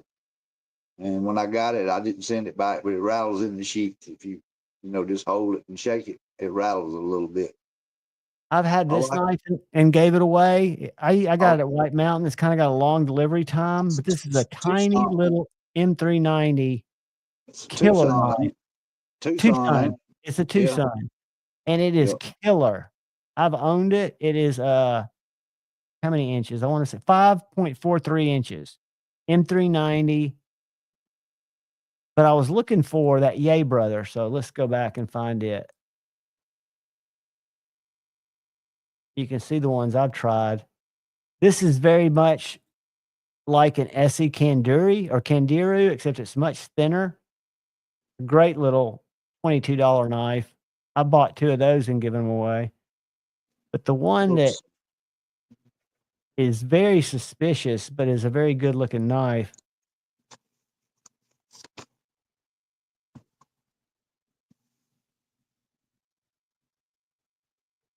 I can't even remember what the heck I was sitting there thinking what I did with them damn knives. I put them up. I got so damn many. One of them was a Benchmade, Javon, that I ordered from Temu. Oh, really? Yeah. And there's a Watchman that looks just like an SE3. So they are liberal with their designs. But this one looks just like the Boker AK1. You see that clip on that yellow knife? Back up. That one on the left, that clip, that yellow knife, that fixed blade. This see one? That clip? Yeah. I got one knife that's got a clip on it like that. I will not buy no more knives with that clip on it like that. They all come like that. All I do is take them off. Check this out, Ed. Maybe this is not all of them are like the one that I got, but I don't like that one that I got. It's aggravating as hell. They absolutely suck. The first thing I do, like that Walmart, that Amazon knife I've got, came with this one. I've got a drawer full of them. It's too fucking hard to open and close. Do you have to push 2 buttons to open that clip up? And it's big and bulky. It weighs as much as the sheath. But do you have to push 2 buttons and one on each side to open it up? No, that's the other one. This one you just push the one button underneath. Well, mine's got 2 Yours buttons. Is this one right here. You got to push them and kind of lift up. No, mine ain't like that. Mine, you push 2 buttons on the side and then you flip the lid up. But isn't it thick and heavy? Isn't it bulky? Oh, yeah. It most definitely is. It's bulky. Yeah, that's why I really like that deep concealment even better than the ulti clip, because the deep concealment makes the ulti clip feel bulky. It came on a fixed blade that I bought at Blade Show. The guy had a cadet sheath and it already had that clip on it, and I do not like that freaking clip. Here's that mossy oak that I just showed you. It is and all of these knives from China, and I told Lou or you just to do a little. I told him to ship it with a Kydex sheath with holes and don't put a clip because everybody's going to carry it differently. But this is how this knife comes. Boxed well. That's the knife. Boop, boop, boop, boop. $19.99. They also have a 9-inch and a 9.5-inch. Look different. I didn't see those. I was just looking at the small one. But anyway, I think for $20 it's worth it. But what I want to show y'all is going to come up because I'm seeing the. Damn it! I left that freaking light on. And Give me 2 seconds. I'm almost there. I know I am. And it's weird how they'll hide these because there's several knives that are suspicious. I put yay in front of that and it takes it out. That's why it's not doing it. Can you see this, Javon? Let me come back to you. I'll show it to you in a minute. Show me. That's the one I was talking about. I bought at Blaze Show, and it's got that big old bulky ass clip on it. That's like, okay. I know exactly what you're talking about. See how Show it's me got how the you two- open it because I got one that came on this knife, American made knife, and I can't open the clip. See the two on the. Yep. It's got the two buttons on the end of the clip. You push How both hard of do them you have buttons. to push those things though? Because mine looks like I can't do it with holding the phone too. It's pretty freaking aggravating, Javon. I will throw this bitch in the trash. yeah, Nick, they're very handy if you want to mole them on a pack. You're right, or if you want to put them in a bug out bag or something like that. Slide locks. I'd have to go get the one that came on this knife. You are right. It flips up in the middle of it, but you can't hardly flip that much up. I can't even do it with one hand. No, and they're just bulky. This knife came with one of these. Have I shown you this? I traded Carco. The knife, don't get me wrong, I do love this knife, and I paid too much money for this fucking knife. Look at I this can bitch easily right get it here. out. And another thing, I can't get it out. I'm about to lay the phone down to get it out. But I do love the knife. It's custom made, and I bought it at Blaze Show 2021. Or, no, 2022. That's got a tall blade. I like that. What you got in your hand? This is one Carco traded me. Servant Knives. He's not currently making knives, but I've got that little knife, the Simpleton he made. This is That's called it's a mech fighter. And what I want you to look at is it's a fighting knife. See this little pinky ring? Yeah, I seen that ring back there. See that little tension getter on the end? You fucking put somebody out of their misery with it. And you can grab it inside of it if you don't like it, but it's one of those that fits tight. I mean, it fits tight in my pinky. And it's got a great little harpoon right here. It's got a harpoon right here. Look at the spine, how the spine's got those little wedges in it, cut out. Oh, yeah, I see it now. And it's 3V. It's just a little chunk. It's a zombie knife, kind of a fantasy knife. And it's got some kind of weird acid etching on it. But it came with one of those tech locks like you've got, Ed, and I could not get it open. I tried every way, and I know what I'm doing to a point, and I tried to open it, couldn't do it. Finally got the screwdriver in there because I knew I was going to put a 3.3 ulti clip on it. Because these, when you unclip them, it just releases the tension. You've still got that tooth that catches up under your hem. So these are probably even a little bit more stable than the discreet carry. I just prefer the discreet. I'll throw this sumbitch. So if I ever get another clip for this sumbitch, I'm gonna throw this sumbitch as far as I can throw it. I hope it lands in that lake across the road in my house.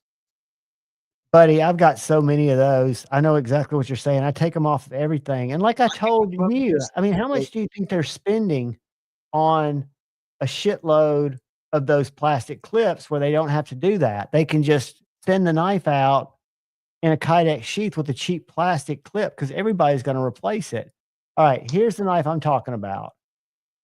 So have you seen the Boker AK1? Yeah. To me, this knife looks just like a Boker AK1. And if you need me to go get my Boker AK1, because I've got a Tanto like that, and I've got a reverse tanto like that. This is a $30 14C 28N knife, guys. I paid $340 for the one that's this size. And then the American Tonto that are both made in Germany, it's an N690. My $300 one's an RW34. This one is an N690. This was $169, and it looks exactly like this knife right here. I like that blade shape. I do too. They make it, well, the great thing about this and the Boker knives, the daily carry Boker knives, is you can get a drop point like that. You can get a Tanto. I'd probably go for the drop point. I've never had the drop point, but I do have the this reverse Tanto is the one I like the best for an EDC cutter. It just seems to work well. They both do. I mean, I like my Tanto too, but this is just a great little package. I want to say it's 7 inches. Centimeters. I don't do centimeters. Hey, Alexa, how long is 17.6 centimeters? 17.6 centimeters is about 6.93 inches. So it's about 6.93 inches. But I have fun looking through some of these knives at night. I mean, because you can find some pretty decent, interesting. Explain this to me. This knife I was just showing you. What is the? I don't know if Kyle's in. So I can see you. You might be able to tell me anyway. It's got CPM S35VN. What is it? I see a lot of knives that's just got S35VN. Is all of them CPM that are S35? That is a good question. I think the CPM, and somebody in the chat can help me. Todd, what is up? I think it's Crucible. Let me say CPM. That's a custom. I had to find the card. I bought it at Blade Show from a guy that makes custom knives. There's a huge difference between CPM 154 and 154 CM. I know that. So let's see. CPM is made blah, blah, blah. CPM versus, let me do this, versus S35. Well, it's got CPM S35VN, and I thought I see a lot of the same steel. The CPM simply stands for the Crucible Particle Metallurgy, which is the company that makes it, which is the manufacturing process used to create the steel. There is no practical difference between the two terms, meaning CPM S35VM. It's just a more specific way of saying S35VN, cool. According to Google. Lord Needham. You see the finish on that knife, what you want? It looks like it's a satin, like a belt satin or hand satin. It is polished. Oh, dude. That some bitch is fucking polished, my friend. And it looks like it's tall and thin. The handle is Purple Heart.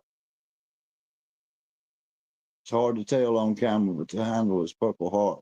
What's that black band? Is that like Wingate in the middle? Or not Wingate, but boat? But it's got like a black, it does have like a black band. It's like it's inlaid with some kind of black wood. I'm not sure. That's a dark, yes. That's gorgeous. I can't remember not finding the card. The guy that I bought it from, I bought it in his booth, but he's in the USA and it's USA made, and he's got his own business. And I said I was going to buy another one from him, but I just hadn't never bought another one from him. But guess it how much almost like an MW Knife Works. Guess how much I paid about some bitch? How much? Yes. $150. 175. I want it wasn't MW Knife Works, was it? It'd take me a few minutes, but I could find the card. No, you don't have to do that, dude. The card was in the bag. Lord, throw them straight, buddy. I love disc golf. I've got a bag full of them, and I suck. I used to keep the card in the knife pouch, more or less, because it's in the pouch, you know. And I used to keep the card in there, and I finally took it out one day. I wished I hadn't, but I know where it's at. I keep all my cards. Yeah, I got a lot of mine in the drawers here, and I keep a lot of them in my boxes. That's my worst clutter problem. I should have gotten, or I should get, one of those big, huge Tupperwares, you know, that you put sweaters and stuff in. Rubbermaid. I need 1 or 2 of those to store my boxes in, just in case I Rubbermaid, sell the knives. yeah, that's what I take mine out of the boxes and I put them in Rubbermaid containers and put them out in the building. I don't throw no boxes away. Yeah, I like That's to keep my boxes. You can take me off of the. Oh yeah, I got you on big. I'm sorry, dude. Oh, that's fine. But that's the reason why I don't throw nothing away. I keep everything. I'm a freaking pack rat. Well, if you sell it, people are going to want the box, right? You In know, most cases. you know why I keep them, don't you? Most of my knives that I buy are lifetime warranties. Yeah. Even from a custom dealer, just like Shane. Shane told me, he said, anything happen to that knife, you let me know and I'll take care of it. You know, and that's what most people, when I buy them, you know, they say, you know, lifetime warranty, you know. Yeah, and that makes all the difference. Plus, if you're buying on the secondary, you want the box. My problem is, I bought a few from couple of different people on that already had them, and they just sent them to me, and they wasn't in the box, more or less. But you know, it's okay. They're not going to leave my collection. yeah, and a lot of the ones that I give away, because I've got all my boxes scattered, like the Kaisers and stuff, I would just wrap up and put in those bubble envelopes because you can't get the box in there. And then if you put it in a box in a box, it's like 3 times as much to ship. Have you ever seen a That's knife why I'm like turning this? off my camera because I'm sneezing. I apologize, guys. Have you ever seen a knife like this, Javon? What is that? Let me get back over and get set down. It's about an ugly looking thing. What's sticking out the sides of it? I figured you were gonna say that's how you open it. Let me get on camera. That's the flipper, how you open it. What kind of knife is that? It's a Camillus,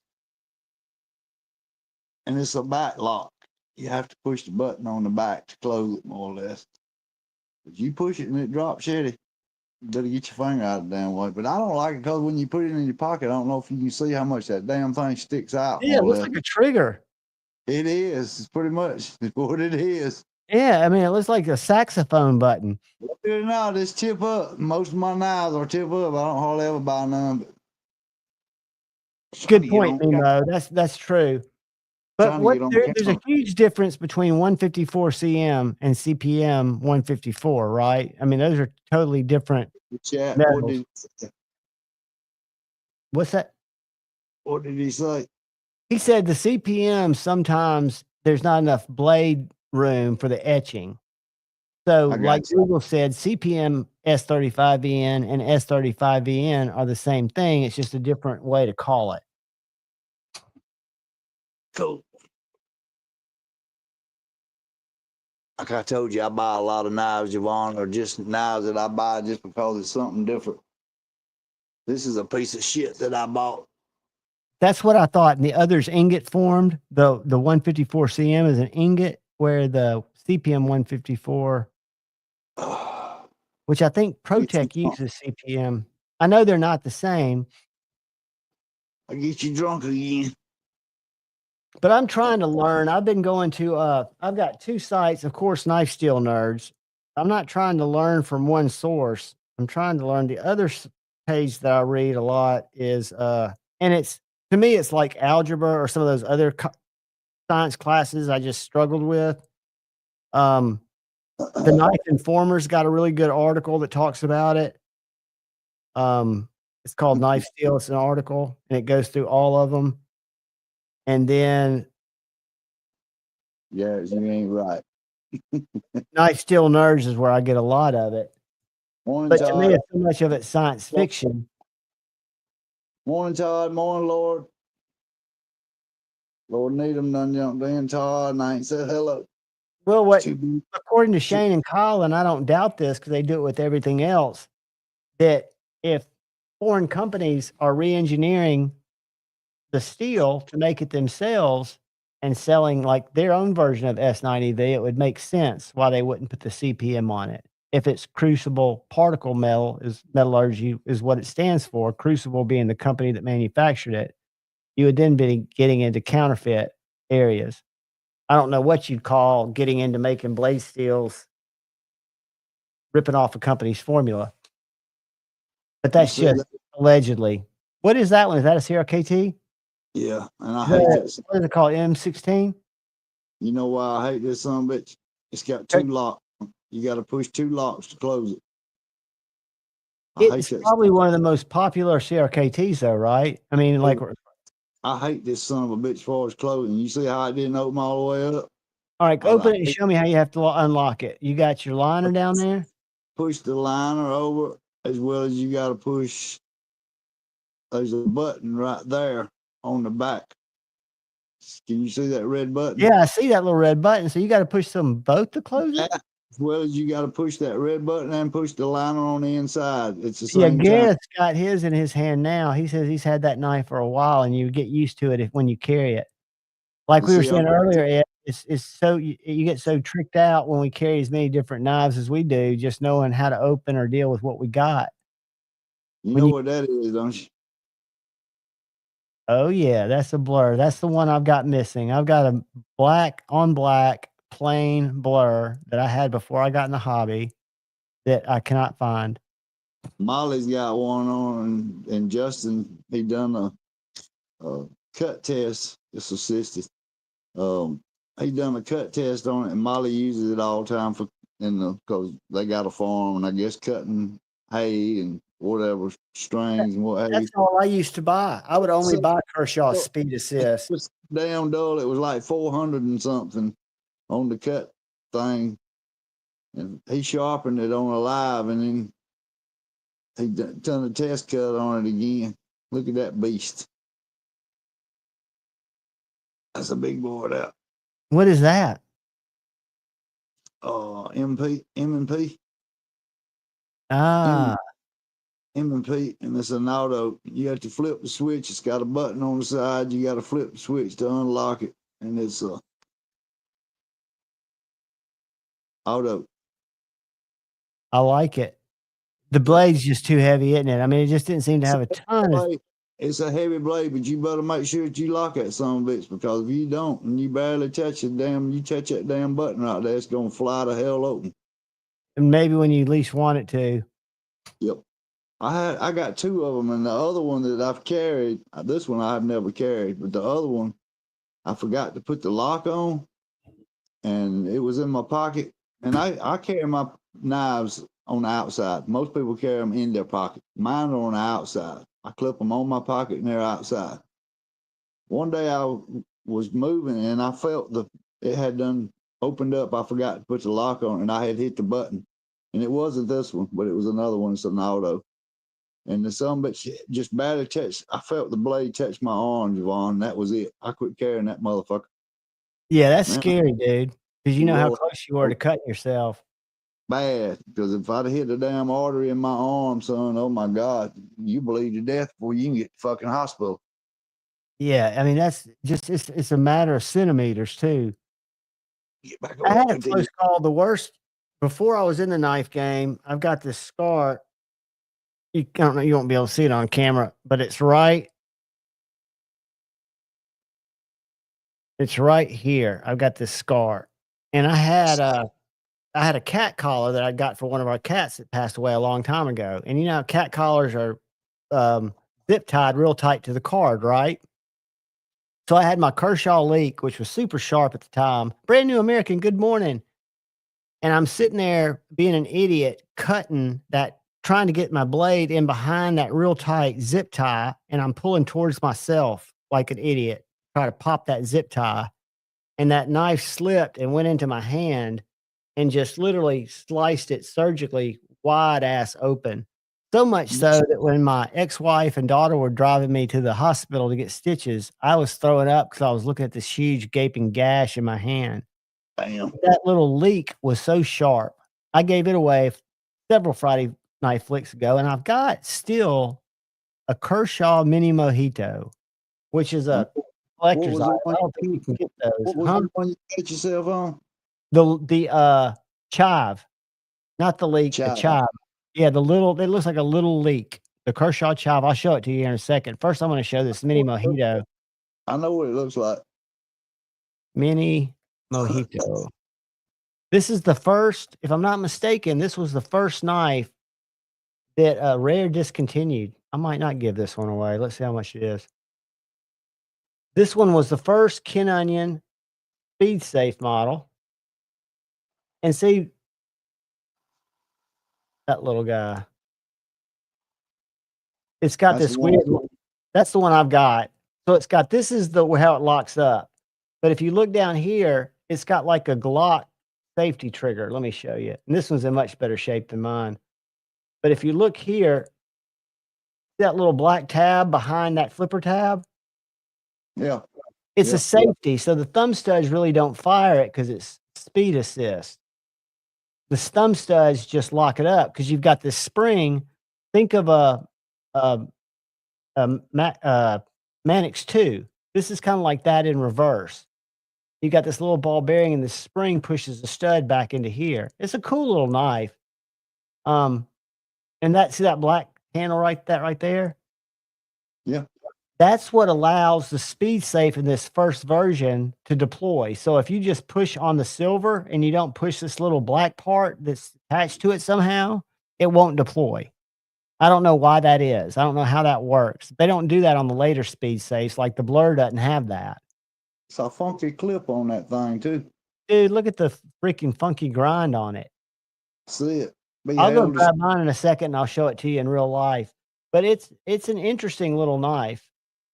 It's the only Kershaw I still have in my collection because I gave away the chive. The chive, dude, that thing, I kept it in my office drawer at work forever. I think I might have sharpened it once. But again, I was only cutting paper and cat collars and shit like that.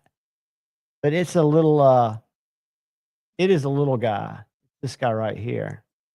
Morning, B&A.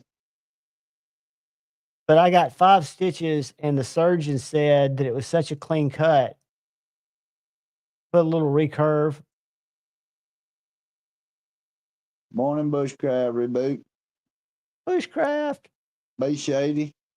See, this one's got a safety here on the front, which just catches the blade. But for some reason, since I got into the knife collecting game, ZTs and Kershaws get 0 of my attention. Ed, I'll be right back. I'm going to grab the chive or the mini mojito. You good? Give me a chance to swat some of this crap off my telephone.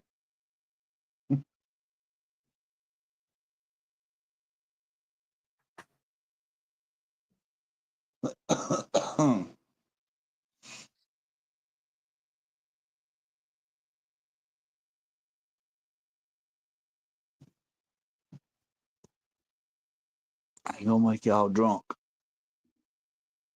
I'll lay you down for a second.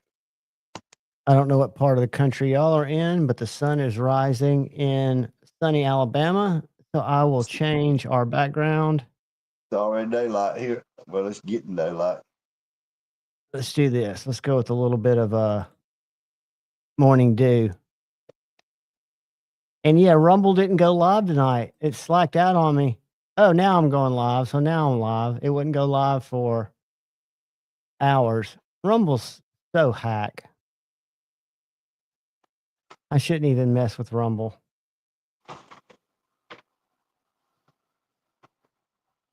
Brian, have a great day, buddy. Balrog, what's going on, buddy?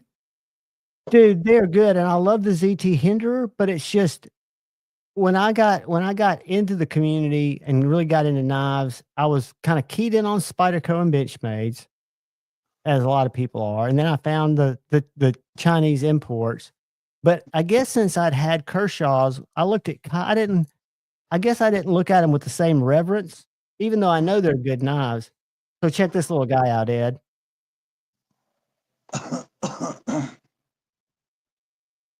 Little old bitty thing, ain't it? Yeah, it is. And see, you got that My little, OC, my you got OC, that little black. my OC, my OCD just went off. I like for both sides of a knife to look the same. Oh, I know, dude. And this one doesn't, and there's no reason it should. I mean, because they could have easily done that panel on both sides. But this knife is very, very old. When was it? I want to say I bought it in 90. Let's see. Kershaw Mini Mojito. The 1800 rare. What's it say when it was made? I don't want the eBay listing. It was $56 when they sold it at Knife Center. That's what it cost new. Really? 3.5 inches, 440A carbon steel. It's not showing me what I want to see. Where's the Kershaw listing? Kershaw didn't even have there, or maybe handles 410, blades 440. Just a weird little knife. You know where that come from, don't you? What you got there? What you sent me? Open it up. Which one is that? Oh, is that the It's just- little That's the one. that's you the, sent yeah, me. the little that's that little Wicked Warncliffe. The Ed won it, and you gifted it, the SKF to me off of your channel. yeah, and it's called the Chive. The CRKT spew. Spew, that's it. It'll It's a spew great, your ass it's a down. great Sure. little knife. Yeah, it's a sharp little poker. You know, I told you I got Good 2 night, of them. Though. Constantine Marines. Thanks for staying around, buddy. I appreciate you. I appreciate all you guys that have hung out earlier, late, that hung out with us over at Satisfaction. You know, I As we got roll 2. into Saturday. You know, I got 2 of them now, didn't you? Where'd you get the other one? I had already bought one before I won that one from you, and there it is in the box. I didn't know that you was sending. Ed won it and gifted it to me, and I didn't know it until I got it. I didn't even know what I won. I think you even asked me, and I said, I'm not even sure because it was gifted to you. Here's my little Olight. They call it an Otical. Check this little keychain X out. It's a great box opener. Little like $25 Damascus. Did you see Matty showing his a while ago on that? What he showed? Which one? Showing. Oh, his hot dog. Yeah. I was watching because he was saying it was a clip point. That's when I woke up from one of my naps, and I said, no, that's more of a tactical. What do you call it? Persian. That's more of a Persian hot dog. He's got all 3 of them. I bought this one at Blade Show this year. I got the medium. They had the small, medium, and the large, and I got the medium. Well, it's just like anything else in the knife world. If you key in on something, I did it with Finches for a while, and I still got like 10 Finch knives. I never carry them. I just kind of collect them, not like JB does.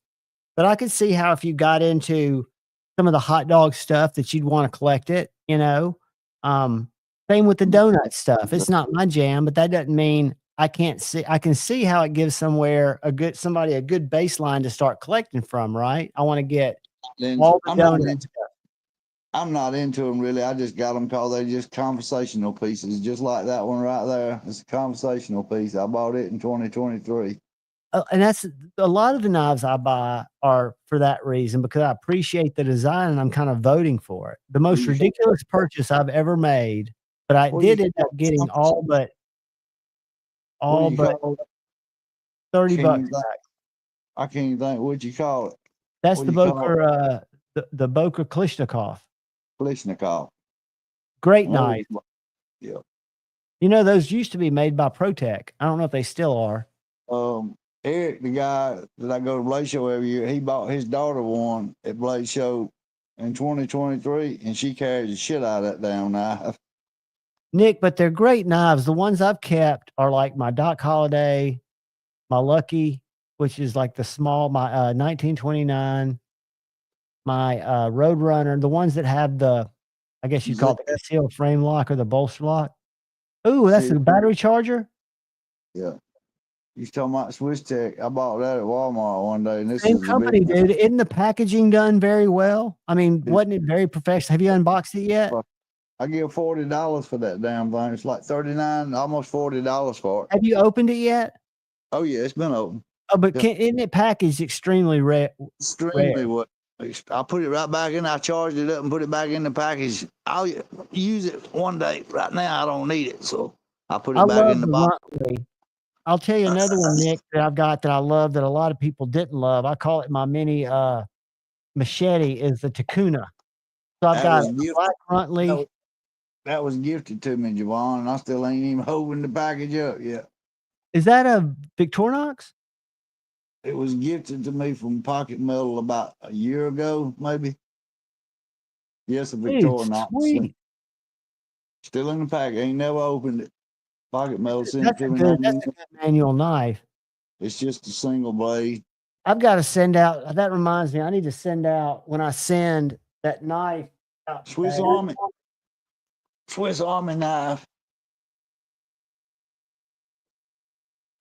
Send some I cherish that piece.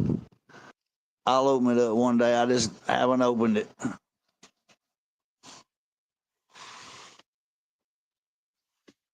The only knife I've got that's still in its package is my my knife club knife, my little what's it called? My little Spyderco looking knife. What are those called? I've gone brain dead. I would recommend that battery bank to anyone, but that Swiss battery bank that I got, whatever you want to call it. They make really, it looks like they make quality stuff because all their gear, if you look at their website, is impressive. I'm going to show y'all another crazy knife that I picked up from Tucson and White Mountain Knives. I think they've got them in stock. It's about $50, but I thought it was going to be much smaller. It's a slip joint. I had to buy one of these Knipex slips to keep it in because it's so freaking big. When I say it's so freaking big, look at this knife. Sorry, I was trying to get one I was going to show you. Damn, what a blade on that sucker. That's a 14C 28N blade with a micarta handle. Got. It's a slip joint. Damn. Yeah, it's a Tucson, dude, and I bought it. I thought it was going to be a lot smaller. I like the shape, but got a super tall flat grind. You can tell. Look at this thing. Slicey and dicey. Oh my God. And it's beefy. This was going to be the giveaway tonight, but we gave that other knife away. This will eventually be a giveaway. It's just but if anybody's looking to buy one, they're $56 at White Mountain. You put in Javon 10 or somebody else's code and you can save 10%. Tucson, in my opinion, I've got comes to split joints. This is the one I was telling you that I bought off of Temu, and it's a Benchmade North Fork, Javon. Don't buy one of them. Can you tell it's different? It's a piece of shit. I mean, for the price that I paid for it, I mean, it wasn't much. But where the scales meet right there, I mean, it's freaking unreal, the fit and finish on it. It just absolutely sucks. And Temu is one of those places where there's so many different outfitters. No, that's AliExpress. But see this little guy right here? This is contoured mill tie. What the heck is it? It's an M390. Just a slip joint. It's Tucson. Oh, that's Tucson. M390 contoured tie slip joint. Listen to walk and talk.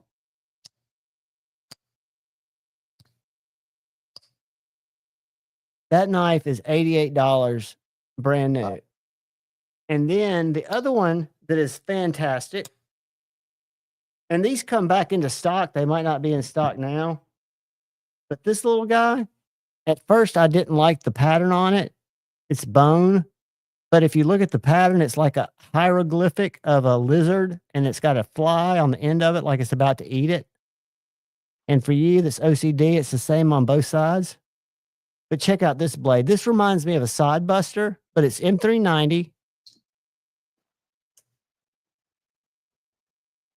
I think it's a beautiful knife. Yeah. $88. Polished before too. before discount. Oh, it's a finger magnet, but I still like them finger magnets. They do You know, such a good job, and I mean, they offer some weird stuff too, like these. And for some reason, their price on all this slip joint stuff is $88, unless you go with like that big one I showed you that's 54 because it's 14. But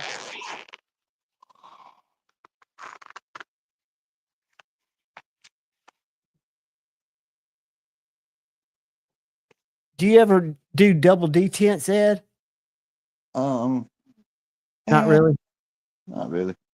These two knives are designed by the same person. Don't bother me though. This one bothers me because I can't reach that flipper. I have to flip it like this. But that little knife is so thin and so slicey. It's Like Blake, S90V, carbon fiber, weighs nothing, $88. And then but this is the companion, the same designer. You can tell it's got the same 3 screws, carbon fiber, but this one's M390, and this one's flipper tab comes back further. So this one I can absolutely fidget with. But when you look at that, it's just got that super sharp little M390 blade, and it's got, look at this, it doesn't have a clip, but I can finger flick it how about that? because it's on a detent. Cool. But just great little knives that I would never have seen if I didn't just browse White Mountain Knives. I would have never seen that weird Mirror 1 and Mirror 2 if I didn't browse White Mountain Knives. I don't have any affiliate links with them or anything. I do have my discount codes. But Do you know what this one is? what's that? You know what this one is? Because I That don't. looks like an Asher. Yeah, that's the Asher, dude. You won that from me. That's an Asher Spiro. That is a fantastic knife. That's the 20 CV too. It's in a Vosteed box. Because, dude, I couldn't find the box and I didn't want to hold it up. I tried to ship the same day. It's got AK on the pivot. Now, Asher Knives, It's got AK on the pivot, but it's in a Vosteed box with a because Vosteed. I couldn't find the Asher box and I didn't want to slow you down. I can send you the box. I've got the box. I'm gonna tell you one thing: you ain't but one deployment. I know it's flipper tab only or flicker only. Have only, my Can you friend. thumb flick it? I don't 'Cause know with it about being a thumb. liner lock, I have found it really easy to deploy, but it doesn't. I don't have no problem back flipping it. So spider flicking it, whatever you want to call it. I It's pretty kept the slick. titanium one. I've got a titanium one of those too. It's pretty slick though. Yeah, he makes some really nice fixed blades. Lee Scott, who's in the chat quite a bit. You sure I got that from you? Yeah. Oh no, somebody won it from me, and you got it from them. Because that's when I talked to Austin at Asher Knives. He's told me no dealers had that. I bought that from that North River Knives, and I gotta get me another. What do you call it? Apache case, because I got so many knives that I can't display them all. hey, Derek said he'll take it if you don't want it, since you don't got the box. I'm sure he fucking will. You can't tell it on my camera, but it's purple. You know what that is, don't you? That looks like not the drop bear, but it's the other Kaiser. Grow. Oh, an Grow. It's purple too. Ed, and I've got that box. You sit tight. I'm gonna go find it right now. No, I don't need the box. Look, it's got EF on it. See it? Yep. And it's an Axis spring lock. Yeah. I've heard great things about those Grows. I bought the one that looks like the Strider. You see that, Javon? Look at that. Just drop shitty. You know, that Kaiser's drop shut. Why don't Benchmades, who's been doing it longer than anybody, it seems like they would have it just absolutely perfected, right? I believe that Grow. I don't know where I got it from. I believe that was I want to say it's come from Ian, but I'm not sure. It could have come from you. I believe that some bitch right there come from you. Sweet B Shady. You know what? I believe that damn knife come from you. I think it did. I can go back and look. I keep all that stuff in my little book because I forget. I'm gonna tell you Nick, where it that's came where I from. learned about Asher was from Lefty. That Grove came from. I won on Bluminati Ninjas, and I won the second prize. The first prize was that Grove. And I said, I wished I'd have won the first prize. Well, Joe Casper won that knife that I just showed you. And Bluminati and Joe Casper got to talking back and forth. And damn, if they didn't send me that fucking knife. And I thought, oh my God, I can't believe that shit. Well, that wasn't all. Bluminati knew that I love purple. And he sent that. It says Purple Swirl from Rough Rider. I'm going to try to open it up. I ain't going to get it out. Can you see it? Oh, dude, that's pretty. And it's a little fixed. Is it a single blade or a double blade? It's I'll get it out. It ain't hard to get it out. But I'm not gonna try to open it. But it's a purple marble, whatever you want to call it, and it's a single blade. Yeah, That's a pretty little knife. You can hide that so much in your hand. It's a little old bitty fucker though. I like a little knife though, especially in a slip joint, because I'll typically carry, even though I don't use them all. I carry a slip joint in my left. That's where that Grove came from. Was him, and these two knives came from G-Ball. I won both of them. What are those? I've never seen a knife like that, unless it's just a different. Migurons. Oh, Migurons. Yeah, Miguron makes a great knife. Last year, the Miguron Moirel was my knife of the year. Budget knife. This year, my budget knife for the year is going to be the Civivi X1. I won 2 on his channel. And it's black. When are his lives? I never am in G-Ball's lives for some reason. Live on. That's the Moirel right there. That was my knife of the year last year. Saturday night, and he usually goes Saturday night and sometimes Monday night, but I don't think he was on this past Monday. Because for some reason I thought he went in the morning, but maybe he changed. That's a great knife right there. I had the liner lock version. I've kind of weaned myself away from coated blades. I just don't like coated blades, man. I love to see the steel. And plus that damn coated Javon scratches. Eventually, I don't give a crap what kind it is. Eventually, it's going to scratch. Yeah, but, and if we want them as, collectors, keepers, I like kind of having scratches on my knife. Not scratches, but I like having cuts. Like, that's why I like cutting cardboard. I like those use marks. This one is heavier than the other one, but it's another one, Miguron, that I won from G-Ball. Miguron makes a good knife, man. Is that the Kirex? To be honest with you, I don't think it's got no names on the box. Let me see. I've only gotten to review one this year. It was the I can't read Moo, which is a little titanium compound ground flipper only knife. I can't read that one, Yvonne. The box is messed up on it. The writing on the box is messed up.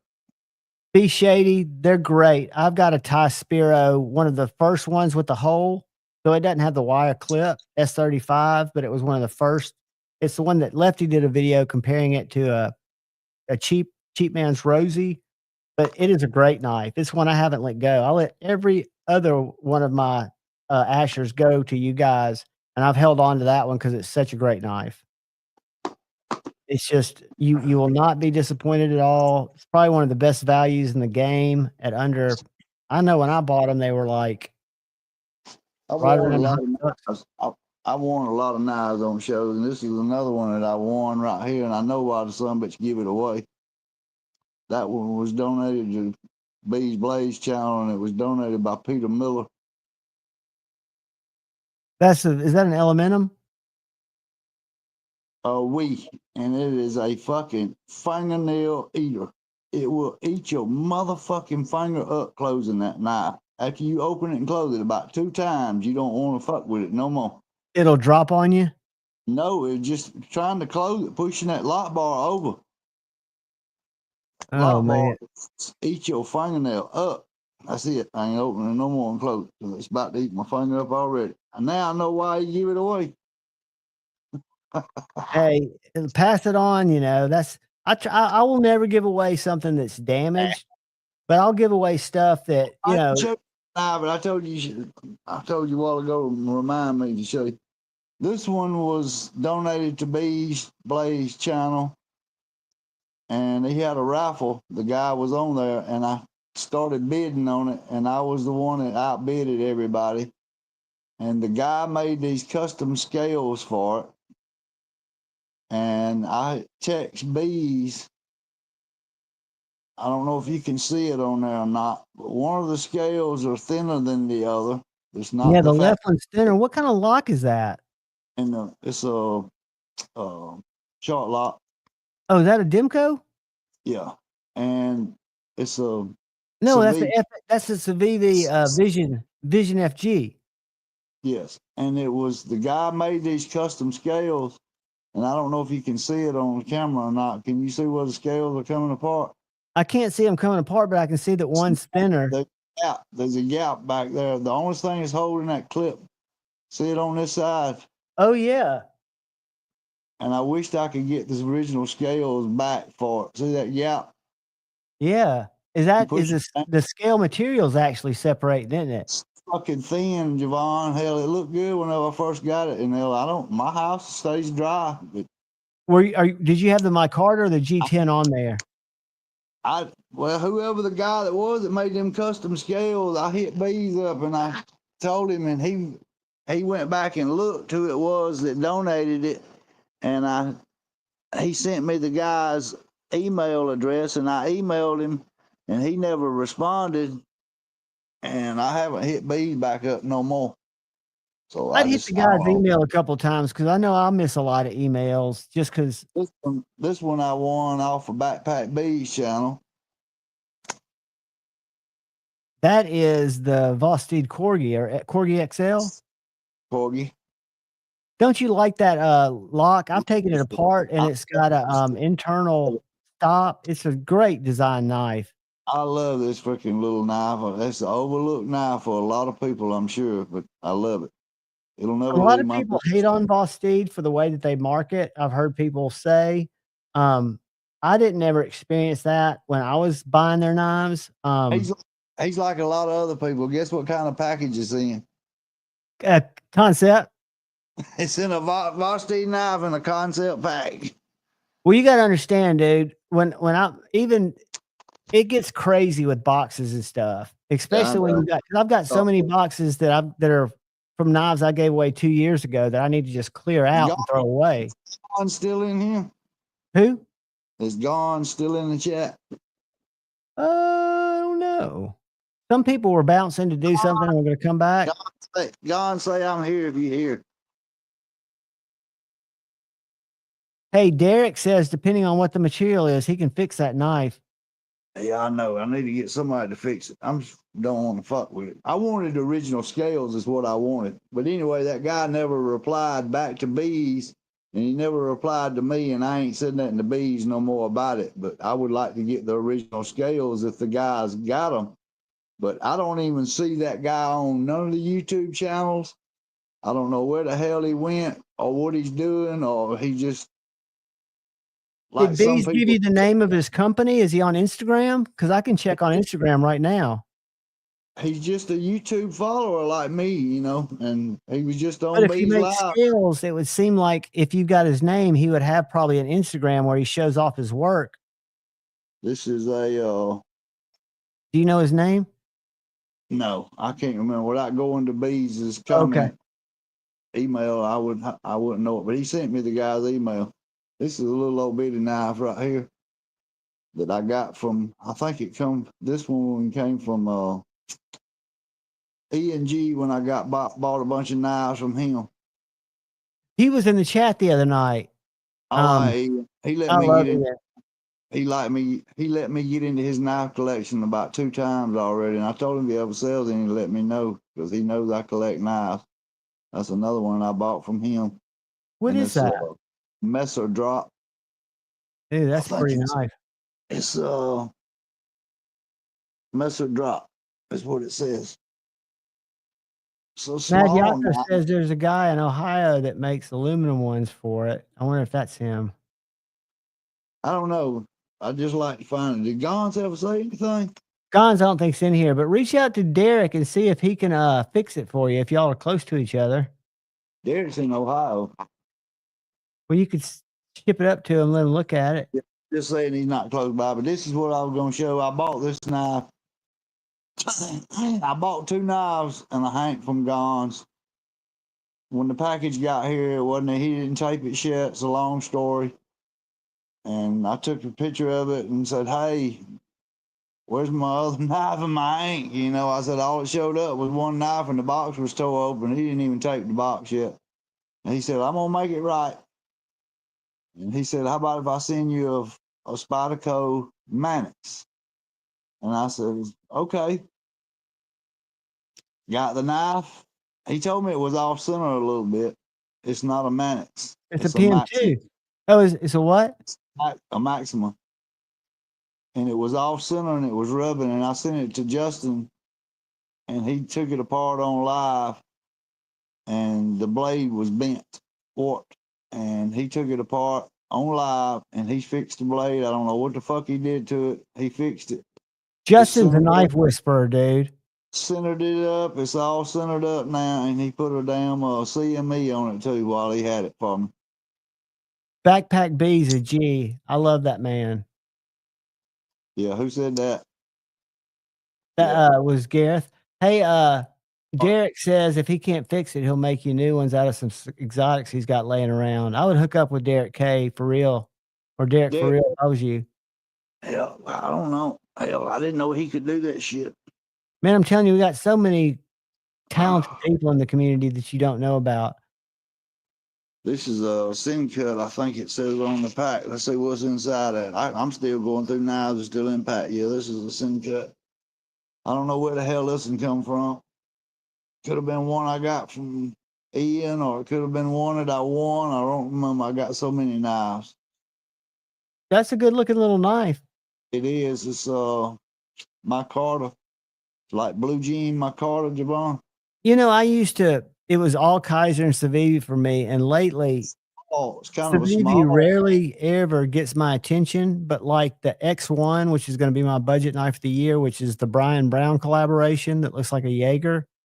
And then last year when they did the Vision FG, because I have the Vision R2, the Wii, but it was such a good knife. To me, the Civivi operates with the thumb studs better than my Vision R does with the deployment hole, because you can't get as much thwack, because that's the Vision R, the titanium 20 CV. But I swear the Civivi has better action.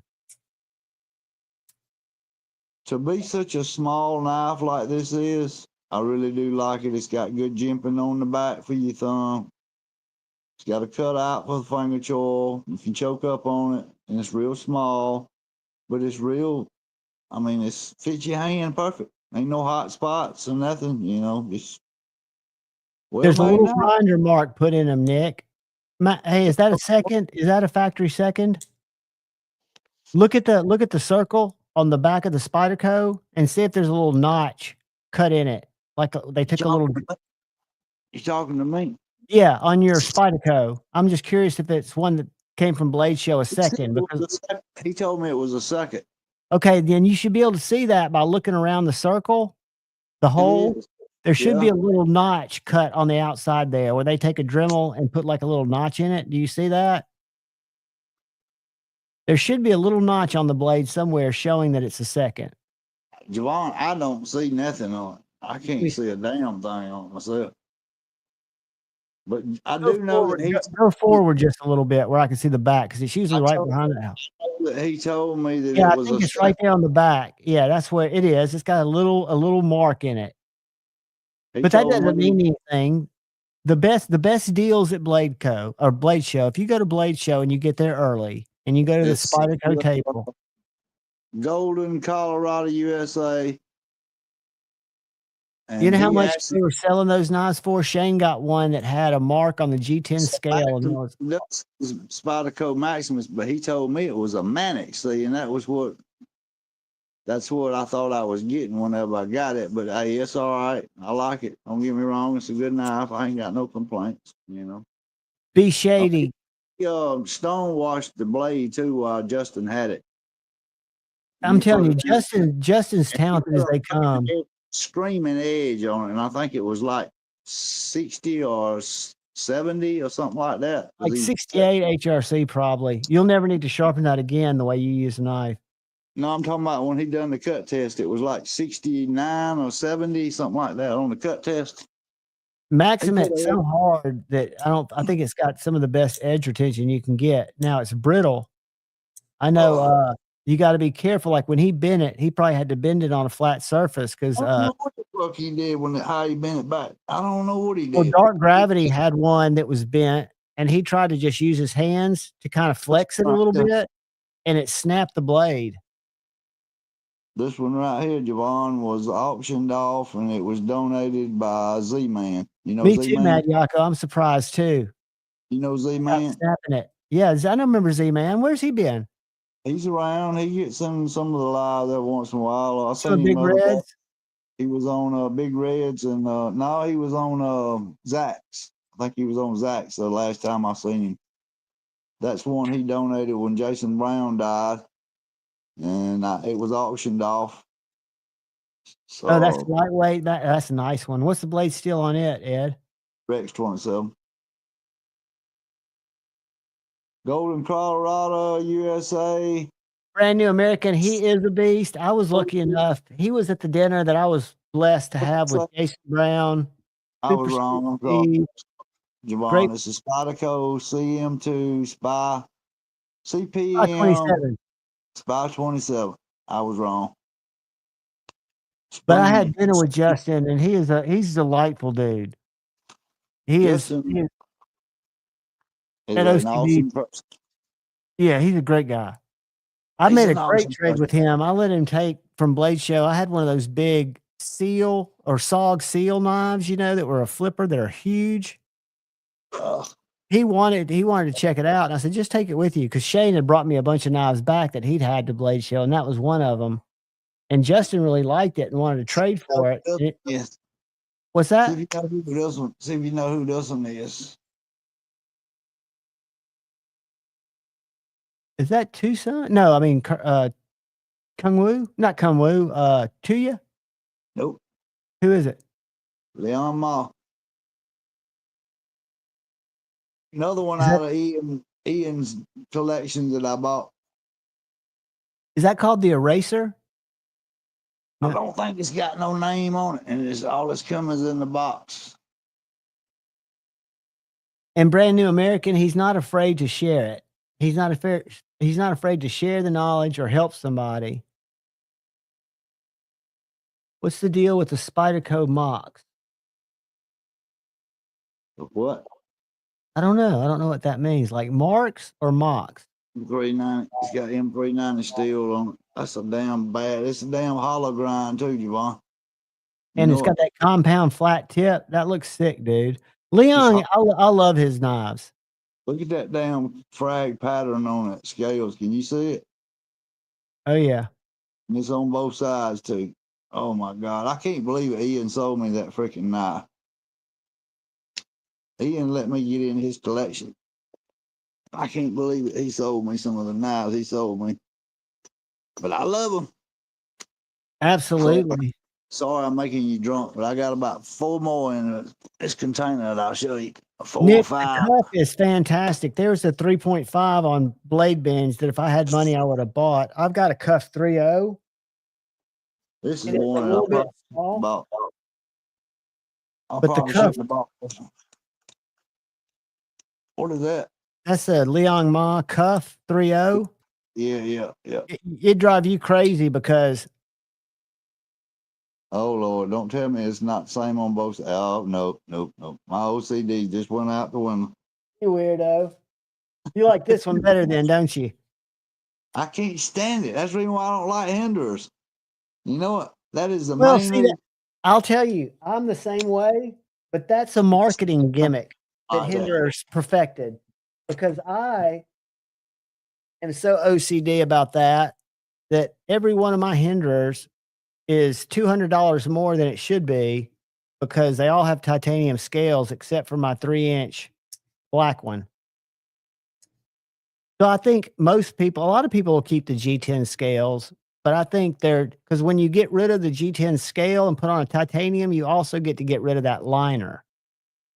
So it's just a really nice mod if you can find a scale and you've got $200, which seems very excessive, but it's US engineered. So They wasn't but maybe one or two knives that I got from Ian that I wasn't proud of, and this was one of them. And it's just because it's so boxy. what is that? Javon, do you know what that logo is on the pivot? That's a Miguron.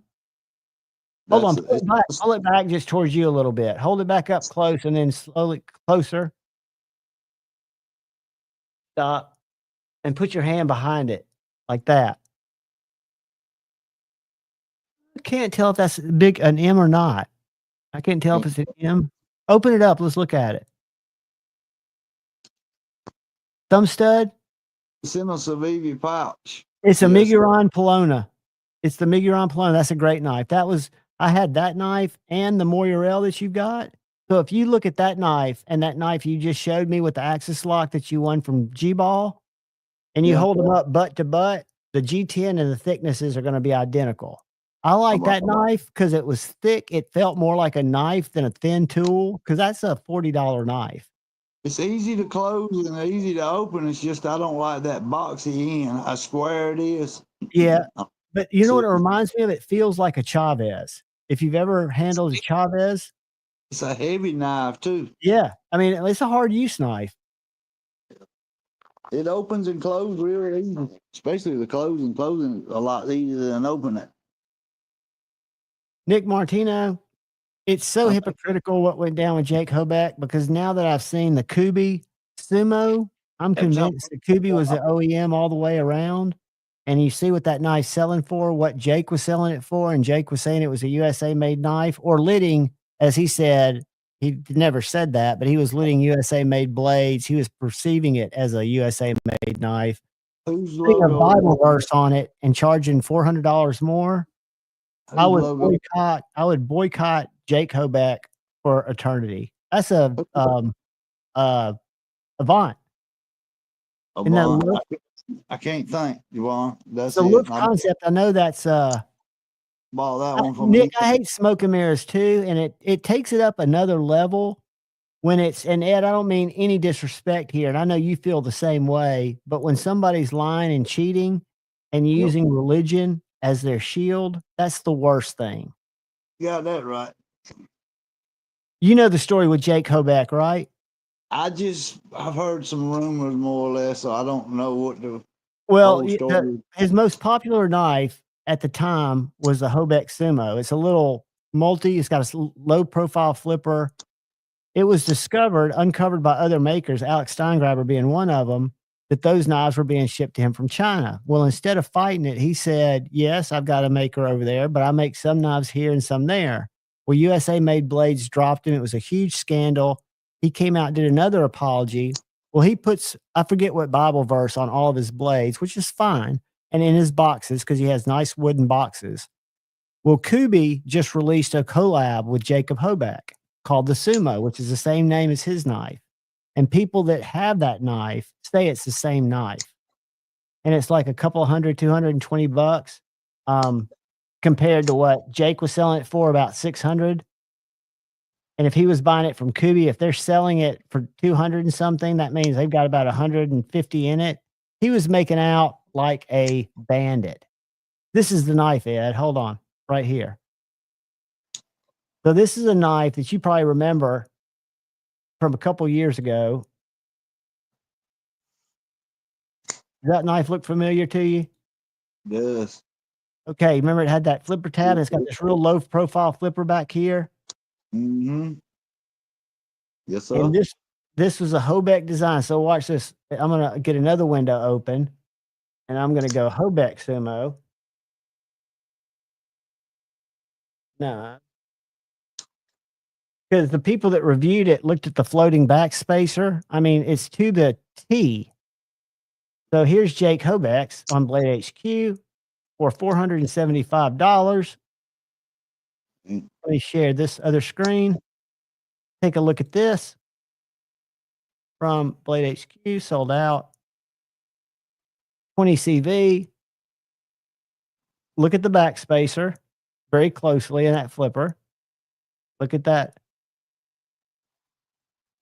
And when you go down here, oh, country of origin, China, because that must have been after the effect. So 475, I think it was more than that before that came out. So now we stop sharing. We go back to Kubi's page, keeping in mind that Kubi is not showing net. They're showing their retail price, $202, which means that this knife probably cost $100 to make. And isn't that the exact same knife? Well, we were looking at, let me go back to Jake's. Jake's was tan with blue or raw with blue, which means this one right here is the one we were just looking at. So if we go down here and look at the backspacer, whoops, identical.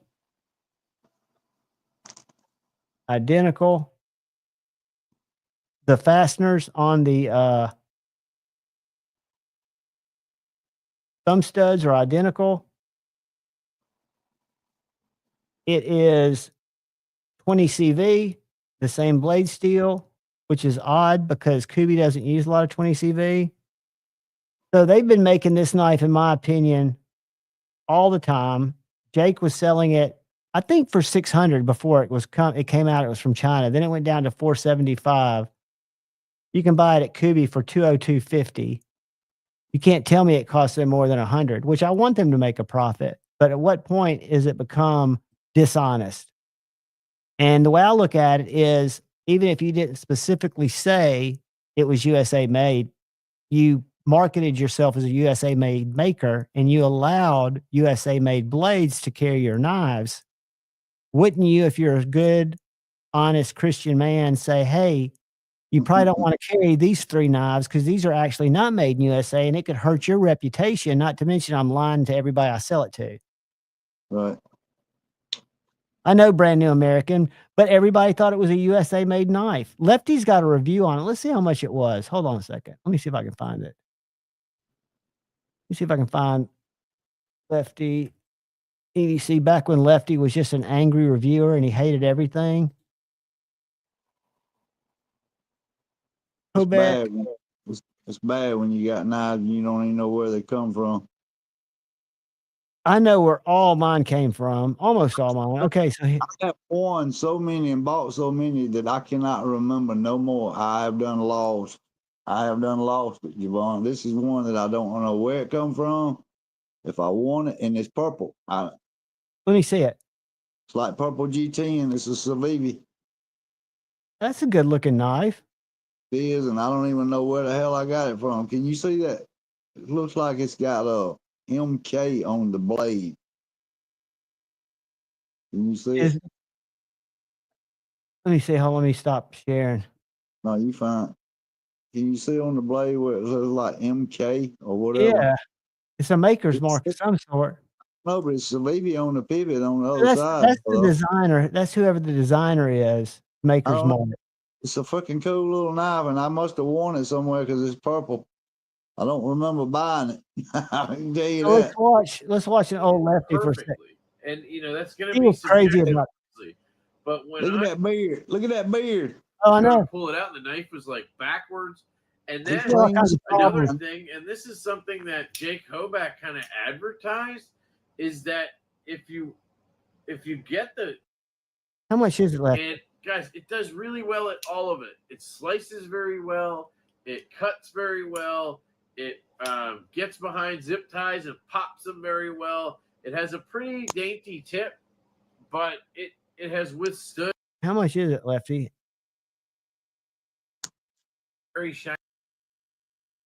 Kind of mix between thick yet very. That's the same knife. Made it kind of long because I really love it, and when I really Love that so much right there. Okay, see here it is packaged up. Here's how the average man's life would change if he never saw an ad again. Day one. So let's do this real quick. Blade in country of origin. Oh, I only missed it. That's where the lie is. Hell broke loose. So I don't know their stance on this. I don't. Uh-oh, this must be afterward. Hoback, we kind of have talked about the whole situation. Oh, that's the new one. That's after the fact. I remember watching that video, Javon. What's that? I said, I think I remember watching that video. Yeah, that was the one. Hoback Sumo and PayPal canceling me. I'm sorry. Hey guys, Kev here. And I remember when have PayPal a canceled him. sort of different video. Do y'all remember why? It's a knife set. I don't know. But it's one knife. The reason because I forget who was it. He's not in the community anymore, but he bought some stuff from Kevin, and on the 4, you know, when you're not supposed to put anything in what it's for, he was like put in there for blowjobs and stuff like that.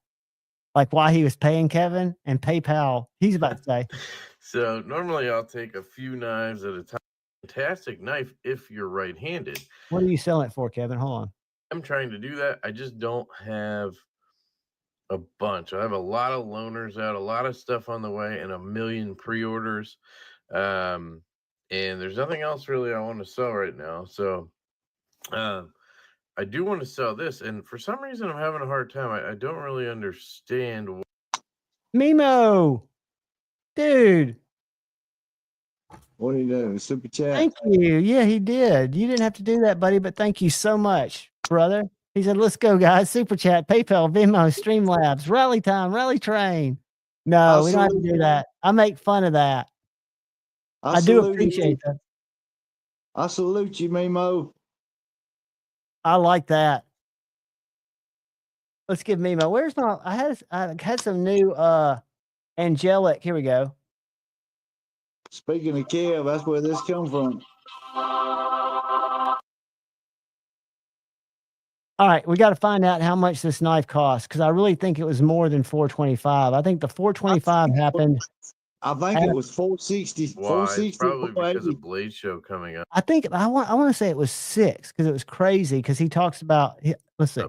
But this knife is actually pretty rare to get these days, and it's a fantastic knife if you're right-handed.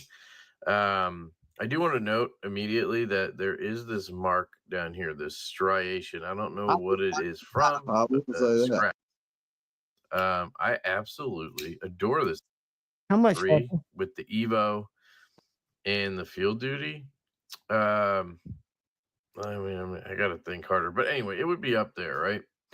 Problem is, being left-handed, I carry this in my back left pocket of something, and literally the knife went in like this, and it carrying right-handed knives in my grabs, and an Emerson. I don't care. I want to know how much it costs. Knife that I'm sure a lot of people watching are like, oh my god. So anyway, I want to sell it because I just can't carry it, and it's not worth it to me to have this be a desk toy as much as I absolutely adore it. I have put Gillian bearings in here. So I put, 20, 40, I put like another 60 or 70 bucks into this knife. They go for $550 new. Okay. $550. They were $550 before the scandal. So if Kubi's selling them for $202, he was probably buying them for around $105. That's pretty crappy, I think. You're letting people think it's made in America, and that's why it's commanding the price that it is. I just think I think karma, and he's still doing well, I guess. But guys, it is, from everything I know, a fantastic knife. And now that Kubi's making it, I would say if you get a chance to check one out on Blade Binge, on Secondary, this knife is exactly the same specifications. I even think it's got that grooved out. See right there? It's got the centering. I mean, this knife is the same knife that Jake Hoback had made. It's just this is kind of letting the cat out of the bag. But anyway, I find that very suspicious. It's a great looking knife, Bluetooth blades. And Lefty was so blown away with it. I handled one at Blade Show 2022, and it is a great fidgety knife. It's got a fuller and studs, button lock, and then it's got that real low profile flipper. But again, it just wasn't what it was supposed to be. You got one of them, Devon? I've got a fixed blade one of those. Is that a concept? Yeah. I've got a fixed. This one come from Kev. He wanted to sell it, and I bought it. That's a slicey son of a bitch. It'll fucking whack your ass open. It's It'll drop. Yeah, I had I think Chris 209, somebody donated one of those that we gave away that was titanium with a liner lock. Then I had one of the tiny ones, and then I've got the fixed blade that I picked up at White Mountain Knives in S35. I think I gave you $50 for it, what I bought it from Kev. Concept makes some good knives. Did I ask you if you've seen the Fenrir? I've seen the Fenrir. Are you a fan? I'm sorry. Are you a fan? I like it. I don't have one. I got one that is purple micarta with black titanium and Damascus. You know what that is, don't you? That's a Vero. Axon. Mini? Yeah. Little mini Axon? Moku tie clip. I don't have any Moku tie, but I'm a Vero. Not a fan. It come to me like this. I did not do anything to it. You know what that is? What's that? Same thing. What I don't like about it ain't got no lock. That's a double detent. Yeah, don't have no lock.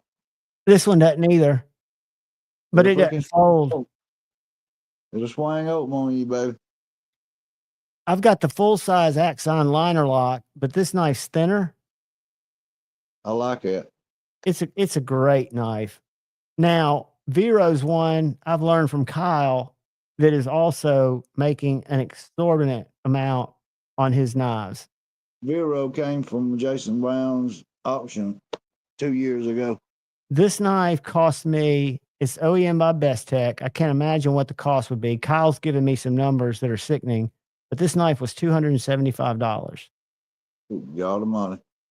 An M390 fixed blade, which is water jetted, CNC cut, but it's a great knife, right? So I've got other imported knives that are around the same price, and I can't be too mad at it. Now, when you learn the economics, I can't get mad at somebody because I don't know what their cost of doing business is. I don't know what becomes net for them. You know, I'm not. Oh, that son of a bitch will get you right there. That thing had snap. What is that? Is that a Kaiser? Another one of Ian's collection. You know how I am with my OC? Oh, yeah. See that side, the scale, and the other side looks the same. Vero, Joseph and Michelle are fantastic. They do deserve it. Their designs are 100% original. He's a designer. Is he an industrial designer? So absolutely. And you've got to, we all have to understand that not everyone's created equal. We all put our pants on the same way, but different people come from different disciplines and have different pricing structures, have different volume versus margin. You never know how they're working their business or why. And some people fairly value their time differently, right? Depending on how much work, where Joseph and Michelle do everything from what I understand and what I've learned. And I'm a supporter. I own 2 of their knives. I haven't gotten the others, just there's a lot of similarities because the way that I started looking at knives by the time I got into Vero was what does it occupy in my collection in terms of how many other knives do about the exact same thing. Brand New American Ed pulls blades, according to Edgy American, who's visited with him, that anywhere he is in his house, within his arm's length, he can reach 2 or 3. There's too many knives in my house. I promise you that. I'm trying to get them all together because they're scattered everywhere. This is a Kaiser Salon, Javon. You was asking me what it was. Okay. Ceylon. I love that something. Look at the shine. Look at that mirror polish finish on it. I'm Kaiser. telling you, those used to be my grails. I collected a bunch of them. I gave them away to a lot of member giveaways, but they were made as well as anything. That is a badass knife. You grab it with fucking 4 fingers on, you ready to go. Wow, wow, wow, wow, wow. I'll tell you another really good one that I had that was titanium that Pocket Metal was lucky enough to win is that T1, the Kaiser T1 titanium. Yeah. El Cap, they were, and that's the best tech thing. They are touch and go on detent. I can tell you my liner lock has a very light detent. I can shake it out.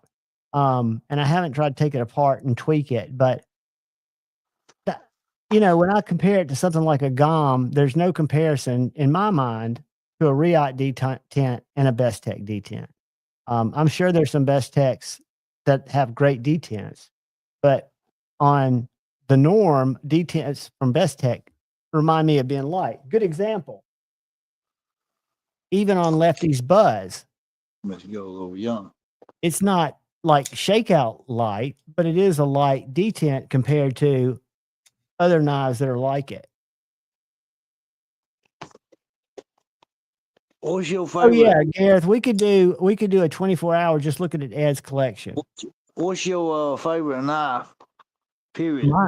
Mine? Yeah. It's going to sound crazy, but it is. You're going to hate it because it looks like this. No, I like weird knives. No, it's got the two-tone. No, But this is the Leon Ma Field Duty EDC frame lock in LMAX. It's not my most expensive knife, but in terms of a carrier that fits my hand that I don't mind using. Look at that. Brand new, still in the pack. What is that? CDC. Oh, their latest one? Hanson. No, I got this one. I'm gonna probably get rid of or sell it or give it away or something because I got the purple and black. This one's just black. Now I got the purple and black, so I'll probably get rid of that one. Now fixies, Nick, are a whole nother. I can't compare fixies and folders, and I'd have to really think about that. Can't believe you had to pick a knife, and you know how I am. Oh my God, Javon. Well, I was trying to just shoot straight with you. I've got other knives I love, but I've always the one that I've measured everything by that I've always wanted it to surpass has been my Field Duty EDC. Have you ever seen this knife? I ain't gonna tear up. But this knife right here means more to me probably than any knife in my damn house. Oh. What's the story on that one? I ain't seen it.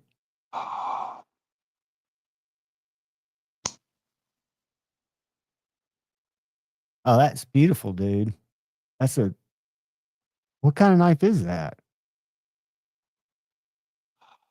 Looks like a kitchen knife blade. It's so big. I didn't know it was going to be that big when it came out of there. It is, Javon. This was Jason Brown's fucking knife, man. Oh, dude. I was gifted one. I can't. I've got it in a slip, in a humidified, protected door. Video on it. He was going to do a video on it, what Maddie and Stevie told me on Pocket Metal, and he never got the chance to. He got killed before he did. It's a Rough Rider. Oh, God, I can't even close this long enough. Folding Sanosku, 1931 Leatherworks. Terry says it is a folding Sanuku. Sushi. So Nick, it is from Jason Brown. Jason Brown handled that knife. He held that knife in his hand. This something right here means more to me than a fucking $600 knife that I got in my house. If I could just fucking bring that boy back to this world. Man, it's just amazing what a moment can do, right? I mean, just a snap in freaking time. The piece of shit motherfucker didn't have no insurance and no damn. Dude, I was flying back from Austin, Texas, and I was in Houston at the airport. My phone rang, and it was Shane. And I'll never forget that conversation. And that was like, what was it, 2 weeks after Blade Show? 3? No, no, Longer? it was like that. It was like 2 months. Was yeah, I'm terrible with time. It I was know it probably felt like I'd 2. just been with him. I think it was. I want to say September. Sometime Devon in September is whenever he died. He lived. He didn't die immediately. He was rushed to the point. hospital, and he was in the hospital for like a day, maybe. I think he died the next day. He was on Oh. life support. He was on life support, and he was lucky he didn't kill him when he got hopping. Uninsured, unlicensed motorist hit him and killed him. A person that shouldn't even been on the motherfucking roads. What I'm telling you. Did they catch any charges for like speeding or vehicular manslaughter? It doesn't change anything. It doesn't change anything. I don't know. I wondered what the hell did they ever do to him, and I did ask that question, and I never did get a response. So I don't know what they done to the fucker. Bushcraft says, and this is just a quick guesstimate, Ed. You don't have to say it's overwhelming. How many knives do you think you have? Quick guesstimate. I'd say probably over 300, Javon. And that ain't counting machetes, Nick, swords. That ain't counting machetes, swords, and a lot of knives that's just laying around. Like, let me see if I can show you. Like a knife. Can you see that knife is sitting right there? yeah, that displayed knife. People come by and give me knives. That one was given to me. And there's one behind my chair back there on the top of the speaker. I don't know if you can see it. People come by and give me shit all the time because they know that I collect knives. And your karma, you got to think about it, Ed. You're a giver. That shit comes around. And Nick, what I was going to say is we can all hope to be like Jason, because to have a memory, his memory will live on forever. I know in all of our lives, I know in mine, in Ed's, anybody who knew him, his memory will never fade. And that's the greatest, in my humble opinion, that knows nothing about life. You got more knives than me. 300 equals 600. You got more. All that we leave behind is our memory, memories that people have of us.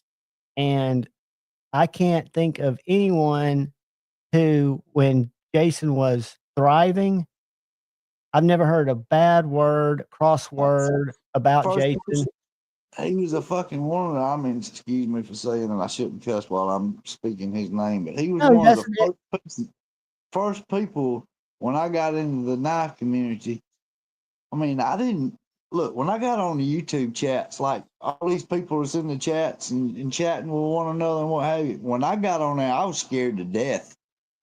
Didn't know what the freaking crap I was doing, and he was one of the first people that told me hello in the chat. Jason Brown is you think, well, what the crap, but that's the type of person he was. He would reach out before you did, Yeah, I mean, just a wonderful, welcoming picture of me and him at Blade Show. And he'll stay in touch with you, man. I mean, we would talk weekly about just random stuff, skateboarding, running from the cops in Nashville's parking garages, crap like that. Just have silly conversations. Did you see the picture of me and him at Blade Show? Show it to me again. I can't show it. It's on my phone, Javon. You saw that wood piece I've got back there, don't you? That Burnt Relic did for me. I did. To me, that's amazing. I got a treasured piece in yonder that I won't. I don't know. I told you that I was going to do something with it, but don't dare repeat what I told you because. Oh, I know exactly what you're talking about. You don't even have to bring it up. I don't know what I'm going to do. And y'all done seen them. Them was on my freaking Instagram. And there's some more on the cabinet right there. Do you still collect those, Ed? Boxes all in the wall, on the counters and everything. Hell yeah. Hell, that's a lot of money, man. Ain't no telling how much money. Good morning, buddy. You know what? Ain't no telling how much money that is right there. Oh, I can't imagine, dude. I cannot imagine. And I didn't go down to the floor, but there's enough ammo in there to start a small war. That'll I ain't shitting you. There's a lot of ammo in there, buddy. always be a commodity or something you can use. I'll show you this. I don't know how many you got in the chat. We got 30. Can you see that beside me? Yeah. That is a sword. That's about 5 feet 2 inches, isn't it? It's 60 inches long. So it's 5 feet. Holy smokes. How much of it is it half handle, half blade, or is it more blade? It's more blade. Holy shit, Ed. Can you even wield that thing? Hell yeah, I can. I ain't never wielded on nothing. If I did, it would be some fruit or something. I'd hate Yeah, to. you need to get you some of those pool straws, those foam things that they float on in pools. Pool noodles. Yes, and hang those things up and you can slice them up. Can you see them Y'all go laying check on? out Burnt Relic. I'm going to do a review on that. I can't get the lighting to pick it Can up. you see them laying there, Javon? Yep. Let me That's make more you shit. big, 'cause I don't think everybody else can. Hold on, let me make you big, because I'm watching on the I'm screen. in the dark and I can't turn on no more light. Let me open the door up first. Might give you some light where you can see. Oh, that looks like a bayonet. I'm gonna try to give you some light on the action. The more knives that was given to me, where they're at right here. That one was given to me. This That's one was cool. given to. That one was given to me. And you know where that come from, don't you? Am I on camera? I can't even see what the hell I'm showing you. I can see it swinging, but I can't make it out. It's a damn billiard ball. Oh, yeah, that's a ball buster, isn't it? Yeah, it'll bust your balls, and there's a smaller one, and then I got the mini one too. Do you go out and chop with those knives, or do you just kind of keep them? Because I chop with some of my knives, some of them I don't. Collection is mostly what they are. Right. But you handle them, oil them up, and just play with them. I like to just play with mine. I have to get them out and oil them up. If you don't, that shit, it'll. Oh yeah, it'll catch up with you quick, especially in Alabama. Everybody talks about all these oils and everything. You know what I use? You ain't gonna believe this shit. Mineral oil. Nope. What? A buddy of mine used to work on sewing machines. Sewing machine oil. It's clear, don't have no smell. It does the same thing, keeps moisture away. And it does better than mineral oil. I've been liking that. If you go to Walmart or somewhere, you can go in the sewing section. You'll find what they call sewing machine oil, and it's clear. It don't have no fucking smell. It looks like mineral oil, but mineral oil is. I don't like mineral oil. No, it can get putrid. I use that stuff that's food safe. It comes from KPL in a little bottle, and all I do is I squirt it on a rag, and it'll stay on the rag forever because it's oil. And I just use that oily rag to wipe them down. I showed you the other night when we was on the live. You remember that purple knife that I showed you? Mr. Eddie made for me. Oh yeah. That fucking knife still stinks. I cannot get that fucking smell out of that fucking knife. It smells like some kind of machine oil that he puts on them some bitches. I'm not bitching at him, but he needs to change from using whatever oil he does, because I cannot get that fucking smell out of that knife. Even just leaving it outside, it won't. I've left it out of the sheets just to see if it would. I've put what do you call that stuff? Wicked wax cleaner. Yeah, I was going to ask you if you had any wicked wax. I done tried everything, Javon, and that son of a bitch still stinks. I swear. I don't know what oil, machine oil he uses, but that is some stinking shit. It's like damn. You know how you get diesel? You know how you get diesel on your clothes and you can't get it out? Yes, and you get it in your sinuses and you keep smelling it. Well, I don't know if you know this, but I run heavy equipment. If you get diesel on your pants, this is a fact, and I know this. If you get diesel on your pants, I don't give a damn if you wash it 1 time or 10 times. If you go back out after it's been washed 5 or 6 times and go back out and get on the Bobcat or the Dozier and dust starts getting on you, it will stick right back and you'll see right where that damn shit was on your clothes. You cannot get it out. So that shit, the machine oil, whatever the fuck he's using, It's soaking, it's penetrating into the steel, and it will not, I cannot get it out. You can't get diesel out. You might well throw them fucking clothes away or just keep wearing them until they wear out, more or less. Greg, I'm sending you positive vibes, buddy. I've been there. Who is what they're saying? Oh, he's just dealing with some stuff, some sick, not feeling good, waiting for the doctor to get him what he needs. Greg Vanderlip. Oh. Just sending positive vibes. Oh, yeah. But I wished I could get that stinky smell out. I'm not bitching at somebody that made me a knife. Have you ever heard of Balisol? I've got some. I ordered it and I don't use it, but it's got its own smell. That's for guns. I got some right. in there. But it might be, I wonder if you wiped it down with that, if that would neutralize it. I got some of it. That's something that, you know, when you're a hunter like me, I don't use Remington. Joe. You know how you can buy Remington oil to oil your guns up? Rim oil, yep. I like hops. Not rim oil. It's called Remington, you know, brands. Yeah. Well, let me tell you, a deer can smell your ass a half a mile away. So I don't use any scented oil on my knives, my guns, or nothing, because when you walk out of the fucking house, especially when them in your fucking hand, or you done been smoking one, they smell your ass a half a mile away. Yeah, that's why you use the unscented oil, period. I use unscented oils on my guns, my knives, and everything. But like I said, I don't know what Mr. Eddie's using the machine his knives with, but them motherfuckers stinks. I wonder if it's something in the quench or in his heat treat, because I can't imagine machine oil staying around that long, you know?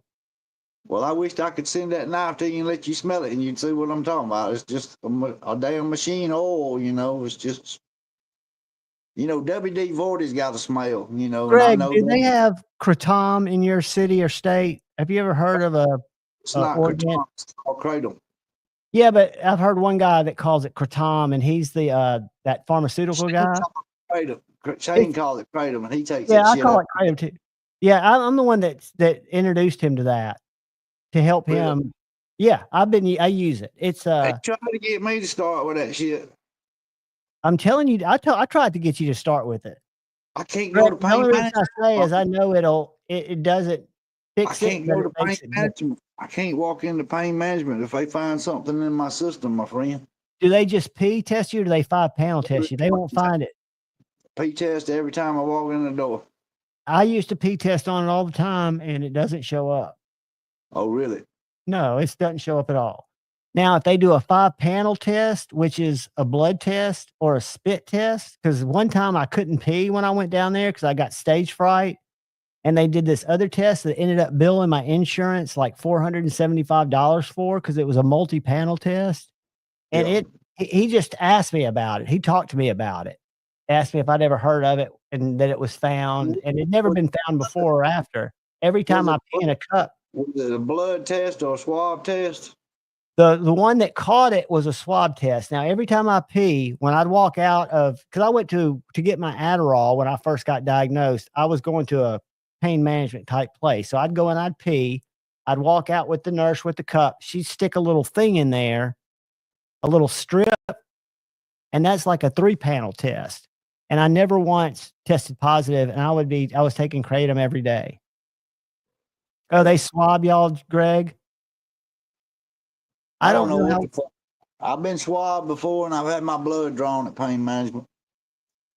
So I don't know. You don't never know what they're gonna do when you walk in there. You know what I'm saying? What's so bad is that legitimate people get treated like criminals because the system was set up to profit and turn these people into addicts. So it's all just it's just crazy. I told you about what they do. Yes, they do, but I don't think they enforce as much. I'm not in a legal state. I'm in a medical state where they haven't even done anything to push that forward to where Darth BMX, good morning, buddy. But I think most, if you're not doing something crazy, they look the other way. It's not worth it. And I don't know how cases are being handled, if they're sticking or if it's just, it's so stupid to me. I used to fight the power back. I mean, early 80s, my dad and I would argue about alcohol being, to me, much more dangerous and derogatory. And it proved right in my life.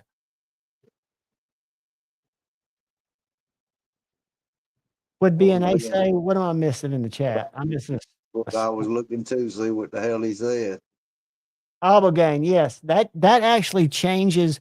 That changes your brain chemistry, and people have gone into ibogaine or echinacea therapy.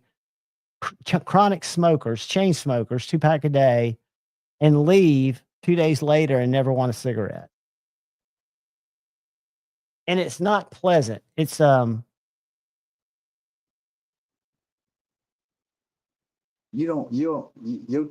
vapes that you use, that's not nicotine, is it? Yeah, it is. It's nicotine. Well, I thought it was. No. I thought it was something else. I'm like that too, dude.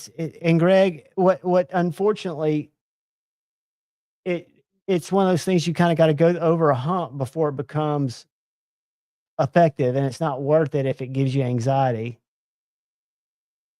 Are there, and it's so hard to go to those Jack in the Box doctors to get anything prescribed to you. Hell, I've been thinking about just quit going to damn pain management and start back smoking dope. I'll just be honest with you. Well,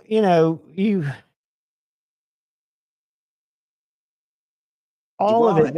It helps me with my pain more. If I get the right strand, I know it works, and I know it helps me because I've done it all my fucking life. Have you tried or had any luck with like the stuff like this or the gummies, things that you can get because of the Farm Act in Alabama? They sell, all the different THC products. No, because pain management, I said something to them one day. I said, look, people was talking about me trying medical marijuana, CBD, and I said, but I don't know. I play dumb. Just to see what they say. You got to play fucking dumb. If you say anything, they'll cut your fucking ass off. They catch you. And they want you to stay on the pharmaceutical meds, so they're never really going to be that open to alternative. I'm gonna tell you what they told me. They said, well, we'll allow you to do CBD, but if you come in here and you got more than 5% in your system, and we have a talk, there will not be a second discussion. So you get one strike. You come in there and they find more in your system, and they say something to you. If you walk back in there again, there ain't gonna be no walking back in there again with it in your system more than 55%. At least you get a chance, because the reason they do that is those CBDs, the laws have gotten so gray that they contain CBD don't work. CBD well, that's what I'm saying. I done tried it. It don't work for me, brother. Well, what's going to happen? Alabama passed medical, but it hasn't been enacted yet. It ain't passed in Georgia. I don't think it's going to ever pass it neither.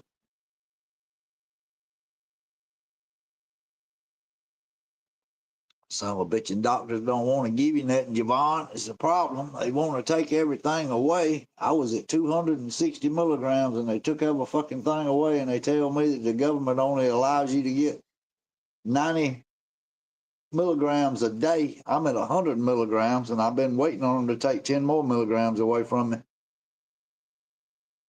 So far, I'm still at 100. The government. Brand new American, you really forfeit your 2A rights with your medical card? Holy shit. Yep. I never knew that. That's it. So you're almost saying I'm doing it, but I'm a criminal, but you go. That's right. He's exactly right. I'm going to just stay the way I'm staying. Government. Yep. He told it just like it was right there.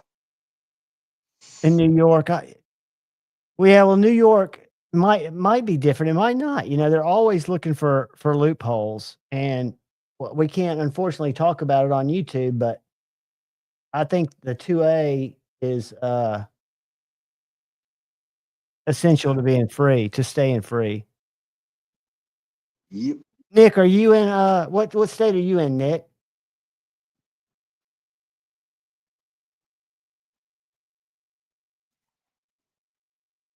I had know, no really- idea. I had no idea. You know, really, Javon, it's not legal, even though you say it. People say that these certain states are legal. It's not federally legal, but the feds aren't going to fuck with the states. There you go. Now you get what I was fixing to Yeah, say. yeah. You have to say it. And see, I'm a big this is going to sound crazy. I'm not I believe in states should have more power because you should have the choice to move to different states. You know, I think because states have to all be competitive if they want business, if they want people to live there.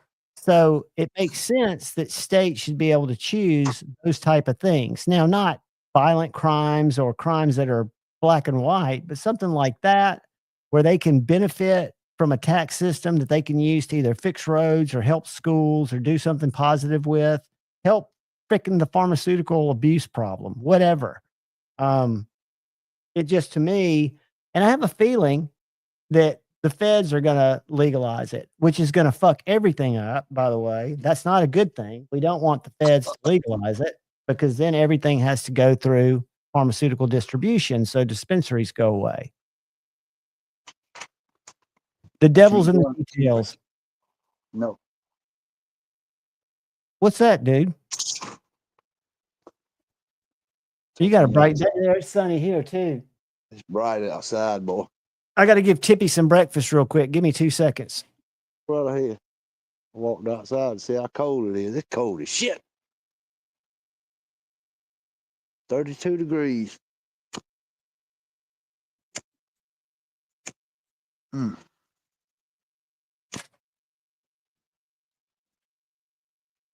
Oh.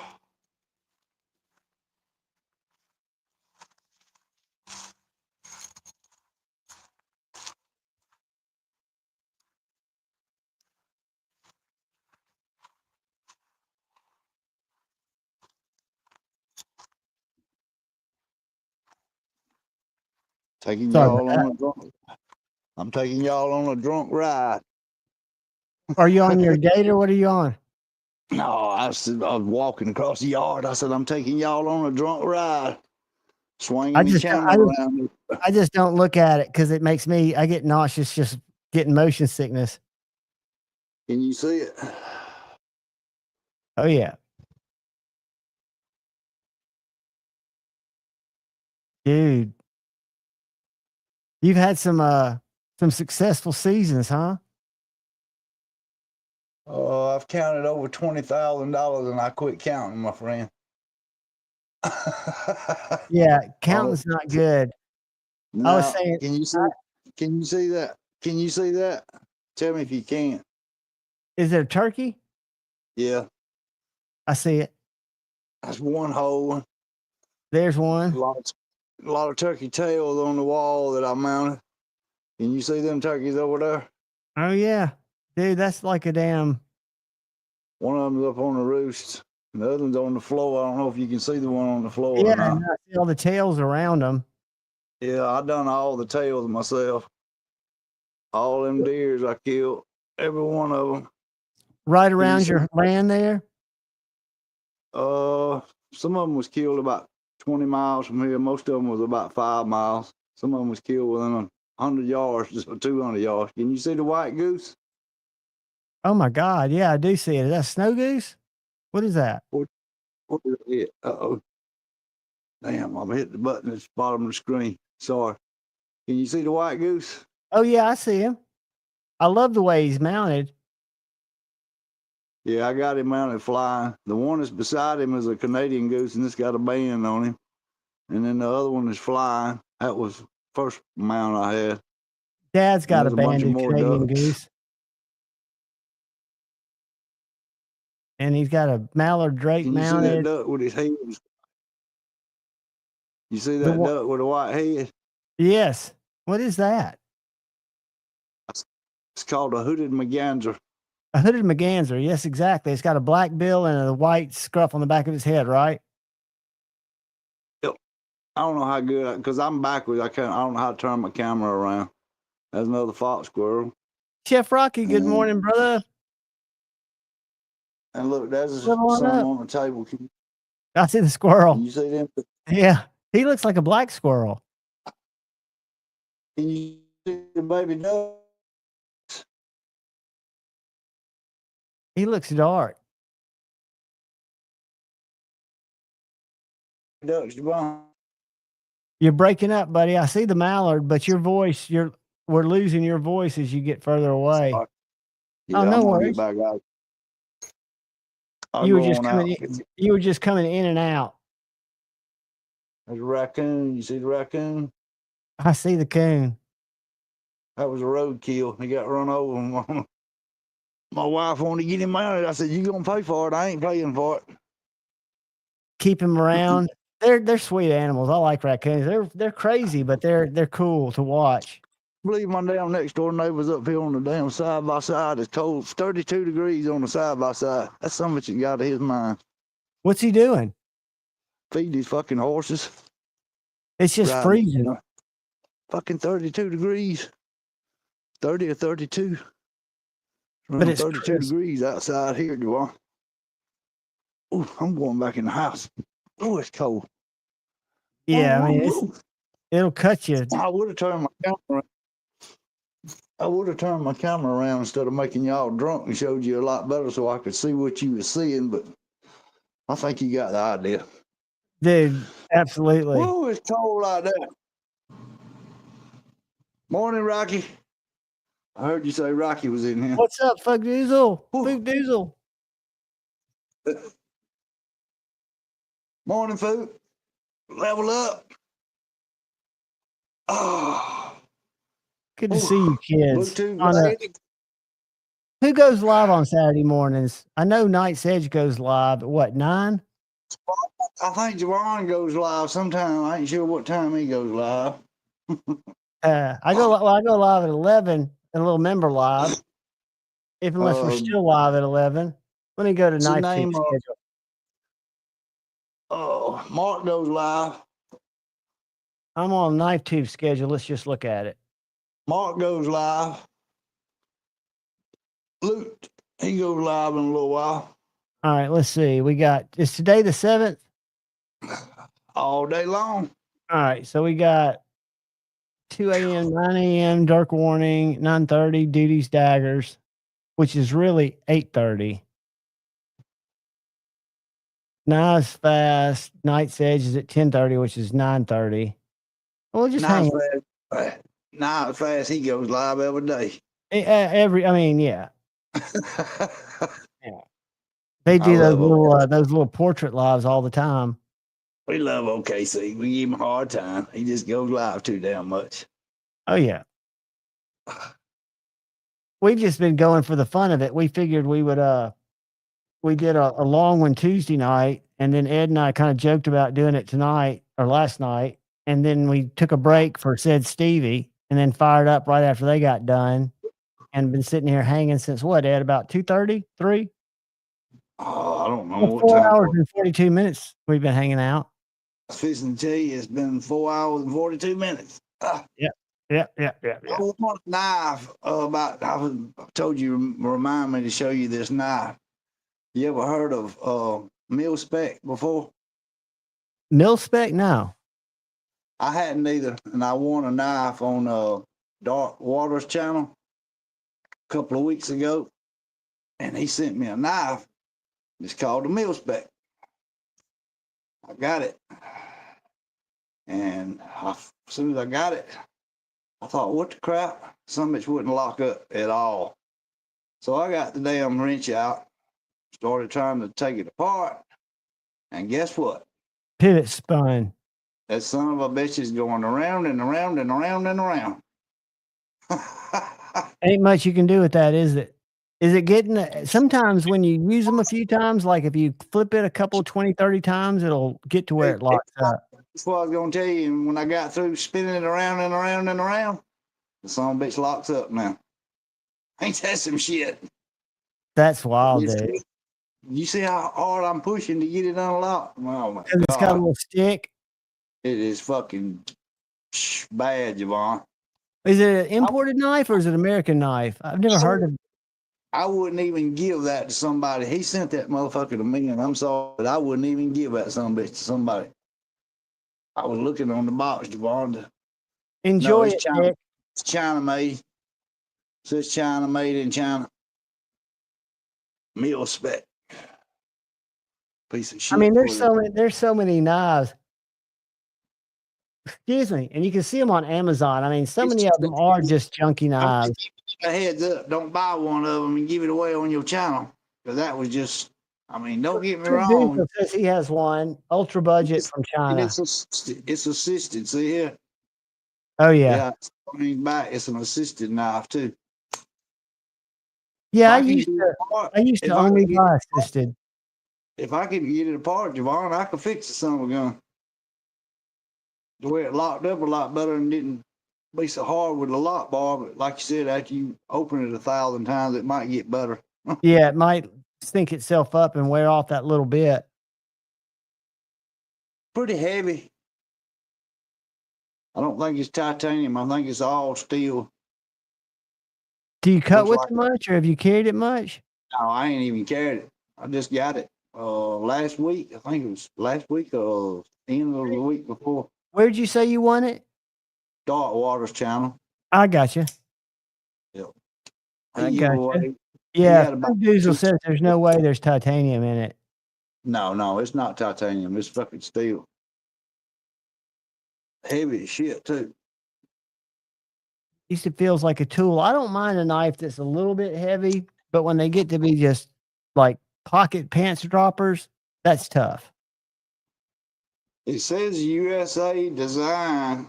Level on up. I appreciate you being here, buddy. You doze off anytime. I'm kind of a narcolepsy guy, so you might see me just lean over and think my screen froze up. Design crafted in China.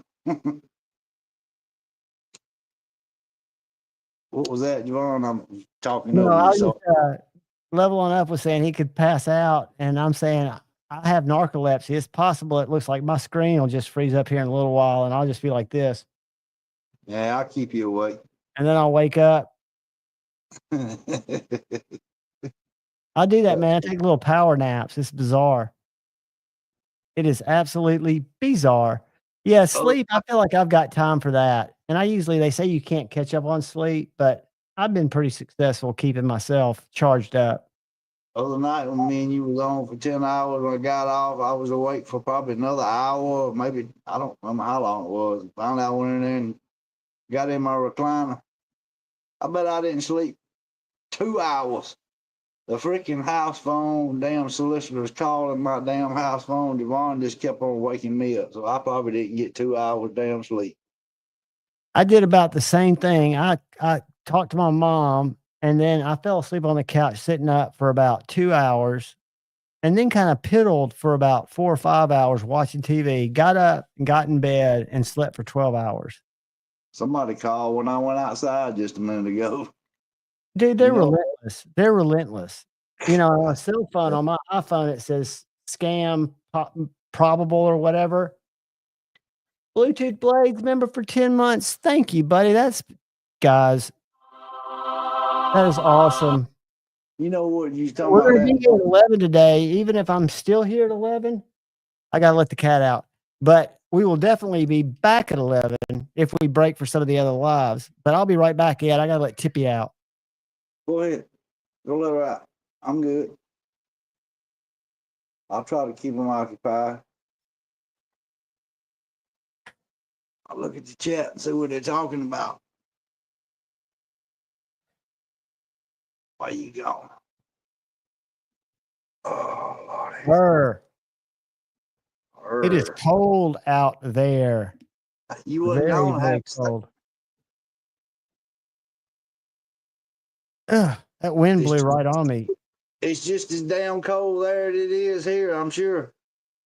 Level on up. This is my buddy, Dark Gravity, does a lot of thrift shopping, and he gets American-made clothes, and he found this little small bitch-made hoodie and hooked me up with it. It is awesome. It's made in USA, and it's my favorite bitch-made thing. Did you get a Jason Brown, Javon? Say what? Did you get a Jason Brown hoodie? Yes. Yep. I've got a hoodie. I've got a t-shirt. I've got 2 mats that I do my videos on. The one that I had my phone shining down on is a black and white be up map or be up mat. And then I've got, do I have a be up hat? No, I don't think I have a be up hat. I have a t-shirt and a sweatshirt. And then I have an original Jason Brown t-shirt that Pocket Metal did. All right, I got to let Tippy back in. She figured the cold, she just wanted to go, I guess, drop the kids off at the pool.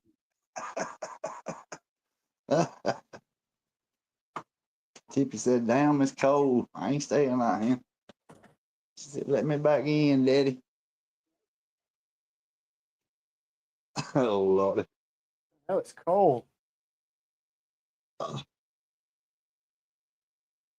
We haven't done any drone flying. Ooh, for a butter just to comb my damn head. Ooh. Gotta get back in and plug my phone up before I lose. Right now in North Alabama, hey, sorry. Or excuse me, Alexa, what's the temperature? Right now, it's 30 degrees Fahrenheit. Today, expect a high of 52 degrees. 30 degrees in North Alabama as we speak, with a high of 52. Y'all's weather is about the same as us. That's about what it's gonna be here. What is it, Tip? Tip's got this cat that comes around. I've got this cat that comes around that's kind of adopted me because I think I give it better treats. It lives up the street. And Tippy's just flipped out by it. I went to the back door then. Before I come in and sat down, and my next door neighbor, which is my cousin, she lives next door, her cat came up here to see if there was anything out back out there for that cat to eat. She is staying, she's been down there at my cousin's. That's my first cousin. She's been down at my second cousin's house because her daughter had to have surgery last Monday. She's got a Crohn's, and she's been dealing with Crohn's ever since she was a little bitty kid, and she used to have a feeding tube. I say a feeding tube. It wasn't a feeding tube. It was some kind of tube, and it went from behind her ear and around, and it went down in her neck. And she finally got rid of that when she was about 17, 18, 16 maybe. But anyway, she was doing fine, and all of a sudden this Crohn's done flared back up on her. And about 2 weeks ago, she got to hurting real bad, and she was down on the freaking floor just squalling, hurting. So Stephanie and Mama took her to the hospital, to the ER, and they run all kind of tests on her, and they found where she had it was in her intestines. It wasn't a hole in her intestines, but they could see it was a problem there. And they said that she needed to have surgery. Well, she couldn't eat, she couldn't drink, she didn't have no appetite, she couldn't keep no food down. So they put her in the hospital for a couple of days, and they put her on some high-powered antibiotics. And after a couple of days, they sent her back home with the same antibiotics that she was on in the hospital, but they was with pills. As soon as she got home and started taking them fucking pills, she started throwing up. So they got worried because the antibiotics was going to heal her intestines so they could do the surgery. Well, if you can't eat, you can't keep the medicine down, you can't get well, you can't have surgery. So she goes back to the hospital, which she got to hurting real bad again. And they put a port in on her shoulder to where they put the medicine in through the port. Like to get her the antibiotics straight into her blood. Right. So they sent her back home, and she was able to eat and what have you, eat and drink and what have you. So they decided to do the surgery this past Monday or Tuesday.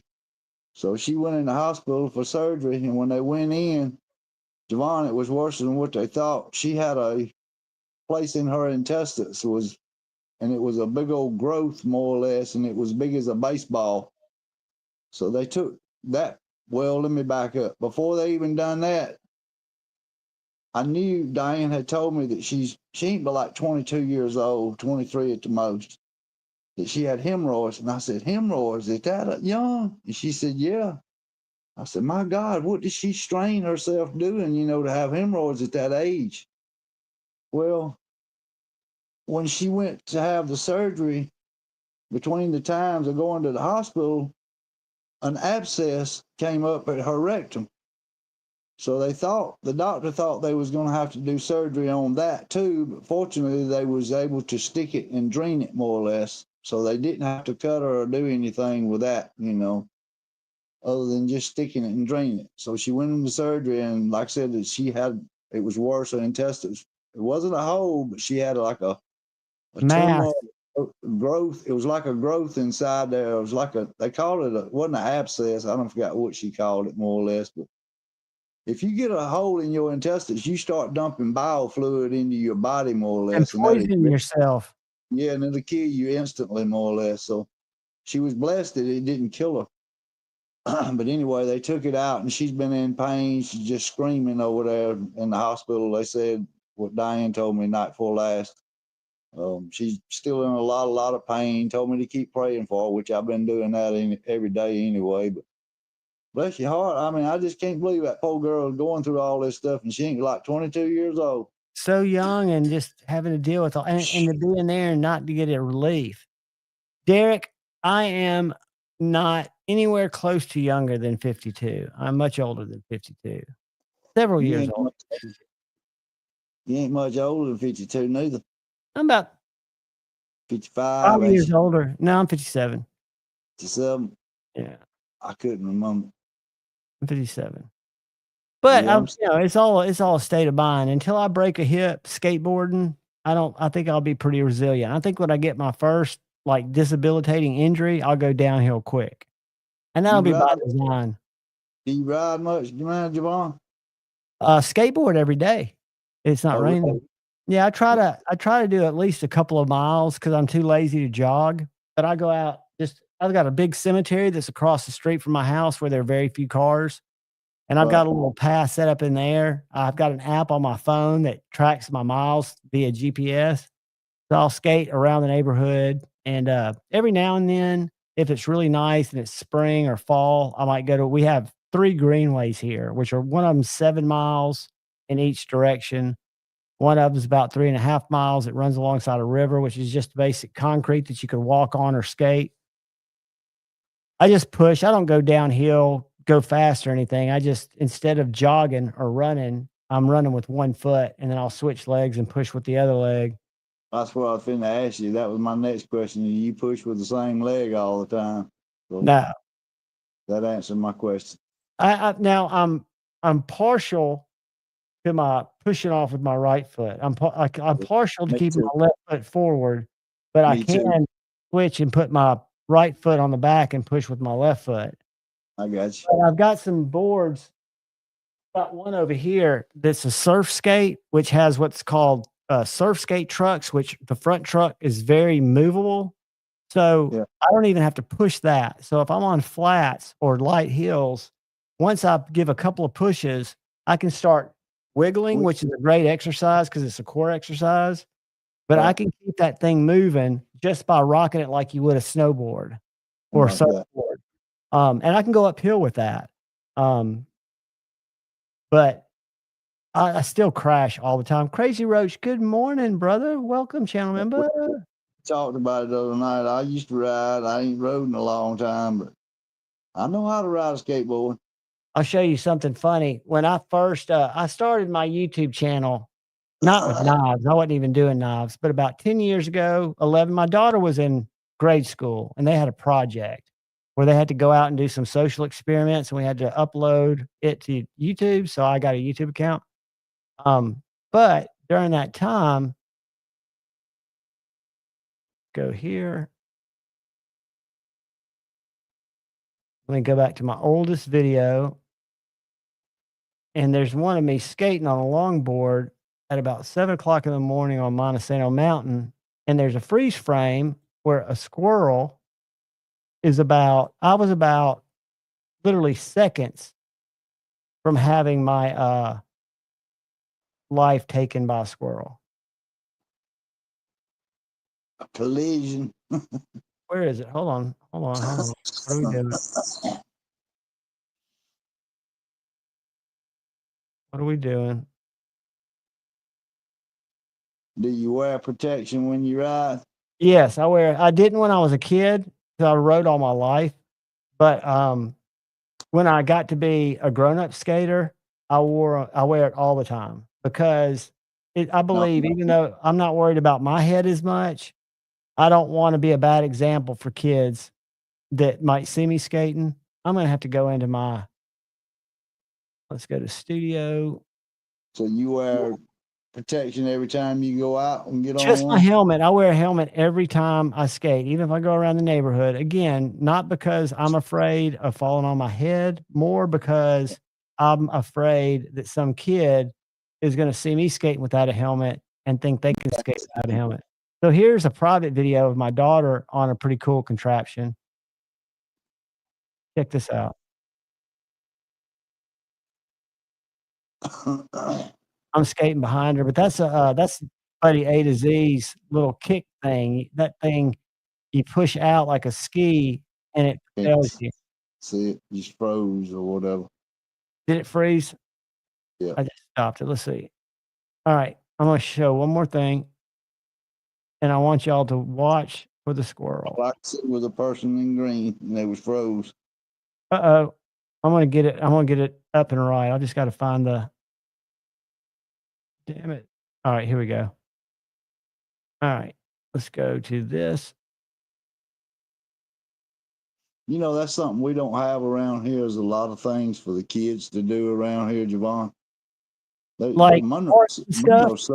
Monroe sucks, dude. There ain't no damn parks, no skating parks. I mean, there's golf courses, and we don't have no putt-putt, no bowling alleys, no fucking pool rooms. They ain't shit to do around here for the kids, man. Well, in Huntsville, they just opened a really nice skate park. It's actually free. No movie theater. We don't have shit to do for even grown-ups or not just kids. I mean, Monroe fucking sucks. That's tough, dude.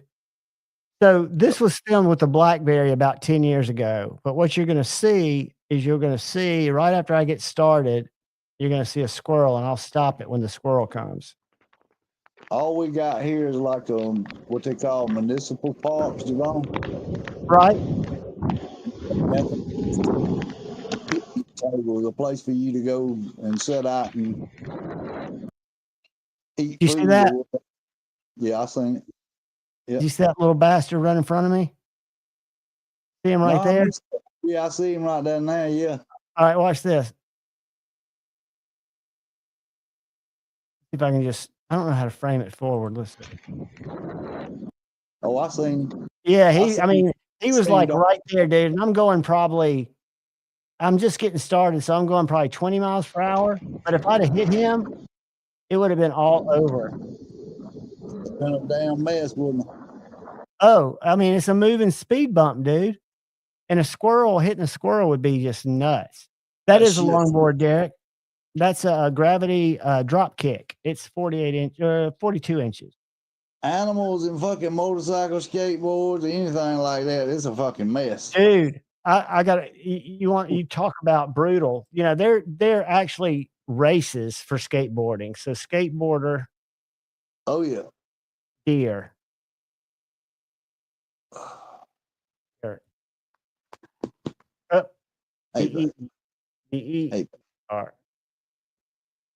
All right, here we go. So check this out. Hold on a second. Do that fucking. Somebody's back again, Javon. What's that? Says somebody's back again. Hold on, let me get out of here. Out of here. Oh God, girl. Oh, look at her. She just walks across, back and forth across. That's because she wants to be rubbed. 111. Oh my God, she's so spoiled. So check this out. This is a open road race, right? You got spotters behind them, and you got these guys racing. They're going about 65, 70 miles per hour. Watch this. Yeah, feet. Yeah, I've seen them in downhill races. But did you see what just happened? No, I missed it. All I right, didn't watch see over it. here. See over here on the left. See that guy falling? Watch what hits him. Watch this. Oh, let me go back a little further. I didn't All see right. what it was, See where my mouse is?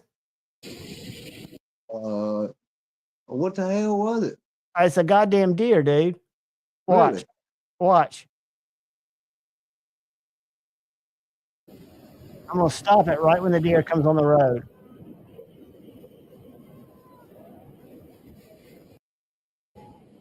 All right, see it right there coming on the road? Oh, yeah. On the left now watch where it goes. The guy in the blue. Woo! I See, seen him. he just ran right into that dude. They hit each other. Oh, yeah. And I think they show it in slow motion. See, there it is right there. Shit, Pinchy. Come on now. I'm telling you, man, it's not safe. And that's why when you talk about, Ed, when we were talking about riding motorcycles. Damn your ass. I'm going to beat the fuck out of this cat. What's she doing, clawing you? She fucking reached over and grabbed the curtain and just tore the fucking curtain up. That little bitch. I'm going to beat the fuck out of her. Oh, there. I tell you what, there. All right, here's another one. This will be the last one we'll look at. And then we'll get out of the deer, but this one's a different one. But it happens, man. I'm telling you, you got to watch for every freaking critter. And I had a bobcat track me once. A buddy of mine was riding a motorcycle one day, and you know how dogs, they like to chase shit that's got noise, you know, motorcycles, mini bikes, go-karts. Some people got dogs that chase the shit out of stuff. One of my buddies going down the road one day, and a fucking dog come running out. I guess you know what happened. Oh, God. So watch the right side of the road. Watch the right shoulder. Road rash eat his ass up. You see it right there? I see it. What is it, a deer? It's a deer. Yeah, watch this. Damn. Fucked his ass up. Road rash. Well, he's actually, believe it or not, these downhill longboarders, they wear slide gloves. So when I skate downhill, I've got leather pants. I don't have knee pads but they have the slide gloves are gloves that have these pucks that are made out of this high impact plastic. So when you go around a corner, you can put your hand on the pavement and drift, and you use that to kind of stabilize you. And the knee pads they wear have that same material on it. So they learn when they're skating, when they fall, they want to do that Superman because they're essentially on their knee pads and on their hands sliding to stop and using their toes. So they get road rash, but not as bad. I mean, when you see them rolling, that's when it's brutal. Yeah. Dude, when I used to drink, we were on the board of our neighborhood pool, and we're having it. I think it was Memorial Day or something, and we've been drinking up there. And I went home and got my skateboard, and I was going to come back. It was only like not even a mile, and my ex and my daughter came after me in the car. They didn't think I needed to be skating because I'd been drinking too much. And I was they were chasing me in the car, and I'm skating to the pool, and I looked back up, and I was going through the park at the time, and there was a bike rack that I pass every day. Dude, I slammed that bike rack, and like a Browning 12 gauge over and under, my body just did a shotgun over it. I broke all the ribs on my right side of my body. Damn. It was horrible. Worst injury. And I wasn't going downhill. I just wasn't looking, and I was inebriated. But it was brutal. Joe, I'm gonna help you and Derek out. Javon, take that message down off the screen. I ain't scared. I'm not. I don't worry about. You get to a point. The greatest thing that happened to me, that any of you young men or women, I urge for you to find this sooner than I did. I was about 52 when I realized that other people's opinions of me do not matter, and I cannot change as long as I'm living the best life that I'm capable of living for me and service to other people. I'm glad you out doing what you do, and if you able to do what you doing, I'm proud of you, and it keeps you mobile. You know, it keeps I'm trying to stay mobile, dude. It's been since I have not been working. and had a schedule. I think I even told you it's been tough. I have to make myself get up, you know. I understand.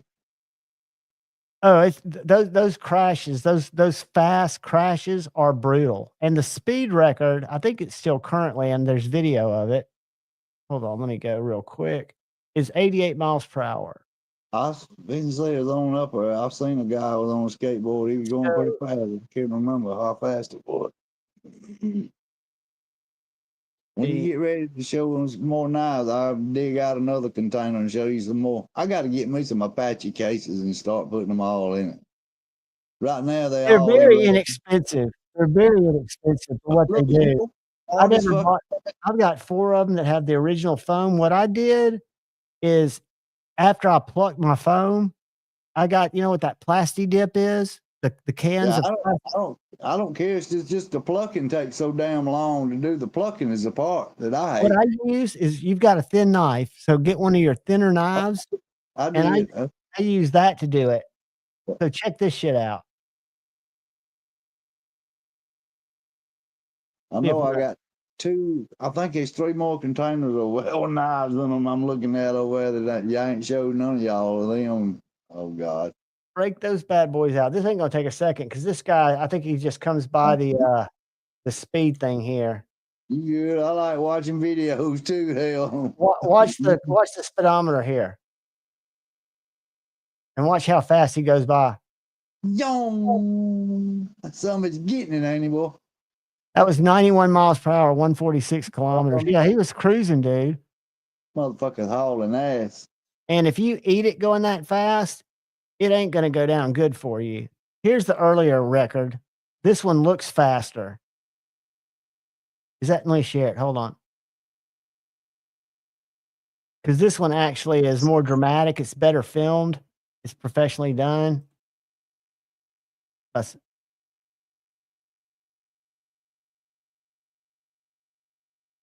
I ain't never been on a longboard before. They're much more stable than shortboards. It's got to be because it's a lot bigger.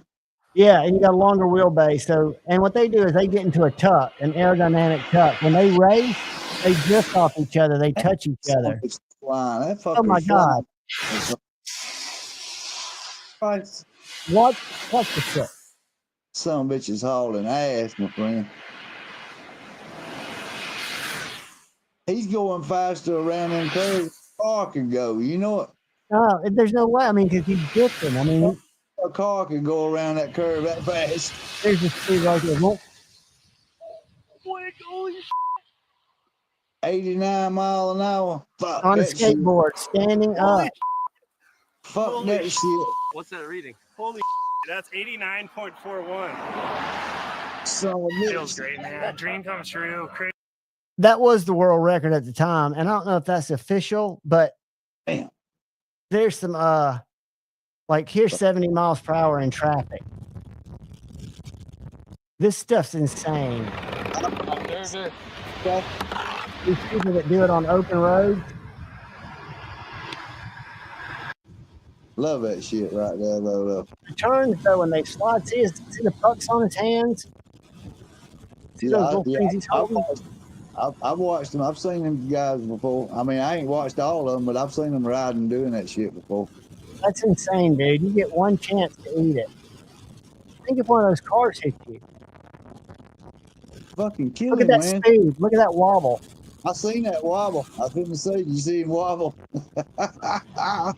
And you know what I learned? The wobble is a nervous reflex in your ankles. So you just got to relax. When you start to wobble, your brain will tell you to stiffen up.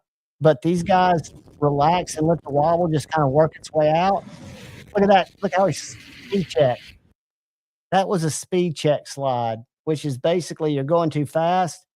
And like a snowboard, you kick the board sideways. Yeah, so now you're going sideways. Your wheels are still spinning, so they're not flat spotting. But that's how you come to a stop. Dude, it's a rush. I used to go fast. What?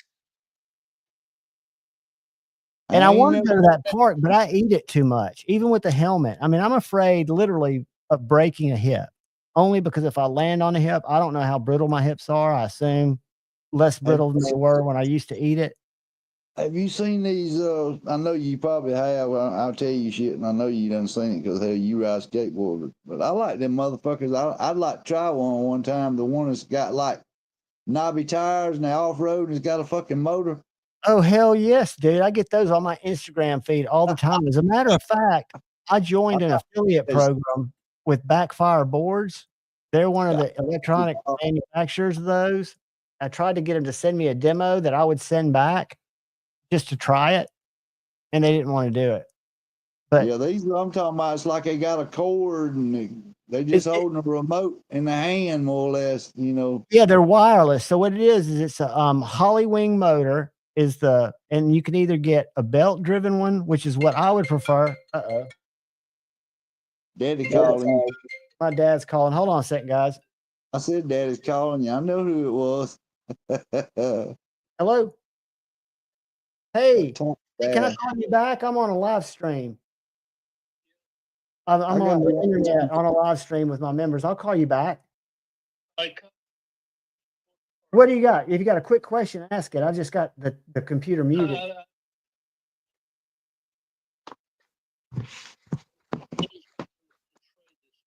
What's the time?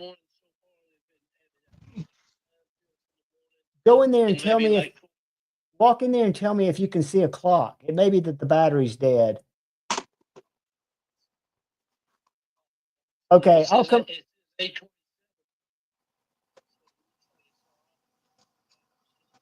What's the number? What's the number above the door? 2. Okay, so it hadn't moved yet. What time does it say it is? Clock. We're 3 minutes away. It'll be ready in 3 minutes, Dad. When it goes from 8:27 to 8:30, that's when they'll. I just called you. I don't. It's been a long time since I had nothing in there in the morning when I get up. We're just 3 minutes early. So I'm looking at my clock now. It's only 8:26, but yours says 8:27. So at 8:30 is when it goes off. So if you just sit right there for 3 minutes, maybe get you something to drink, it'll be ready in just a second. I love you. Love you. Bye. Bye, Pops. Love you, Pops. Did y'all hear that? Oh, I didn't even have it muted, did I? Yeah, that's okay, Javon. That's funny, dude. I thought I had that muted, but I was on a different screen. Sorry about that, guys. I've got a dad with dementia, and he's got this pill dispenser. He has to take heart medicine. And he has this pill dispenser that goes off twice a day. It goes off at 8:30 in the morning, at 6 o'clock at night. And he just called me saying it hadn't gone off. And he's real bad about letting the alarm beep because he can't hear it and the batteries go dead. So I thought I had y'all muted. I'm sorry you had to hear that. Man, it's all good, brother. Oh, I know. How many you got of these? What you got there? Hold on. Oh, how many you got of them? Oh, those Moras? Yeah. I don't have a Mora. Really? I don't. Well, you fixing to have one. I'll send you what going on. I got two of the same kind. I got that one at Blaze Show. That's got the donut. Yeah, I got that in the Blaze Show. Pocket Metal sent me that one in one of these giveaways I won. And I got two like this. One of them just came from, I won on Zach's. I didn't win. I was the second runner-up, and Marshall sent me one, and I already had one, so I'll send you one just like that one. And then I got another one. So I got three. I really got three of them. Well, this one's got two different blade shapes, is what I don't know if you can tell, but they see the ends of them. Yeah, they're really highly rated knives. It's two different blade shapes. 1931 Leatherworks, brother. Hang in there. I went through it 6 years ago, after 20 years. And it was tough. But in hindsight, I'll send you that one. You hear me? I'll send you that one. It's brand new in the pack because I got two of them just alike. Dude, if you do that, I'll send something down to you. Look, this buddy of mine come by the other day and I wasn't at home. He said, I left you some knives on the table. Dude. It was my picnic table up under my garage. You see Where do what you they get say? those? Cold Would steel? you? No, Mossy Oaks. Oh, Mossy Oaks. Those are good knives. That's one of those little outdoorsman sets, isn't it? 4 of them. He sent 4 of them. Every one of them's a different blade shape. Brand new. Never fucking used them. Dropped by and left them in the damn Walmart bag, sitting on my damn front porch out here. Up under my car shelf, not on the front porch. This is the one I was going to show you a while ago. I was telling you. Here. Yeah. That's my Essie. That's the only thing. It come from Team. I sure do like it, but it rattles in the fucking case. If you tighten that, let me ask you something. If you tighten down, I know SE sheaths are more plasticky, but if you tighten down that that clip to the sheath, sometimes it tightens up the sheath. It's not the clip. No, I just mean if you tighten it down, it squeezes the whole thing together. I'm telling you, you can squeeze the clip and it's still doing it. Here. Yeah. I got my finger on the clip, squeezing the shit out of it. It's just loose inside of it, but I like the knife. I just don't like it rattling. No, my little lucky dog, which is that? You know what that is, don't you? Protect. Oh. Bought that at Blade Show this year. Man, I come home with too many motherfucking knives from Blade Show this year. No, you didn't. Is that a fixed blade, dude? Is that a Les George? Yes, sir. That is beautiful. Yep. Yeah, but I ain't too crazy. It's got one of them clips, but it ain't like that other clip that I told you I was gonna throw across the fucking lake. But the good news is, buddy, you got the hole, so you can buy an ulti clip or something else or strap. This is a better clip. This ain't like that other one I was talking about a while ago. See how small this one is? Yeah, that's the half size. Yeah, and I like it. It still sticks out. Yeah, but if you wear it on your belt, it's not bad. Yeah, I like that one. What else you want to see? Tell me what you got. I'm trying to see what I got in here. Hell, I can't remember. This is a Ozark Grail. $5 knife. I like that grind.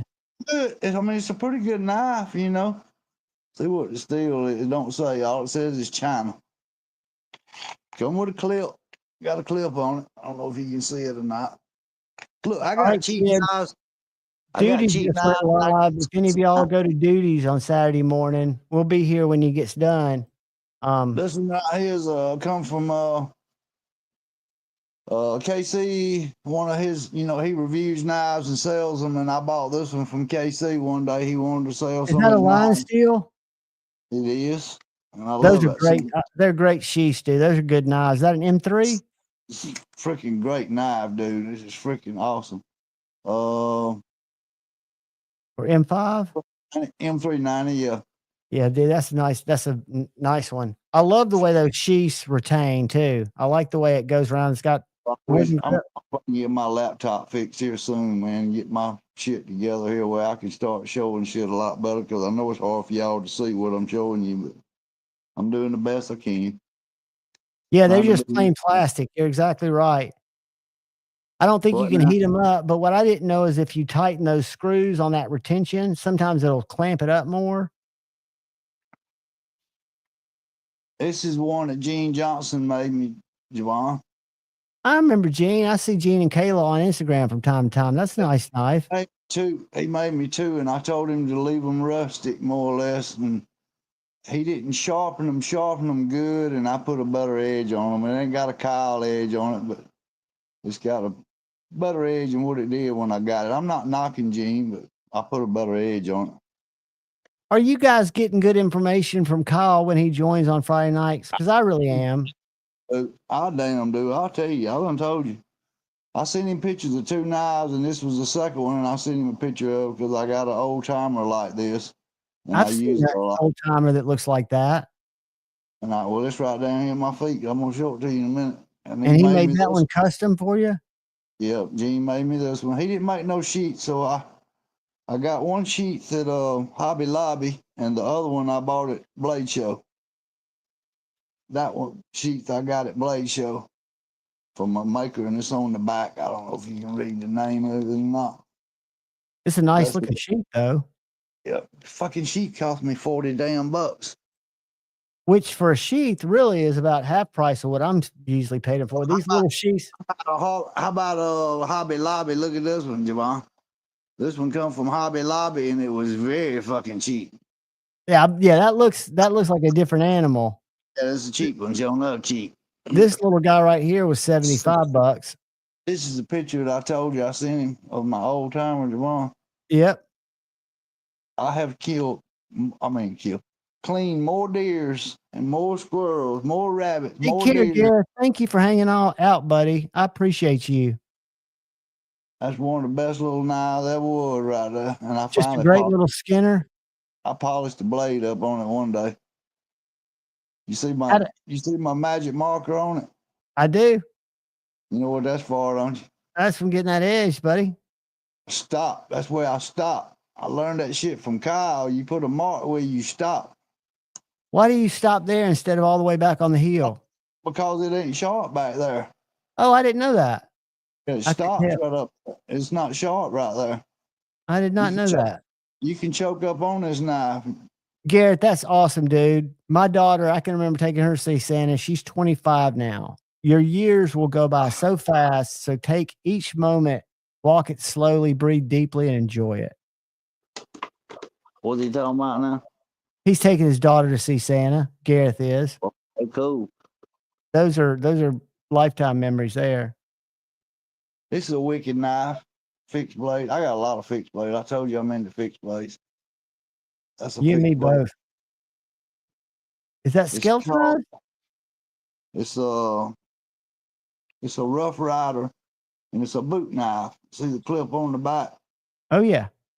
You clip it on your boot. Let me get it out and I'll show you. It's really sharp too. Oh, that's a little poker. It's a double edge. And it's skeletonized. Just a minimalist sticker. It's real little, but that is a little fucking pig sticker, motherfucker. It'll get you. It is very sharp too. Check this little guy out. This is a little fixie from a guy named Tyler Denny. I've got two of them. This one's crew wear. Is it orange or red? It's orange. I've got one in vintage micarta that's Magna cut, but these little knives are so light. It's got a little harpoon, and it is an absolute slicer. The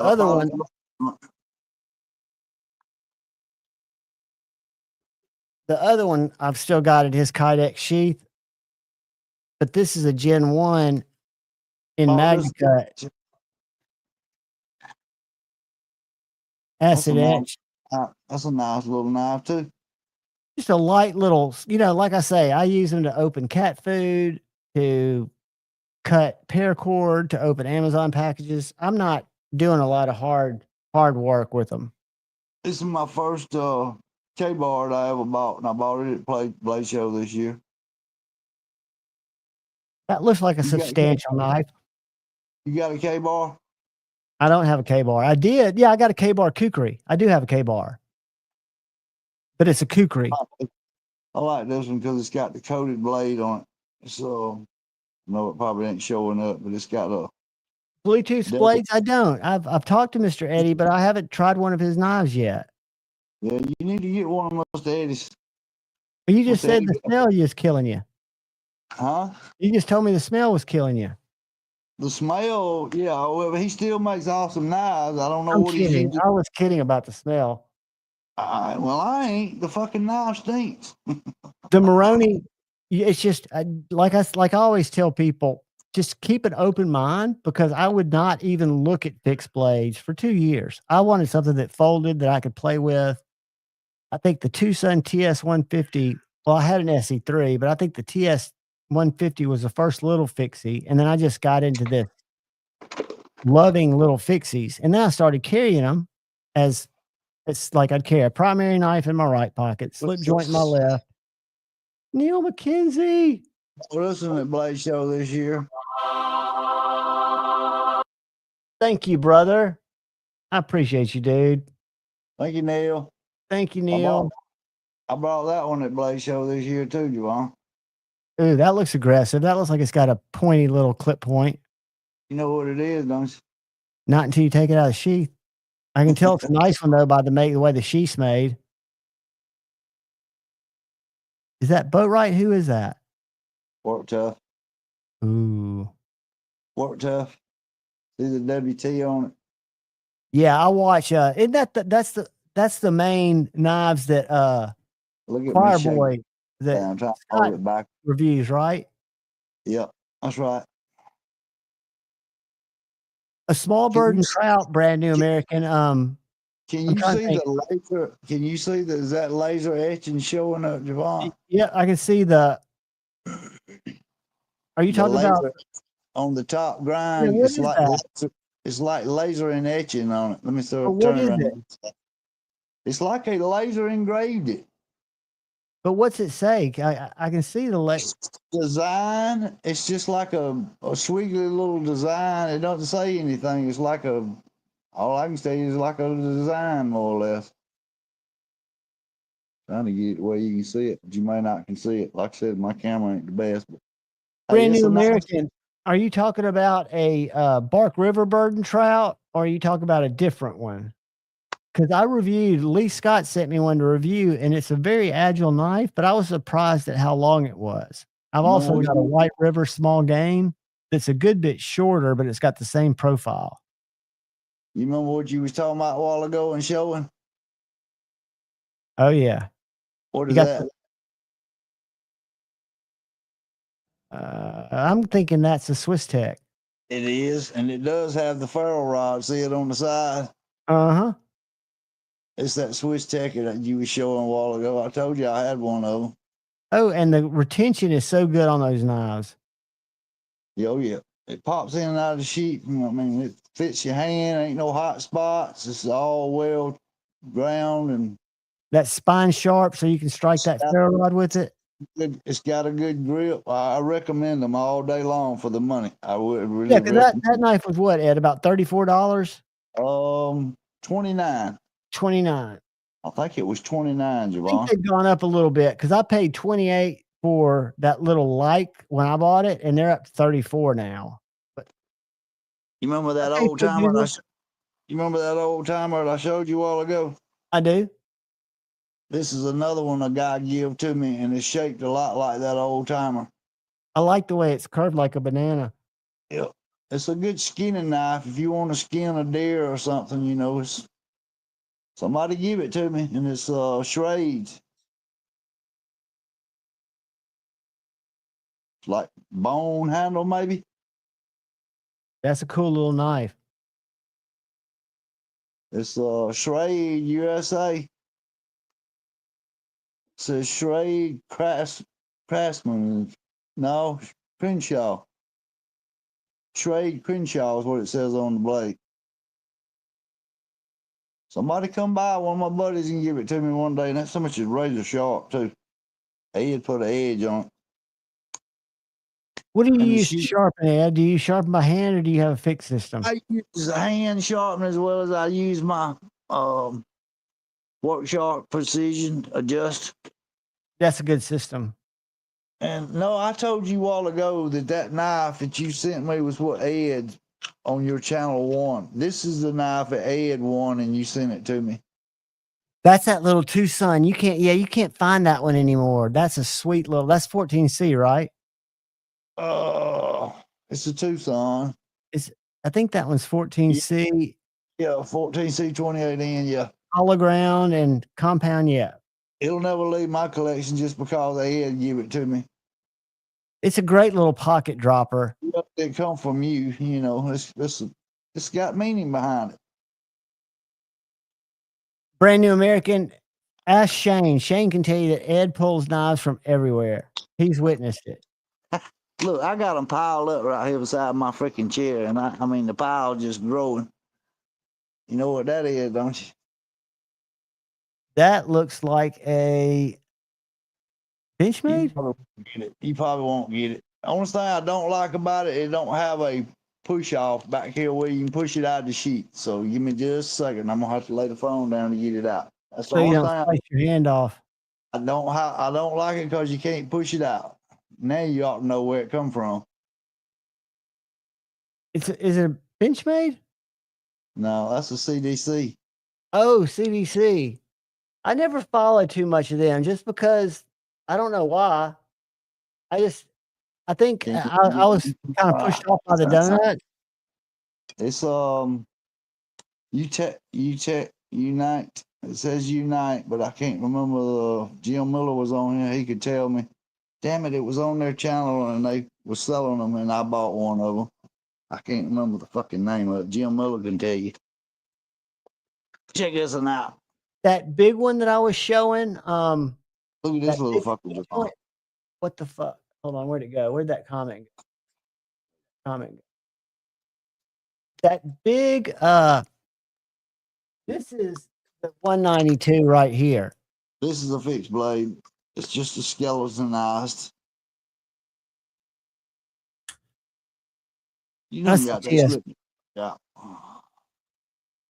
That's pretty sweet. Thick recurve. It's just skeletonized.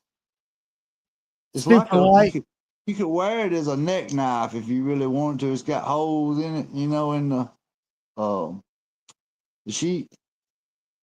You could wear it as a neck knife. I think that's what it's designed for, as a neck knife, to be honest with you. It's not very big.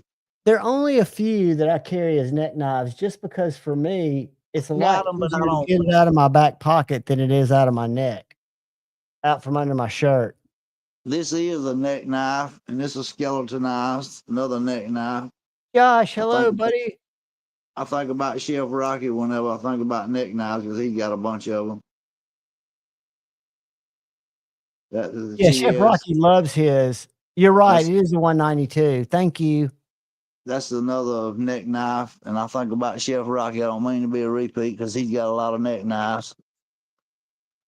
What was the Tuscan knife, Derek says? It's what now? What was the Tuscan knife you just showed a few minutes ago or a second ago?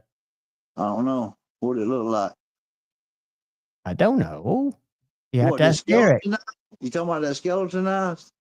I think he might have been talking about the one before it, but I'm not sure. Derek, were you talking about the skeleton knife? Oh, was he talking about the pink and blue? Oh, what was the deal with that Tucson with the slip joint here? With this one, Derek? This is the Tucson. Or I don't know if you were talking about the one we were looking at that Ed had. I don't know, but we was both showing now, so I don't know. But this is a little, I almost cut my finger off. Yeah, this is a slip joint that I bought. I did not think it was going to be nearly this big.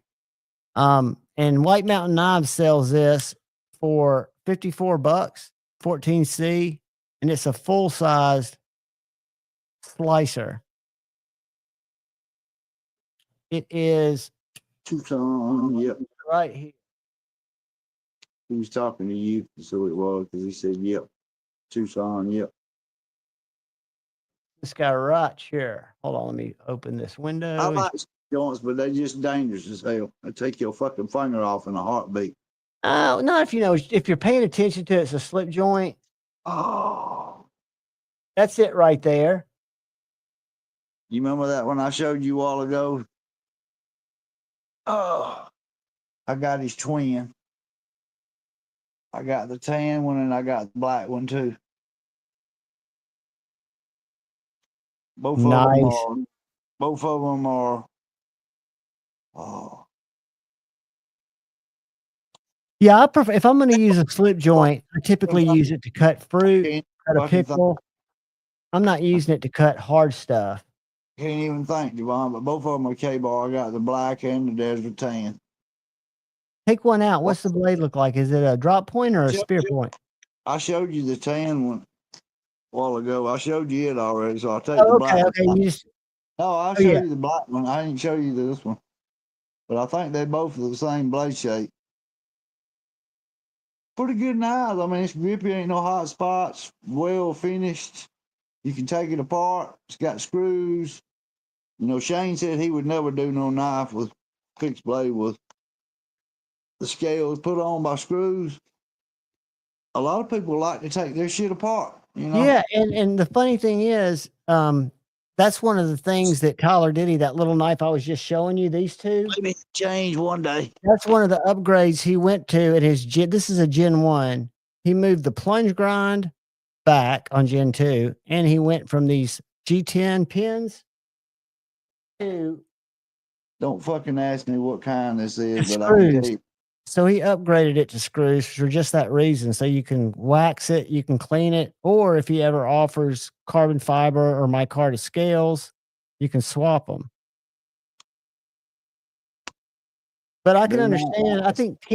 I think pin scales, if they're done right, look probably better, more refined. Because the screws, I mean, you can look at these and tell me which looks better. Whoops. What's that, Javon? I think the G10 pins, damn it, I got the thing mirrored. The screws, I don't think look as good. Well, I like pins, but I do like screws too. Don't get me wrong. I like both.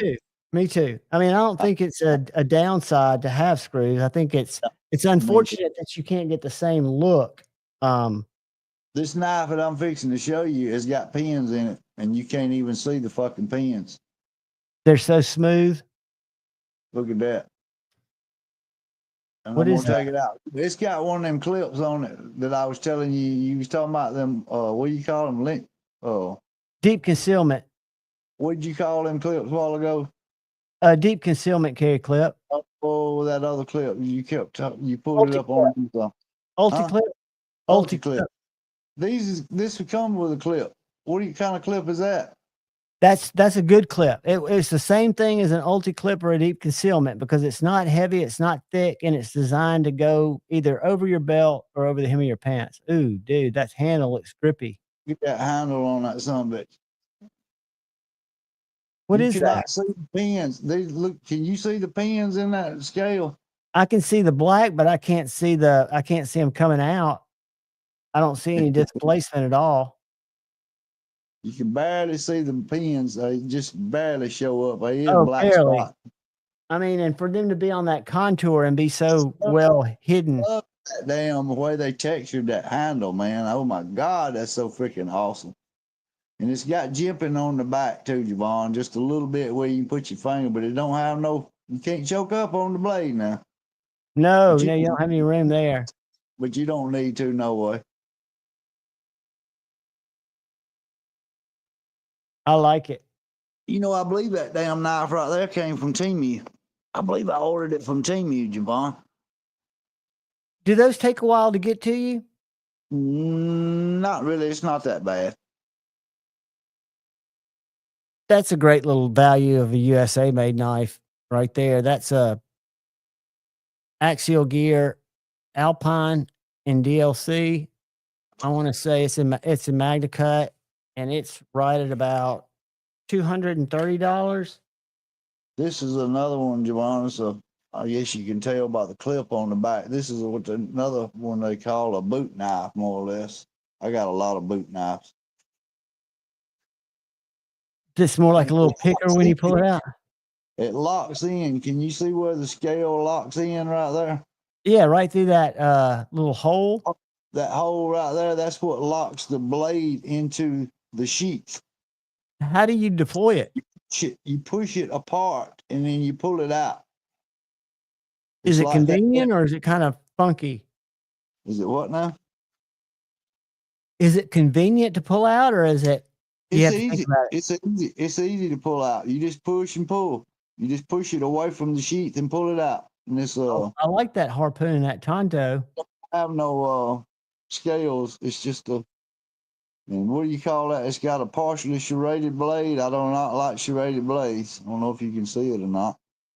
Yeah, but to have it partially serrated, you get the best of both because if you ever need something that's toothy like that, to heal your blade, you're not going to use as much.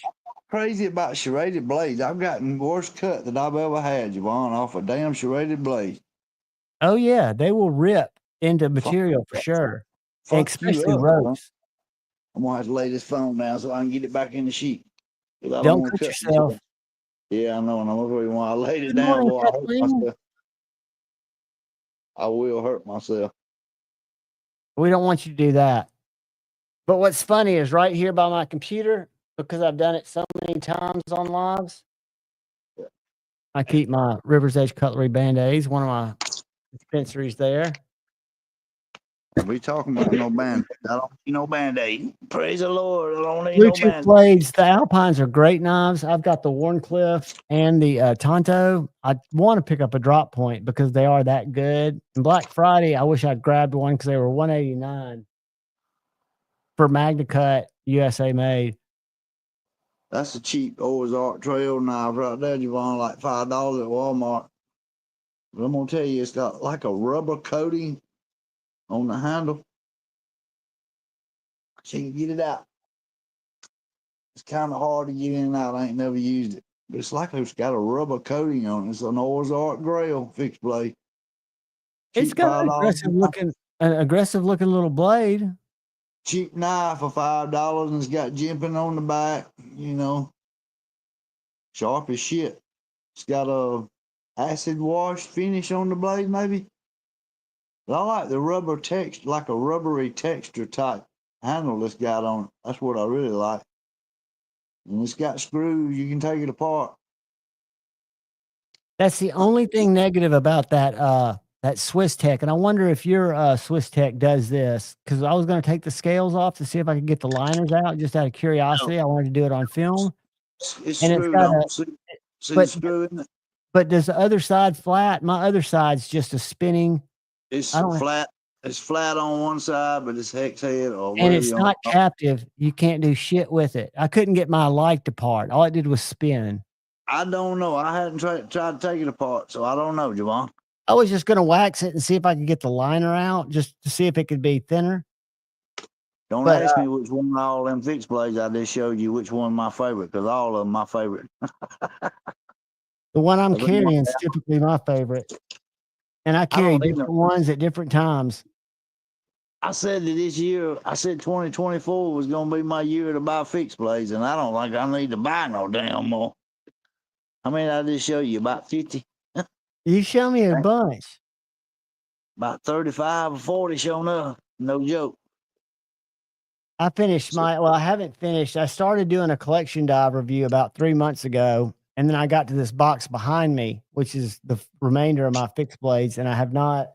That motherfucker was expensive. And it came from KC. That was $120. I think I paid him for that damn knife. Which one's that? The one I bought from KC. I think it was like $120 that I sent him for that damn fixed blade. For that Kubi?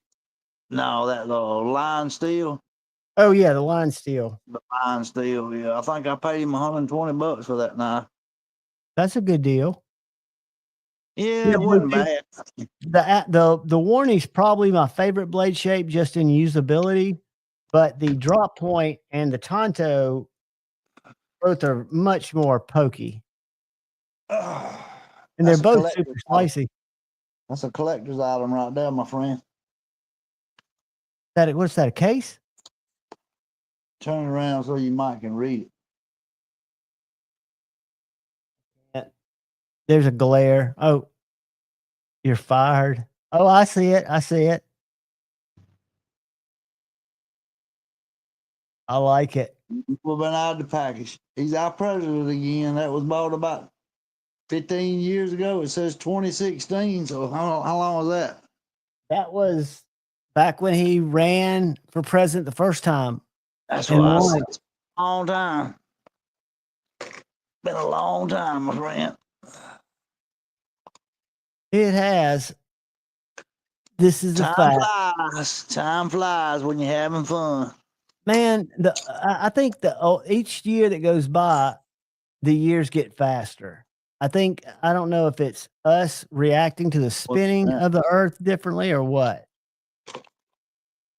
B Shady, I agree. I think the Alpine, to me, and I love the Shift OTF, but I think the Alpine is their gem. And I'll tell you what's going to be fantastic is I think they're dropping now, but Big Idea Design Company makes this little small lookout, and this one's made by Best Tech, but they also have USA made one in Magna Cut with micarta handles that I think is under $300. And this is a great little small fixie. with a super neat clip system. The way they did the clip is they shipped this knife with a left-handed and a right-handed sheath, and then this titanium clip mounts on the center of the sheath, and it mounts high so you get deep carry, and then you still have no interaction between the clip and your deployment of the knife. It's a good one. I should have more fixies out here. But I got, ain't no telling how many of the knives I got like them. Every time I find one that's a different color or different style, I buy one. And they good knives. Camillus, Yeah. damn good knife. I ain't gonna knock them. They're brand new, Javon. Ain't never been used. You Don't ain't tell cut me with how those many- guys yet? No. I got so many knives, it's just brand new, Javon. It's unreal that I've never used. Most of all these that I've showed you never been cut. Maybe one or two of them that I've used. But you've got the ones that you use. I mean, you're always carrying a knife, aren't you? Oh yeah, I don't leave a house without one. Right now, Marco, I'm toting, good morning, brother. right Dang now I'm off, toting. what's up? Right now, Javon, I'm toting my Shane knife mostly. You know, That's probably one of the best heat treats you can get. the other old timer I showed you a while ago that I always clean my deers and my turkeys with. This is my one that I got the gut hook on that I've used to clean a lot of deers. I've had that knife for probably 40 damn years, Javon. The old knife. That is cool. Level on up. Old timer. Sorry. No, Rotate my you're phone. doing that. Let me see if I can click on it here. I clicked on it on my iPad.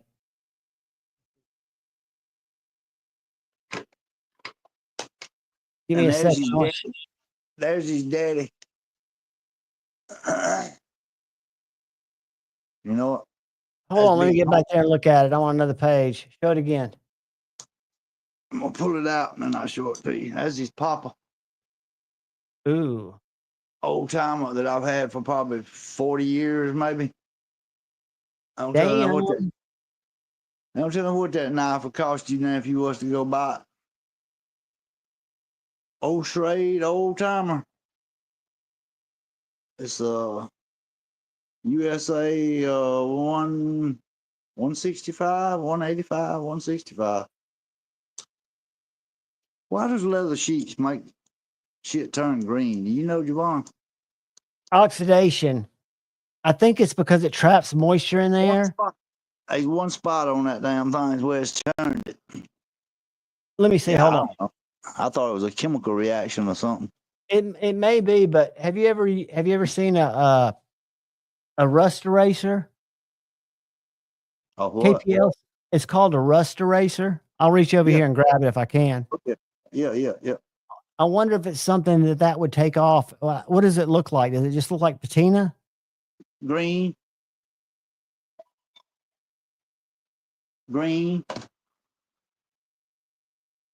There's another one like that when I told you I cleaned my deers with. Another one. All right, guys, we're going to go sub to Blade Walker. Hold on, I'm about to put it up. I'm already subbed to his channel. I'm I think subbed to I am everybody. too. But let me see. There it is. Boom. He just posted a video just a minute ago. All right, hold on a second. Let's get here. 543. Click all. Get the link. M18. What the hell is M18? That's some kind of tactical knife. Y'all subscribe and go watch his latest video. I haven't gotten a chance to watch it yet, but it looks like a call out. I'm going to post it right there. Badass little knife. Let me see it again. It's like it's real spear point on it. Oh, yeah, that's a. It says M18. I mean, M48. And it looks thick too. It's a good grip. It's like a rubber grip handle, more or less. Fish your hand good. I like it. You can stab somebody's ass, which I wouldn't do that unless I have to. But No, we wouldn't want to be put in that situation. And unfortunately, I'm gonna save my Slurpee. Yeah, I'm gonna save my Slurpee, but I'm gonna do it with Freedom Pills, probably. No, that's right. Probably do it with some Freedom Pills. Let me get out of this box. There's a lot of. Most of that box has got a lot of old timers and Camillas. I'm gonna scroll through the morning Instagram feed for you guys, and we're gonna see what's happening over here. We got a cat. We got a loaded skateboard. Ugh.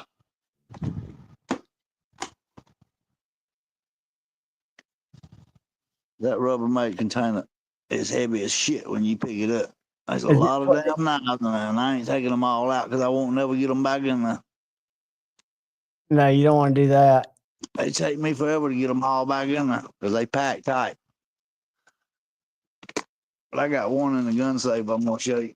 Yeah, guys, Night's Edge is in the house, and he goes live in 25 minutes. So what we'll probably do, Ed, is we'll probably cut out and come back for the 11. What do you think about that?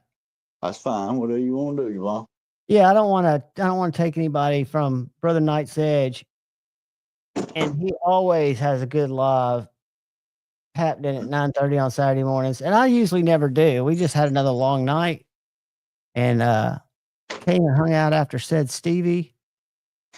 And my cat's walking across the paths. Thanks, Tip. That was not me.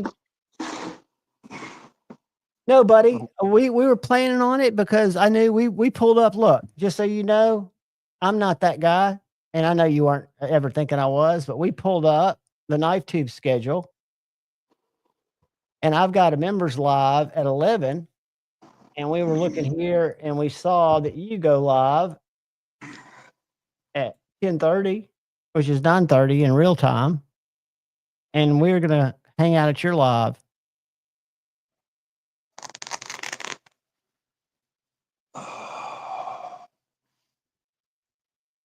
Appreciate you, B Shady. Ed is a great teammate. He's the man with the most plan.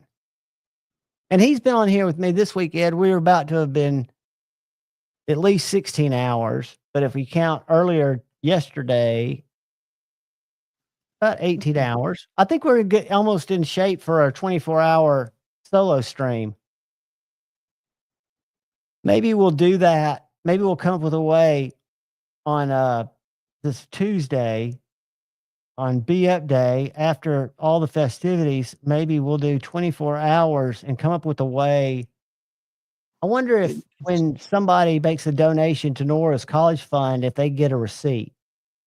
I don't know. This they can turn in for a giveaway. This knife right here, Javon, I carried for I probably carried it at least 15 years, if not more. It said Case on the across the logo right there. So I tell you how long that I carried it, it wore it off. But when I first got it, it's an old knife. I know you probably ain't never seen one. It's like a rubbery coating finish. Yeah. And it's a lot back. You have to push the button to lock it and let it go. But I used it for many, many years, and it's sharp as shit because I just sharpened it. I broke the point off of it, and a guy they was deer hunting at my boss man's land down there, and I had chipped the tip right off of it, and he refixed it. This is before I knew how to sharpen knives and what have you. And he fixed the tip, and he sharpened it up, but it never was sharp. But when I first got it, let me close it first. When I first got it, on the right there, I don't know if you can see on the inside of the scale right there, it says push. And if you hold it, and I'm going to show you, and you push, the knife will open up. Is that how you clean it? You open it up and you can clean it. And if it gets blood or anything inside of it, you can clean it. That's pretty ingenious. Never seen another one like it since. And it was made by Case. That is ingenious, dude. So how do Push you it. deploy it? Do you just pull it or click down and it opens up? You just push that to open that up. That don't deploy the knife. Do you That just pull it out with a regular nail nick? Yeah, it's got a nail nick. Yeah. I got you. But I don't know if you can hear it, but when you push it back, hear it snap back in. Oh It yeah. just locks back in. But yeah, it's got a nail nick on this side of it where you open it. I don't know if you can see it right there. It's got a spring on the back, right? It's a lock back knife. Yeah, lock back. Very cool. So I like stuff like that. Sharpened it's a case XX, and I sharpened it on my. I was telling you that guy fixed the point where I broke it, and then he sharpened it after he fixed the point, and it still wasn't sharp. And I just quit carrying it. And when I got that damn Work Sharp Precision last year, I set that sun gun up on it, and I swear to God, it has got hair raising edge on it now. Those Work Sharps are great, dude. That's what I had. I think I sent it to Paul because I got the PS Prof down the road. Yes. But the Work Sharp is a great system. I got some very screaming edges off of that. I was trying to see I'll tell you what steel that is, but I never could get it sharpened on a stone. I would hand sharpen it, and I would get so damn mad because I couldn't never get it sharp. It could be soft. I was trying to see if I could read what writing it is on it.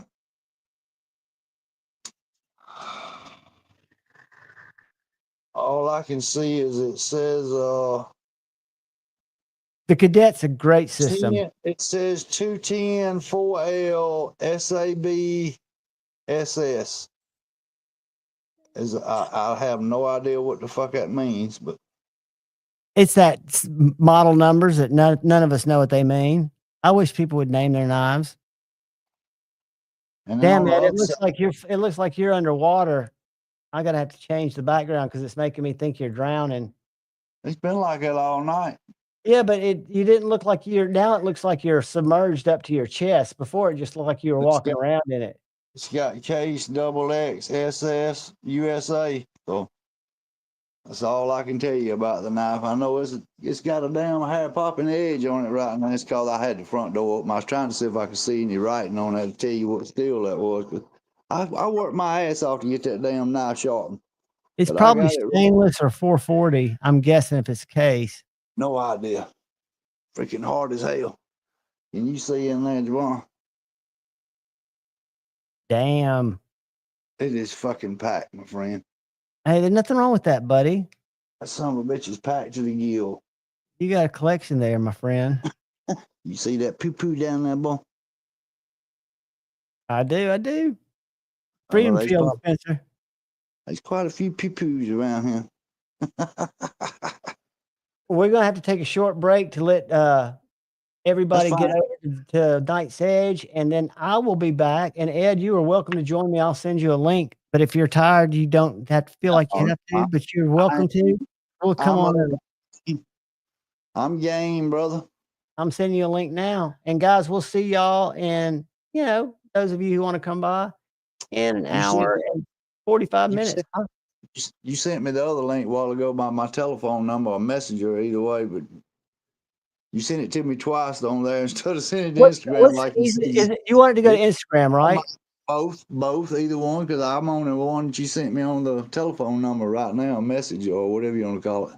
I'm going to send it to you right when we get off here. Guys, do me a favor this morning. Look out for the guy or gal to your left. Look out for the guy or gal to your right. Look out for each other.